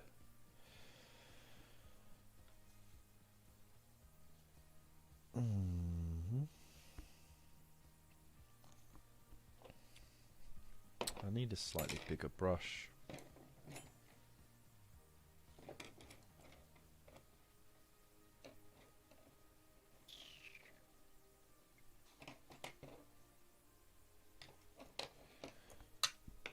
Whee. That'll do.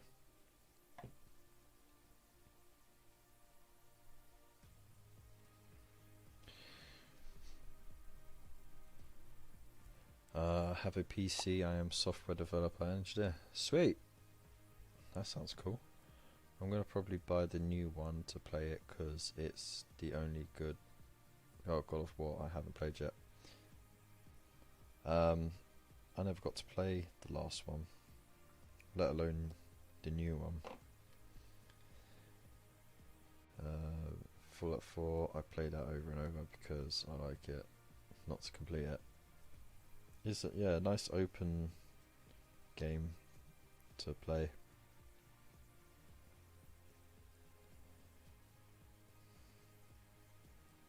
Open-ended games are you know, really worth the pennies, you know. I always feel a bit sort of cheated if there's a definite end to a game. Like, you know, you can have like a story mode and complete that, but it's got to be a solid story mode. But then I like having open-ended part to it.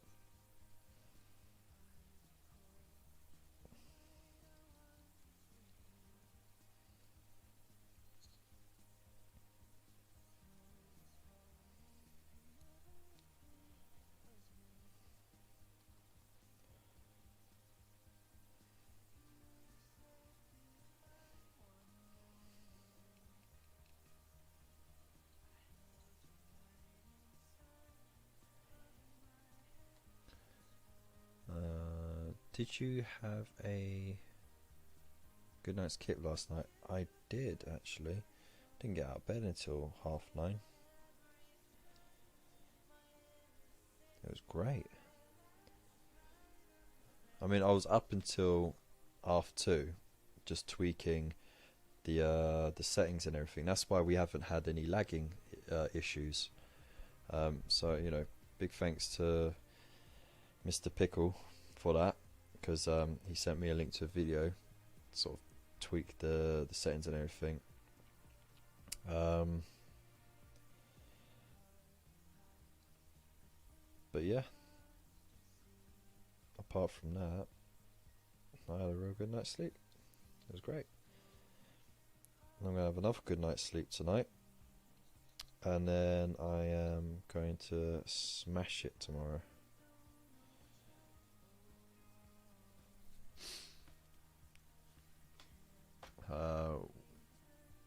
When I get a game, I am looking to get at least 1,000 hours of play, because I want my cat. Yeah, that's fair enough. Gonna go falling asleep. Alright, mostly Zen. Take care. I look forward to seeing you again. Cheers for tuning in. Big time appreciate it, mate. I like Baldur's Gate and Planescape Torment in the past. Did anyone play Unreal Tournament? That was the first proper first person like multiplayer game, like mass shoot up sort of thing. It was so much fun. Oh mate, when that first came out, I used to go over to my mate's house all the time to play on his PC, so we could play Unreal Tournament. And we would just sit there watching each other while we're taking turns. God, that was such a good game. And when you got the kill streaks as well, it was excellent, godlike, monster kill. Oh my god, headshots. It's all that sort of stuff. It was a great laugh. And everyone chased after that rocket launcher that had the guided missile that you could pilot yourself. The bust-ups that would happen for that. And you always got one guy who just like quick fired it into everyone around them, blew themselves up, but like killed 4 or 5 people with them. Oh, those were the days. Those were the days.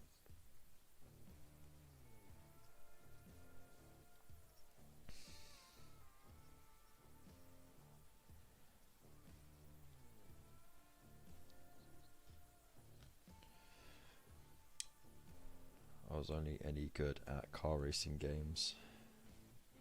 That's fair enough. We've all got our strengths, haven't we?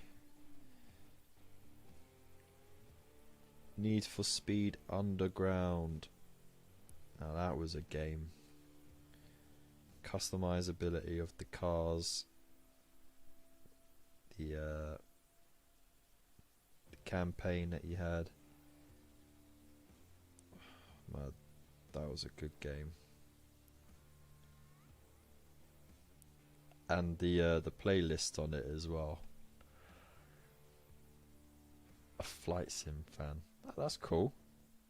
I did quite a few hours on flight simulations because I was with the RAF cadets at my high school, and I actually got a couple of hours worth of flight time as well, in one of those training planes. But yeah, I enjoyed that.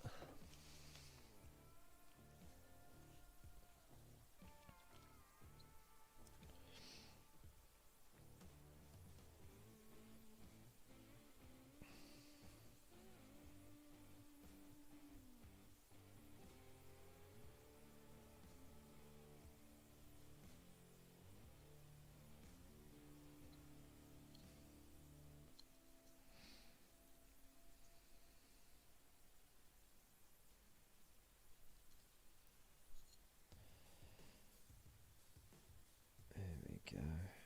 That's looking better already.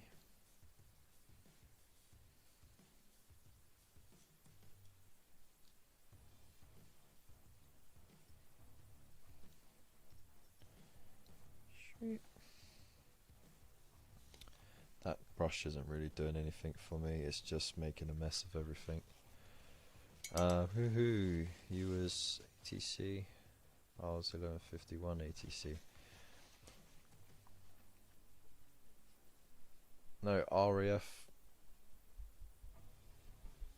And we were just known as RAF Norfolk High, not to be confused with RAF Norfolk.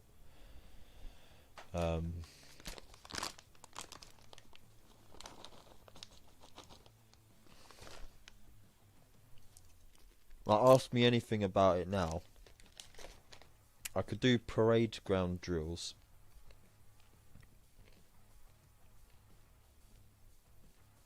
And you know, that's all I can really remember. It was so long ago. Again, that's like 20 years ago.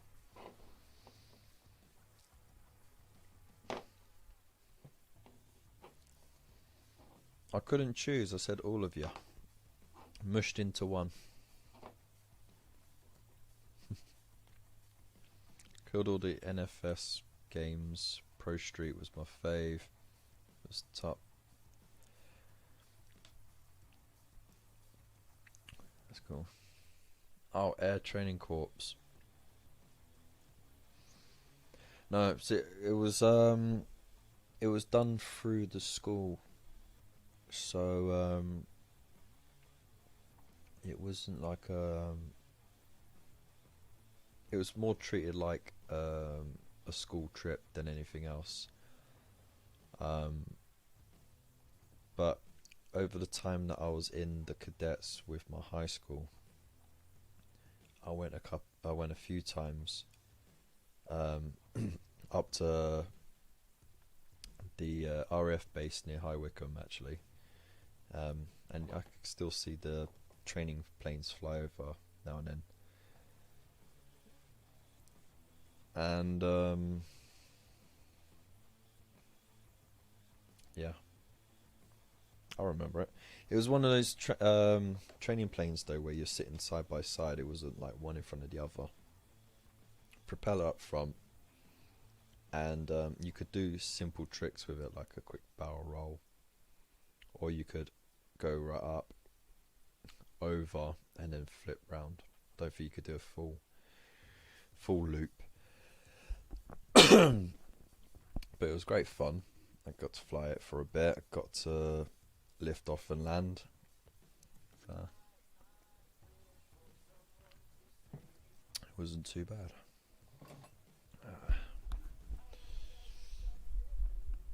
But we weren't known as Air Training Corps. Yeah, the old chipmunk. That's what it is. I knew it was a rodent of some kind.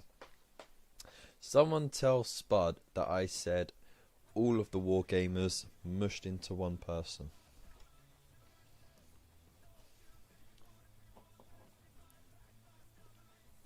No, I'm not using that brush, it was rubbish. Oh, you qualified. Nice. Um, honestly, like because of the budget and everything, we didn't get to go that often. And what interrupted us a lot was because the people who were running it were volunteers. There was a lot of disruption in the regularity of the club. It was supposed to be once every 2 weeks, and sometimes it didn't happen. And then I think for like 2 years we didn't even have any trips anywhere. So it was a bit, yeah.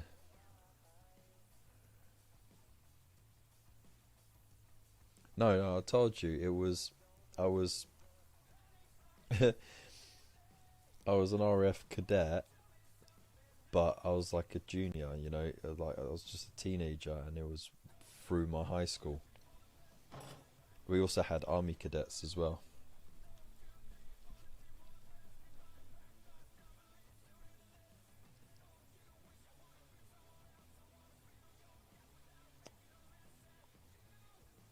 Oh, that's cool. Rivets.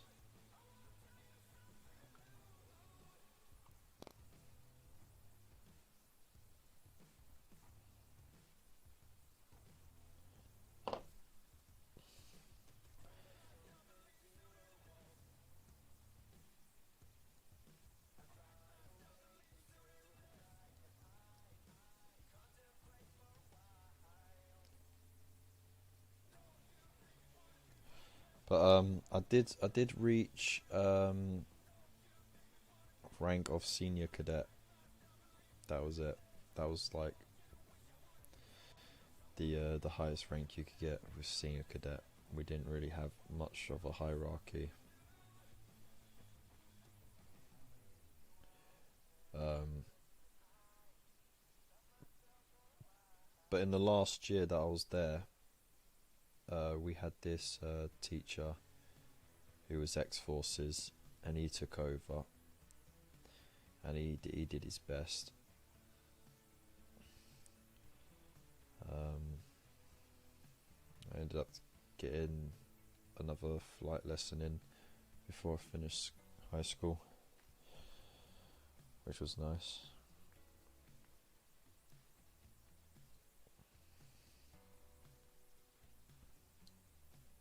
Yeah, switching to that brush was rubbish. Shouldn't have done it.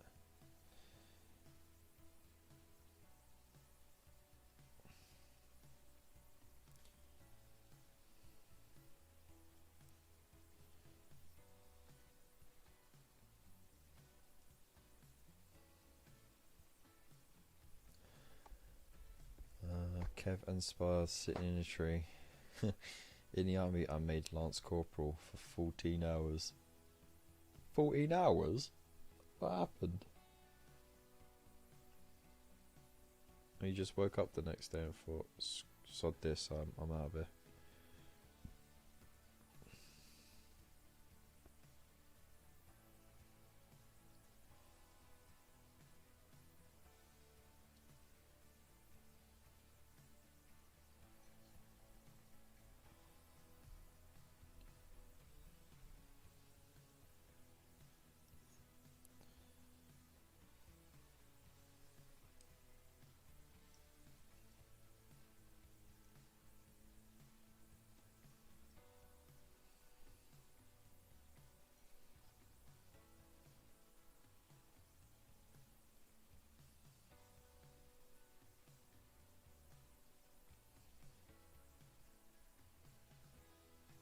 It is easy to get busted. Well, was in my time.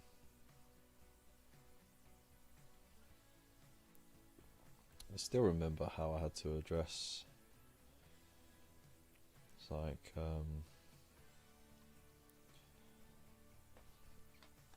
you know, the old proper British salute, not the American, derp derp. It's proper like that, straight down. And you say, like, if they ask who you are, you just say, Senior Cadet Porter, B Squadron, Sir.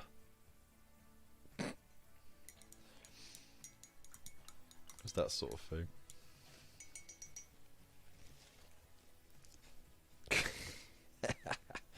If Spud could hear what I was saying about him now.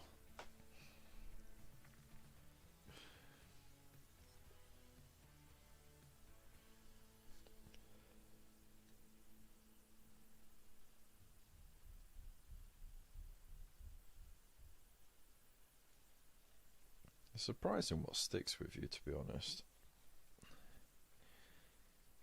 That's right, longest way up, shortest way down. Palm facing outwards to show that you're not a grubby bugger. But in the Navy, you know, it's like that. They hide their palms because traditionally they would have very dirty hands, so they would hide that.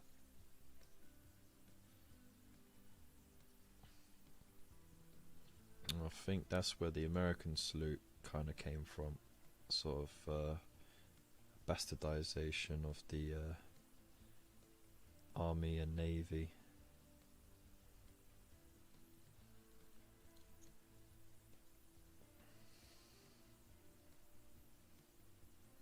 Don't even need to paint under there, do I? No, just the side.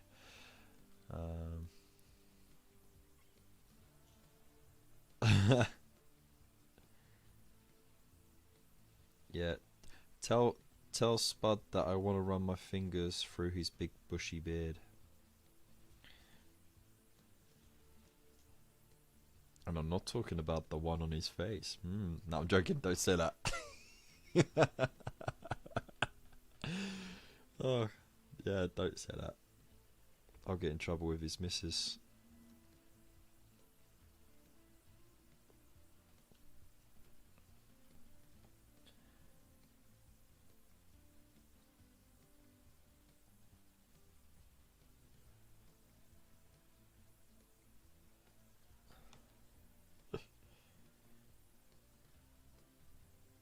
I think he's a little bit drunk at the moment. Hey Dan, how you doing? Glad you could come join us again.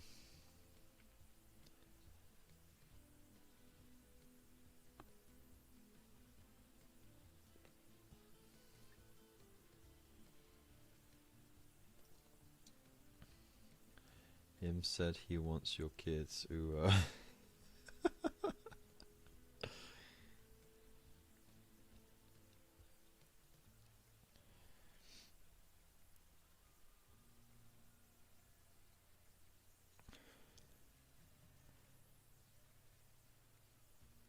he's having a good time on his break.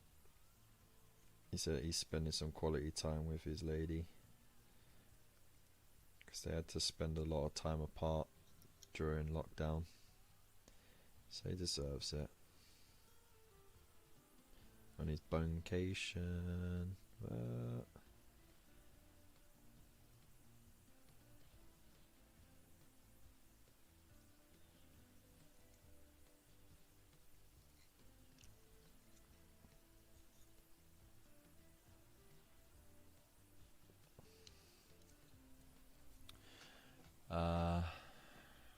How's the pain coming along? Terribly, terribly. I got all the troops with the lead belcher bits blocked out. I haven't even touched the bikes. I'm only just doing the turret on the tank at the moment. Still got a land speeder to do and the rest of the tank. Help! But you know what? I was thinking, like, I could just literally quickly blot some lead belcher on there, and then just do like a quick dab of gold on each and every one of those models, and then I got the 3 minimum colour for tournament ready. I'll just quickly base them with some astro granite and just cheat it like that.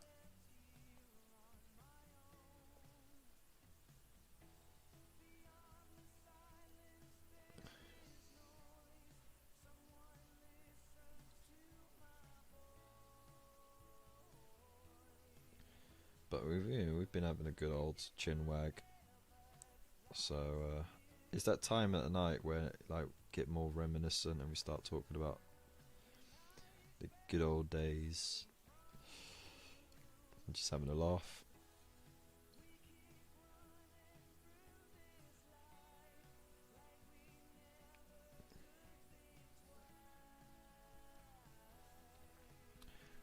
stuck a pic on Facebook of my looted knob during this very stream. Wow, smashing it out, mate.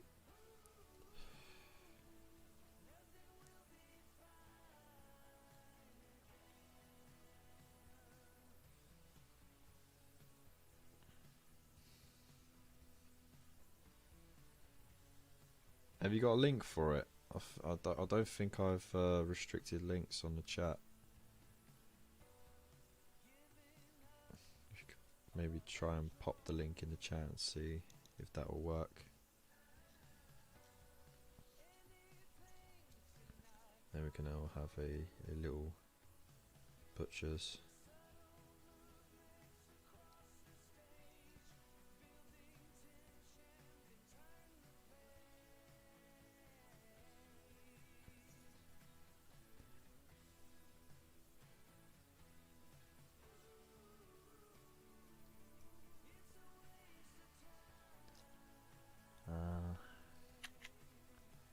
Just sat through Jurassic Park 2 and 3. Woo! Damn.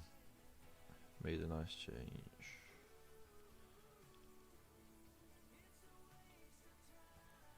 This would be a massive undertaking for me, to be fair. I'll be happy with that, dude. Fair enough. So, cheers. Dang, you're still going. You're going ham, man. Yeah, I mean, I have no choice at this point. I just need to get it done. I need to push myself, otherwise I'll never do it. And it will just be another one of those failed started projects gathering dust somewhere. You know, I need a bit more discipline.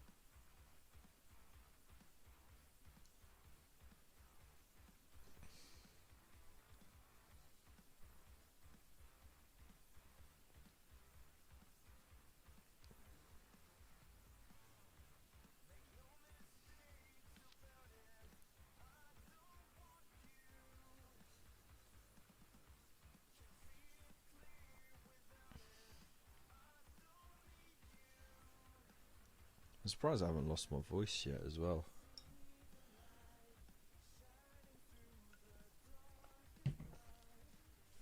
Alright. Let's have a look-see on Discord.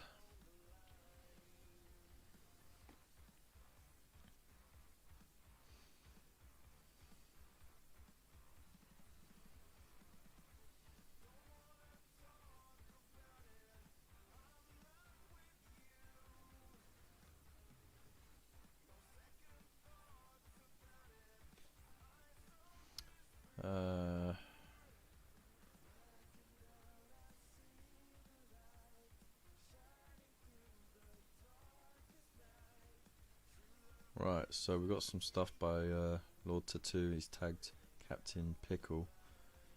He's done Sons of Horus? Or no, okay, no, it is definitely Salamander's stuff. That's cool. Oh, there's that pick again, Mr. Debunker. And there's Little Miss turning 17. Now, where's the pick? Is it work in progress picks? Let's have a look.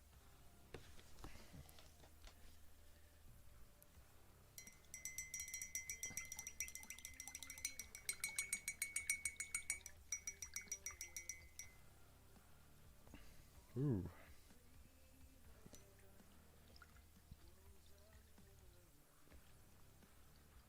Right, first of all, Gear Guts has got some really cool models going there. There you go. Work in progress, War Boss with flash kits for scale. That's Tonk! The size of that banner is ridiculous.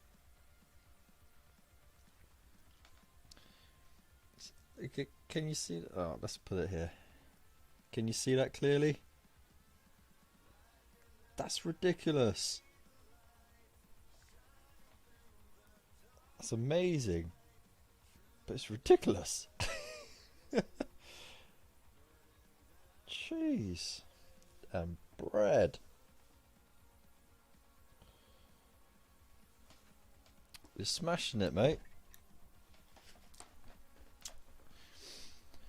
Alright, how many likes are we on now? Let's have a look quick.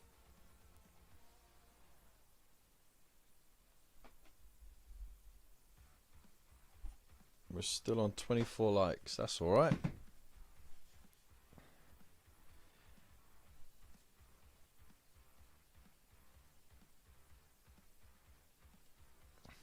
Let's get this sorted.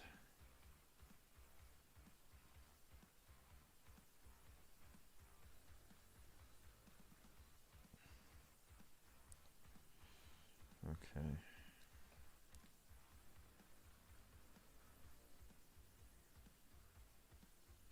Starting to think it would have been quicker to spray it all lead belcher and then paint the blue panels on. You know what I mean?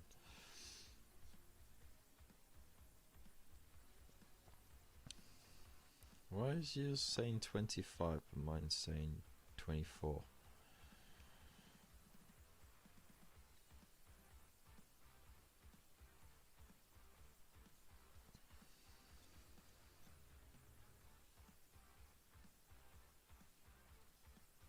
That's fine, I'll still go 25 minutes over just for you, buddy.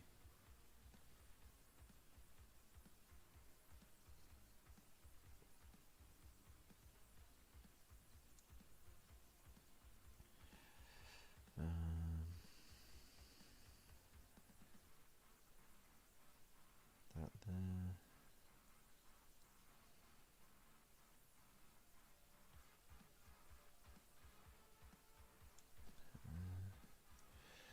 And what else we doing?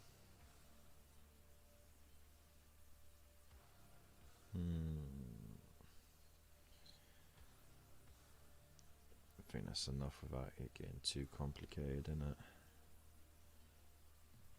Yeah, okay.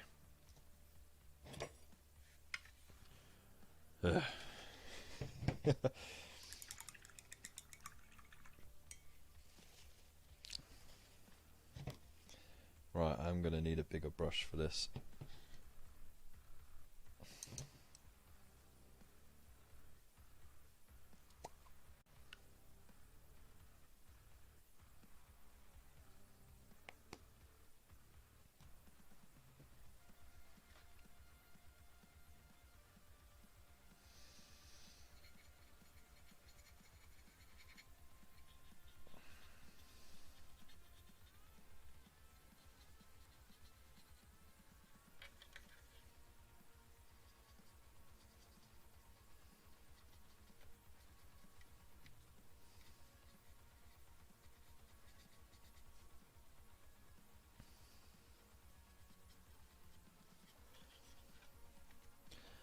I haven't asked before, are you painting these as Ultramarines or Crimson Fist or perhaps something?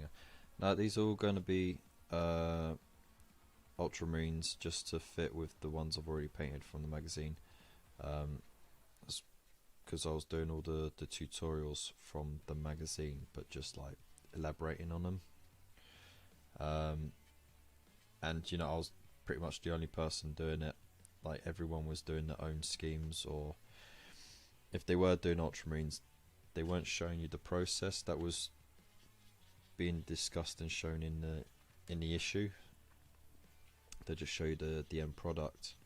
So that was my initial aim, really, to sort of help people get through it.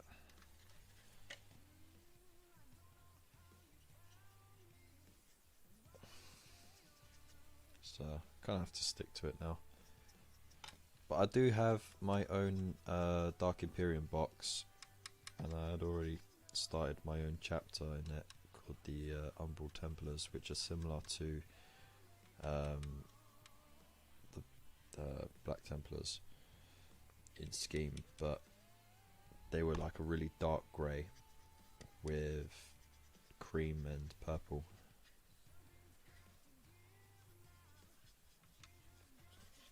I'm totally looking forward to doing those Silver Templars as well. Still going to do those.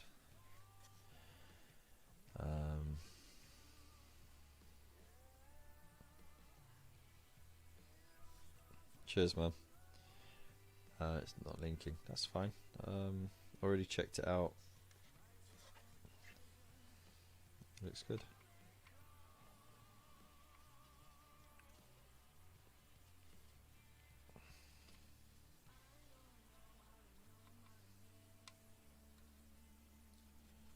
I'm not too fussed about getting all of this under here, because once you get the things on, you're not really going to see much of it. The old grav plates. So it is literally just painting the bit that you can see.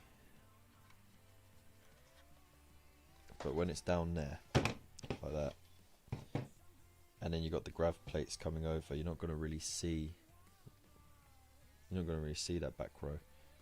So I'm just doing it for the sake of just in case. But it doesn't really matter.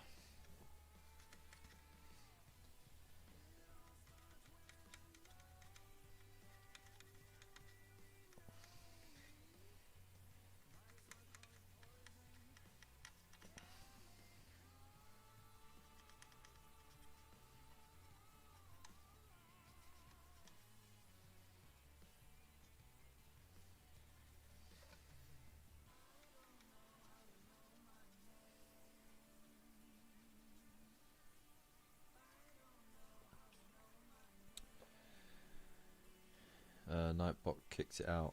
Ah, oh. Shouldn't have. Stupid Nightbot.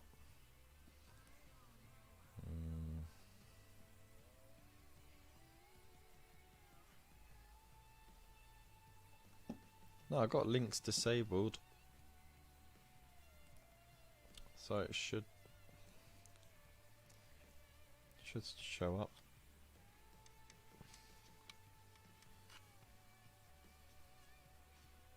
Like the filter for links is disabled, not the ability to share.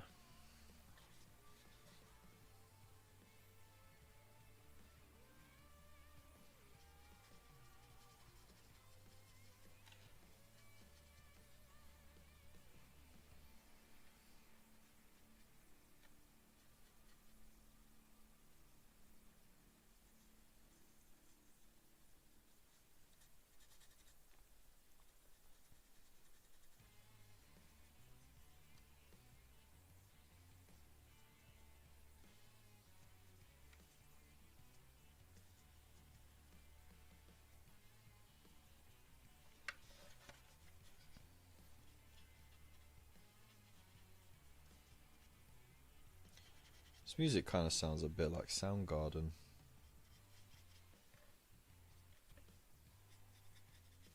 It's quite pleasant.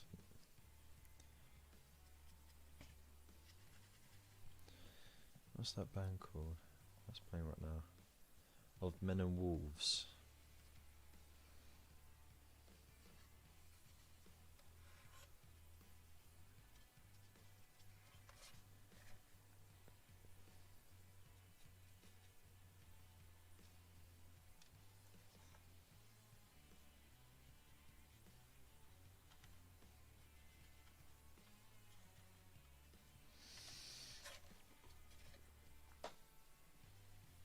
So I hope everyone is doing alright. We are in the final part of the show now. So for the next 25 minutes, it's purely for the likes that I received.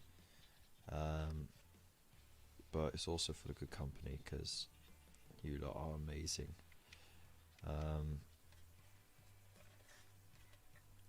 So yeah, let's make this last half hour a good one, shall we?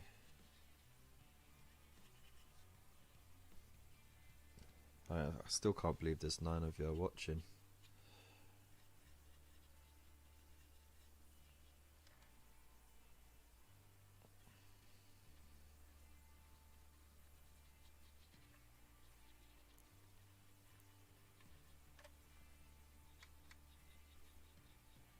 Oh dear. If I can get the worst done on this tank for the lead belcher, if I can get the worst of it done, I'd be happy with that. It's a shame I didn't get the other stuff started, but you know what? I think I was biting off more than I could chew in the first place. I have to dedicate whole days to get this whole lot done.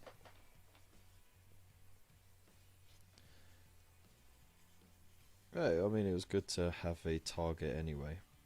Something to try and achieve, and, you know, okay. I haven't reached my target, but it doesn't mean that I can quit. Just means I've got to work a little bit harder, a little bit faster, a little bit stronger, a little bit wiser. Thanks for making me a fighter.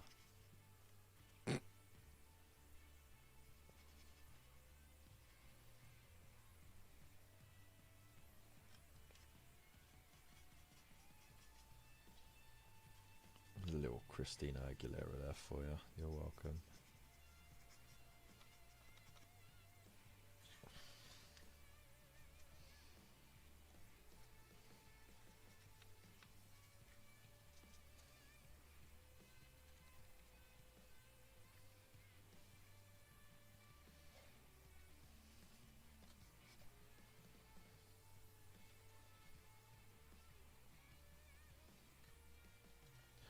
I mean, I'm sure I have, but it doesn't feel like it because it's just building it, spraying it, shading it all, overbrushing it, and then getting the silver bits done. I think if I was just doing one squad, you know, I'd feel like I accomplished more. I would have got that squad finished already, and then I could have moved on to another thing.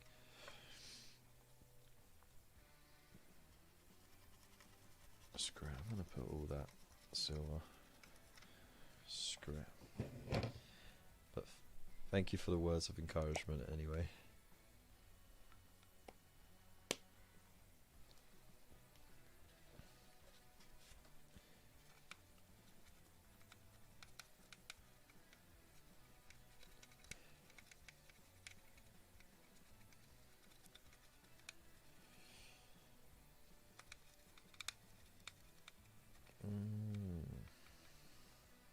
That's better.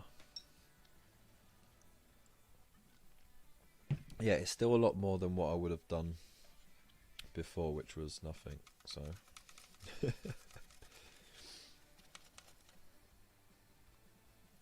Work done is better than no work, I guess.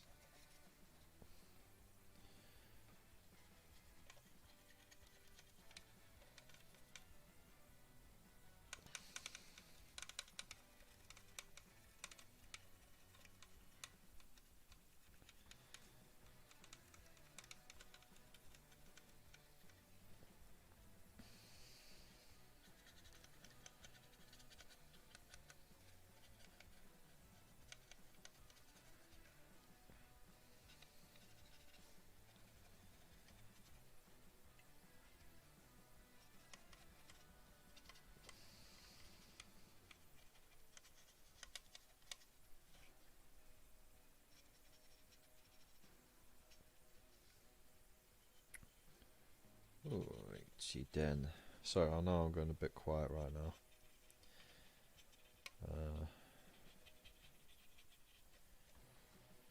I think it's just started to set in. Like how long we've been live. How long have we been on now? 5 hours and 10 minutes. That's how long this stream has been so far.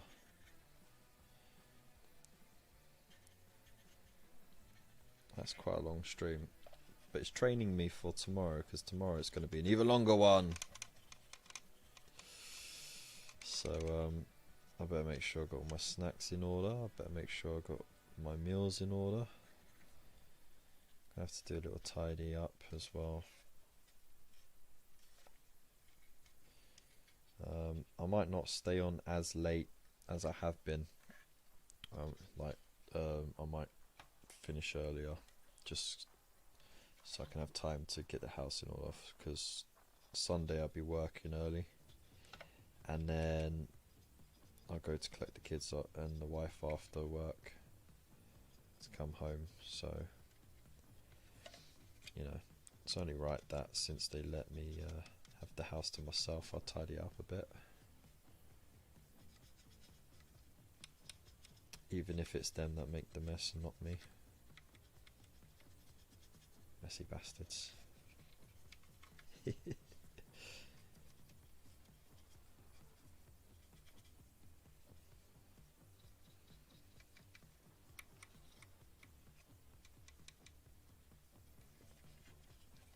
Alright, that's that.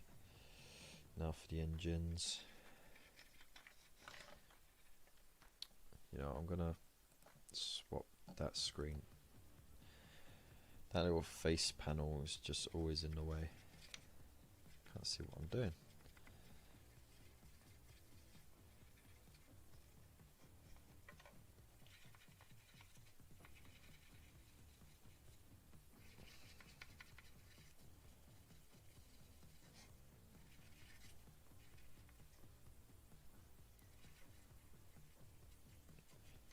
So yeah, I got the handbrake fixed. We jacked it up and then it almost fell on my mate, but we're alright.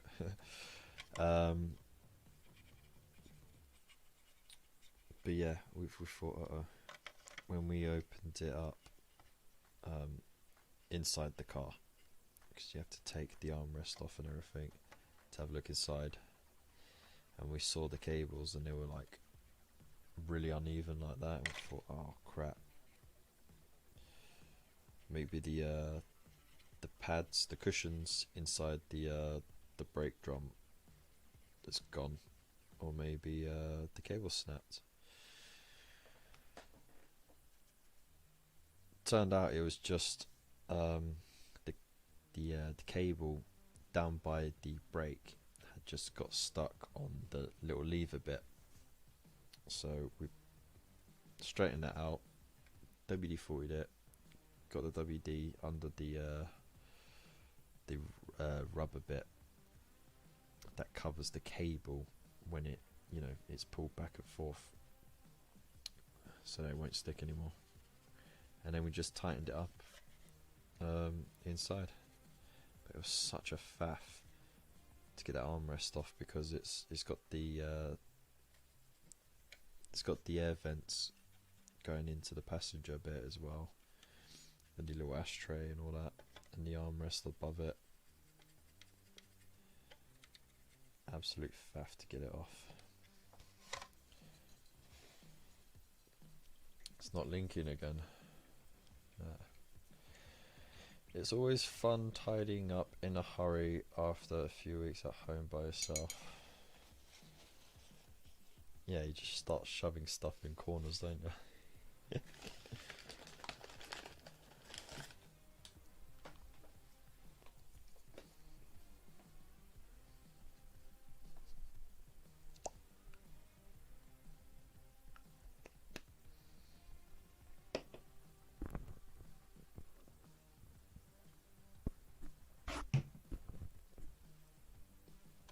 Alright. Let's get gone, boy. Let's get gone.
It's looking better already, isn't it? Huh? It's getting there. It's blooming well getting there.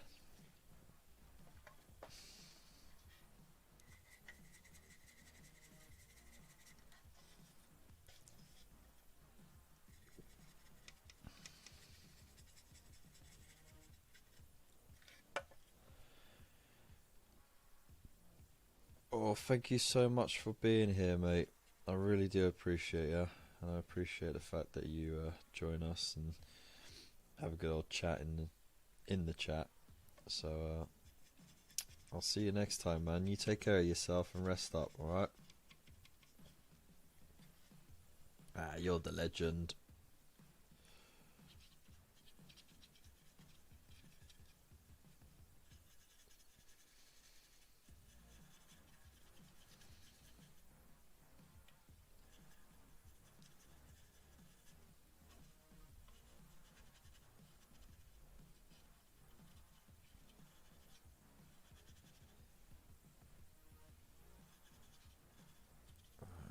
Let's get that all in there.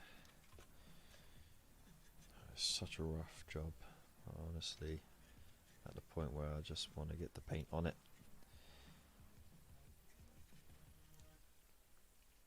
See you tomorrow, man.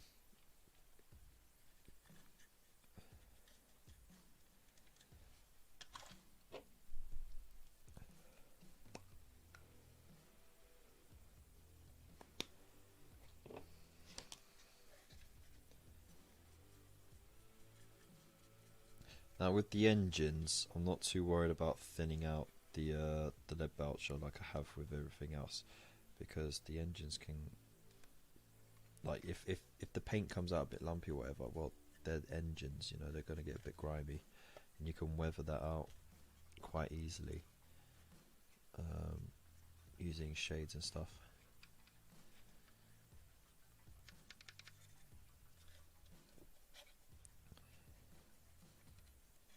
So that's my little tip there.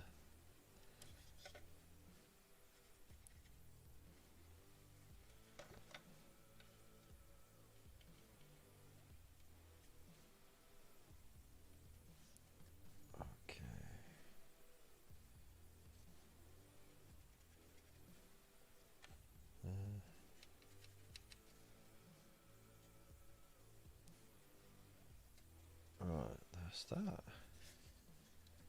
Looks alright. Hey, what do you think? Not bad. Not bad. Could be worse.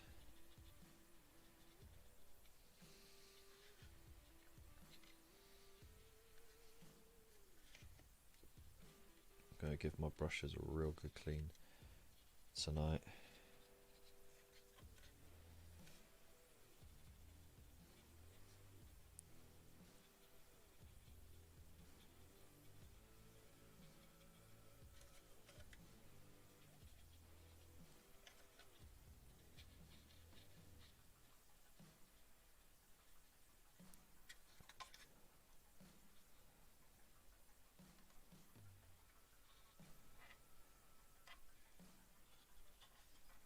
So we're down to 10 minutes left.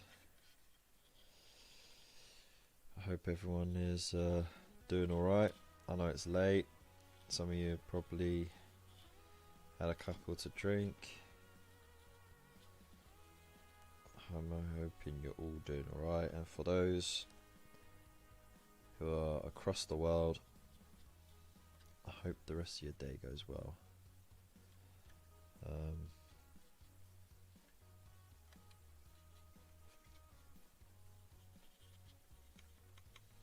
It's kind of torn in two minds about tomorrow, because I'm a big Pokemon fan, and I've been playing Pokemon Go since it came out, and tomorrow is the first time they're doing a Pokemon Go Fest that everyone can be part of, because normally it was just in a park in Chicago, and then they were going to extend it to other cities around the world. and then COVID happened. And it's like this big day where, you know, if you can get tickets to it, then it allows you access to some of the regional Pokemon that you can only get from travelling abroad and stuff like that.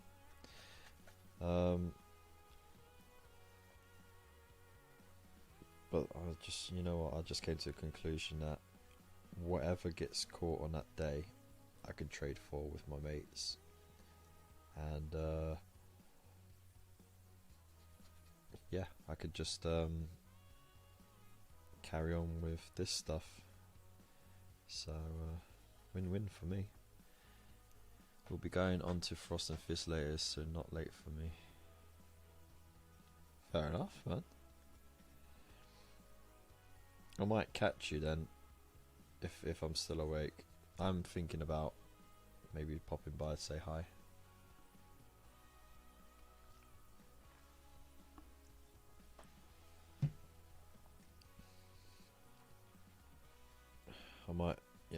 I think I might unwind for a little while in front of the TV.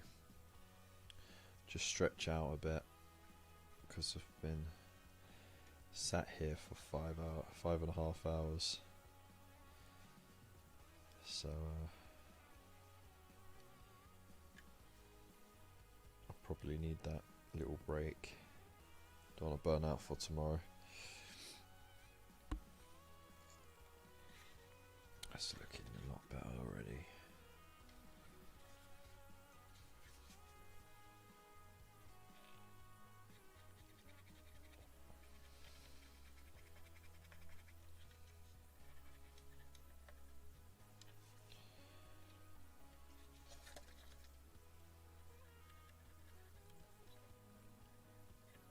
I'm so psyched for tomorrow. Always get a little excited when the new editions come out. It's the only time I like really splurge a lot of money at Games Workshop. 'Cause normally it's just, you know,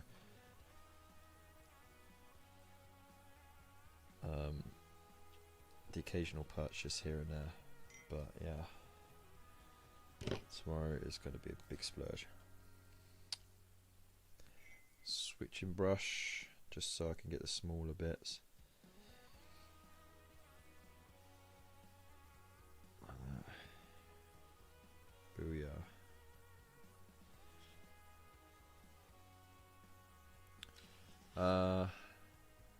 Can't paint anywhere near 5 hours. Well, cheers, bud.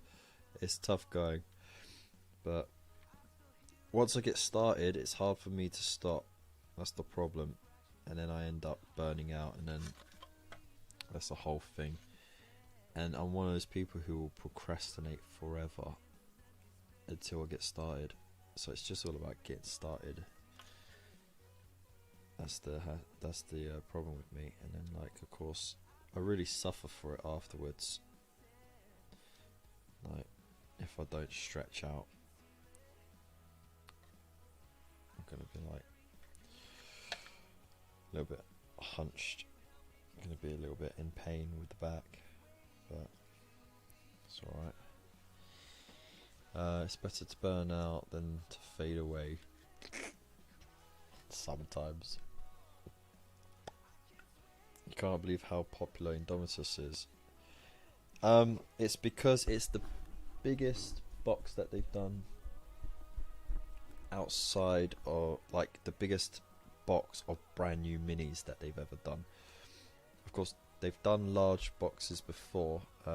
Like a few years back, they did a few massive boxes for Armageddon when that expansion came out. It was quite a few years ago, actually. Like, you could get 3 Necron monoliths in a box. You could get like half a tank company for the guards in a box. It was ridiculous. So yeah, this is all brand new stuff. You've got a rule book in there which has a limited version of the print, which is just basically the cover. is it doesn't have the writing scrawling all over it. And yeah, I mean it's a really nice box full of nice new stuff. So yeah, people have been getting really excited about it. And of course, you know, like the whole fear of missing out is always going to be a factor as well. Though they kept saying, yeah, look, there's going to be plenty for everyone. People still panic bought it because it just got hyped so well. No one wanted to miss out. So that's what it is, man.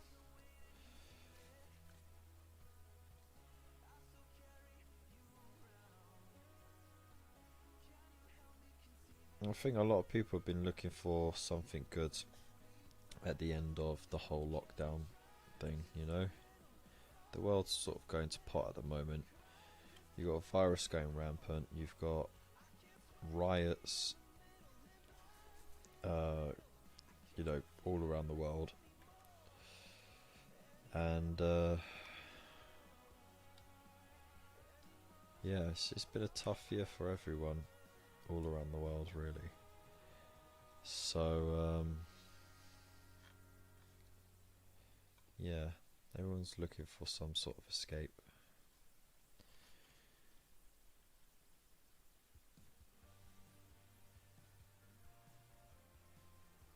You fell for the plenty thing. Well, that's the thing though, they did have plenty. I guess they just didn't realise how successful it would be. But they went straight to, you know, doing made to order. And the only reason why that's taking long is not because they got to produce the miniatures, because they can produce the miniatures in good time, even though they got other stuff that they're releasing and that, and they have to get all that pressed.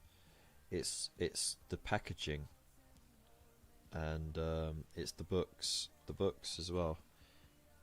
They're all outsourced, you know, so they have to wait for that production to be done. And of course, if they're coming from a company that they got a contract with, and that company's fulfilled the contract, then that, you know, they have to do another contract with that company, and they're probably already doing another like load of books or whatever from another company. So then they have to wait for that to finish before they can get their order produced. So it's that sort of thing that's going on. So that's probably why a lot of the made to order is a bit of a wait.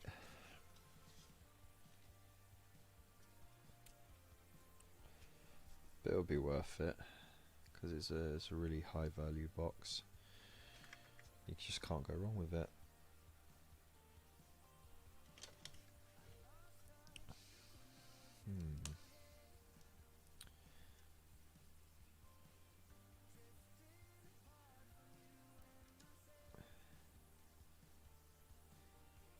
Alright.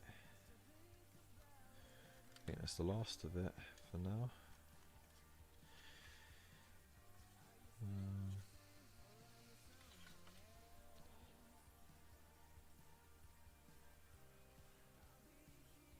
Screw that. Right, I'm gonna have to call it there. 5.5 hours live streaming. Absolutely nonsense. We have just gone into second wave lockdown.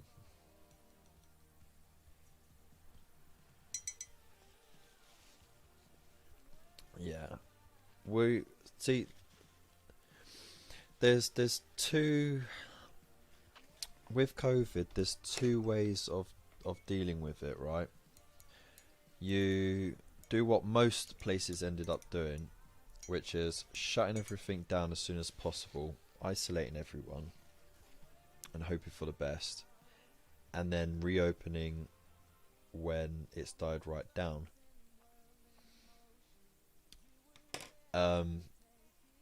But all those countries that have done that are seeing a second massive spike. In the UK, the government did want to do herd immunity at first, and then they had a lot of pressure to lock down like other countries, so they ended up doing a U-turn on it. But they stayed open long enough that enough people got infected so that they could keep the spread of the virus contained, but at a reasonable rate of spread, so that people still got infected. And it was important that people still got infected. Not, you know, you want all the vulnerable people to be protected, and you want to make sure that all those who need that protection to keep themselves safe. But the idea of locking down was the fact that you can't stop the spread of this virus completely. You can only minimize it so that you don't overstretch the hospitals and their resources. But in the end, everyone's going to get it in one way or another, and it's going to be a very long time before a vaccine is even available. They're saying that they possibly got things that they can trial, but even those trials are going to take another 6 months maybe, and then it's going to take an even longer time to produce them, and that's if it works, you know. So that's why the cases never stopped in this country. They went down, and then they sort of smoothed out, and there's little bumps here and there. But the thing is, you don't hear about the rest of Europe on the news. You don't hear about flare-ups in other countries anymore. You don't hear about any of that. All you hear is how bad it is here and how bad it is in America. But I mean, the funny thing is, if you measure it by per million rather than per country, because every country has a different size population. America is basically 52 countries. Or is it 51? Well, it's over 50 countries mushed into a country. So of course their numbers are going to look really bad. Brazil's not doing great. Mexico's not doing great. They're about to overtake us. It's not a race or a competition, but at the end of the day, every country's going to have a massive infection rate. But there's been massive discrepancies in tracking it, in identifying cases, and how the deaths have been logged as well. Because in the beginning, in the UK, a lot of deaths around the outbreak got written down as because of COVID, if there was any suspicion of it. So and that was before they got tested for it. And then when they were tested for it, if they came up positive for COVID, it was written down in the death certificate. They died with COVID. But that might not have been the cause of death. They might have died of natural causes or whatever. It's very convoluted. But yeah, at the end of the day, it's gonna burn itself out eventually. But we're gonna have to live with this for a couple of years at least. Yeah, Australia is so sparsely populated, so I mean it's all mostly coastline, and it's most of the population is in like 2 of the states, really, isn't it? And you got one territory, which is a territory, it's not even a state, and no one lives there. But yeah, Australia's alright at the moment. But when things start opening up, when international travel starts opening up, it's gonna flare up again.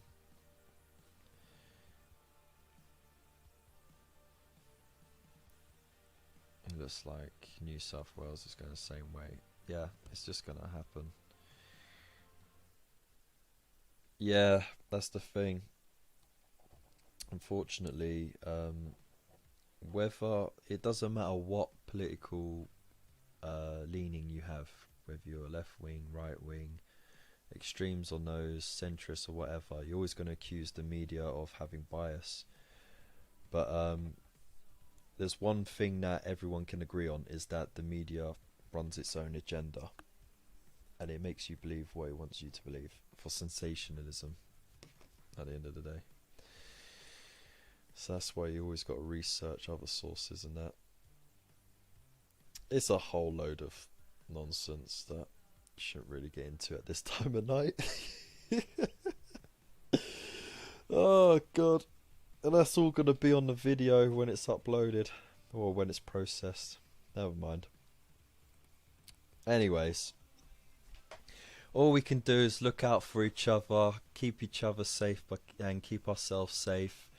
Treat everyone with kindness and respect, just like we expect to be treated with kindness and respect. And let's face it, shouting in people's faces is never going to accomplish anything, and being selfish is never going to accomplish anything. So yeah, let us all just be good to each other, be kind. That's the message that got lost before COVID. Be kind. So I'm going to leave it there. I love you lots. It's been good, it's been fun. I failed my challenge, but I had an absolute blast doing it. And I've made some great mates on the chat. You're all legends. I really do admire all of your work as well, and I really have just enjoyed your company and your viewership. So yeah, thank you so much, people. Big love to you all. Thank you for your support. And yeah, remember, tomorrow 12 PM GMT, I am going to be live again with the Indomitus box. And then at 2 PM we're gonna have Josh from the Pickle Jar and Elston from Chilling War Gamers on the Chilling War Gamer main site, doing what they do best and just having a laugh while they crack open their boxes. So that's 2 PM GMT. And then when they're done, it'll be back to me for a very long one, and we'll see what I can do in that time. So we'll be building it together, we'll be playing it together, we'll be looking through the book together, we'll be experiencing it together. So we will be recreating that event that you would have in store but at home with each other. It doesn't matter what time of day or night it is, or what country you are, we're all going to be in this together. So without further ado, I'm going to leave it there. I've waffled enough. If you haven't subscribed, just subscribe. Why not? There's non-stop content going on here. Plenty of ways to support the channel as well. You got details. I'm not sure if the links work, but there are details to the Patreon channel. There's also details to make a donation to PayPal, and every penny goes straight into investing back into the channel. Also, there are plenty of links for Facebook groups. Every single one is amazing, run by amazing people, and it's full of amazing people. So definitely check those out. Got my social media links there as well. And if you go onto my main YouTube page, there are some other YouTubers which I've put down on the list.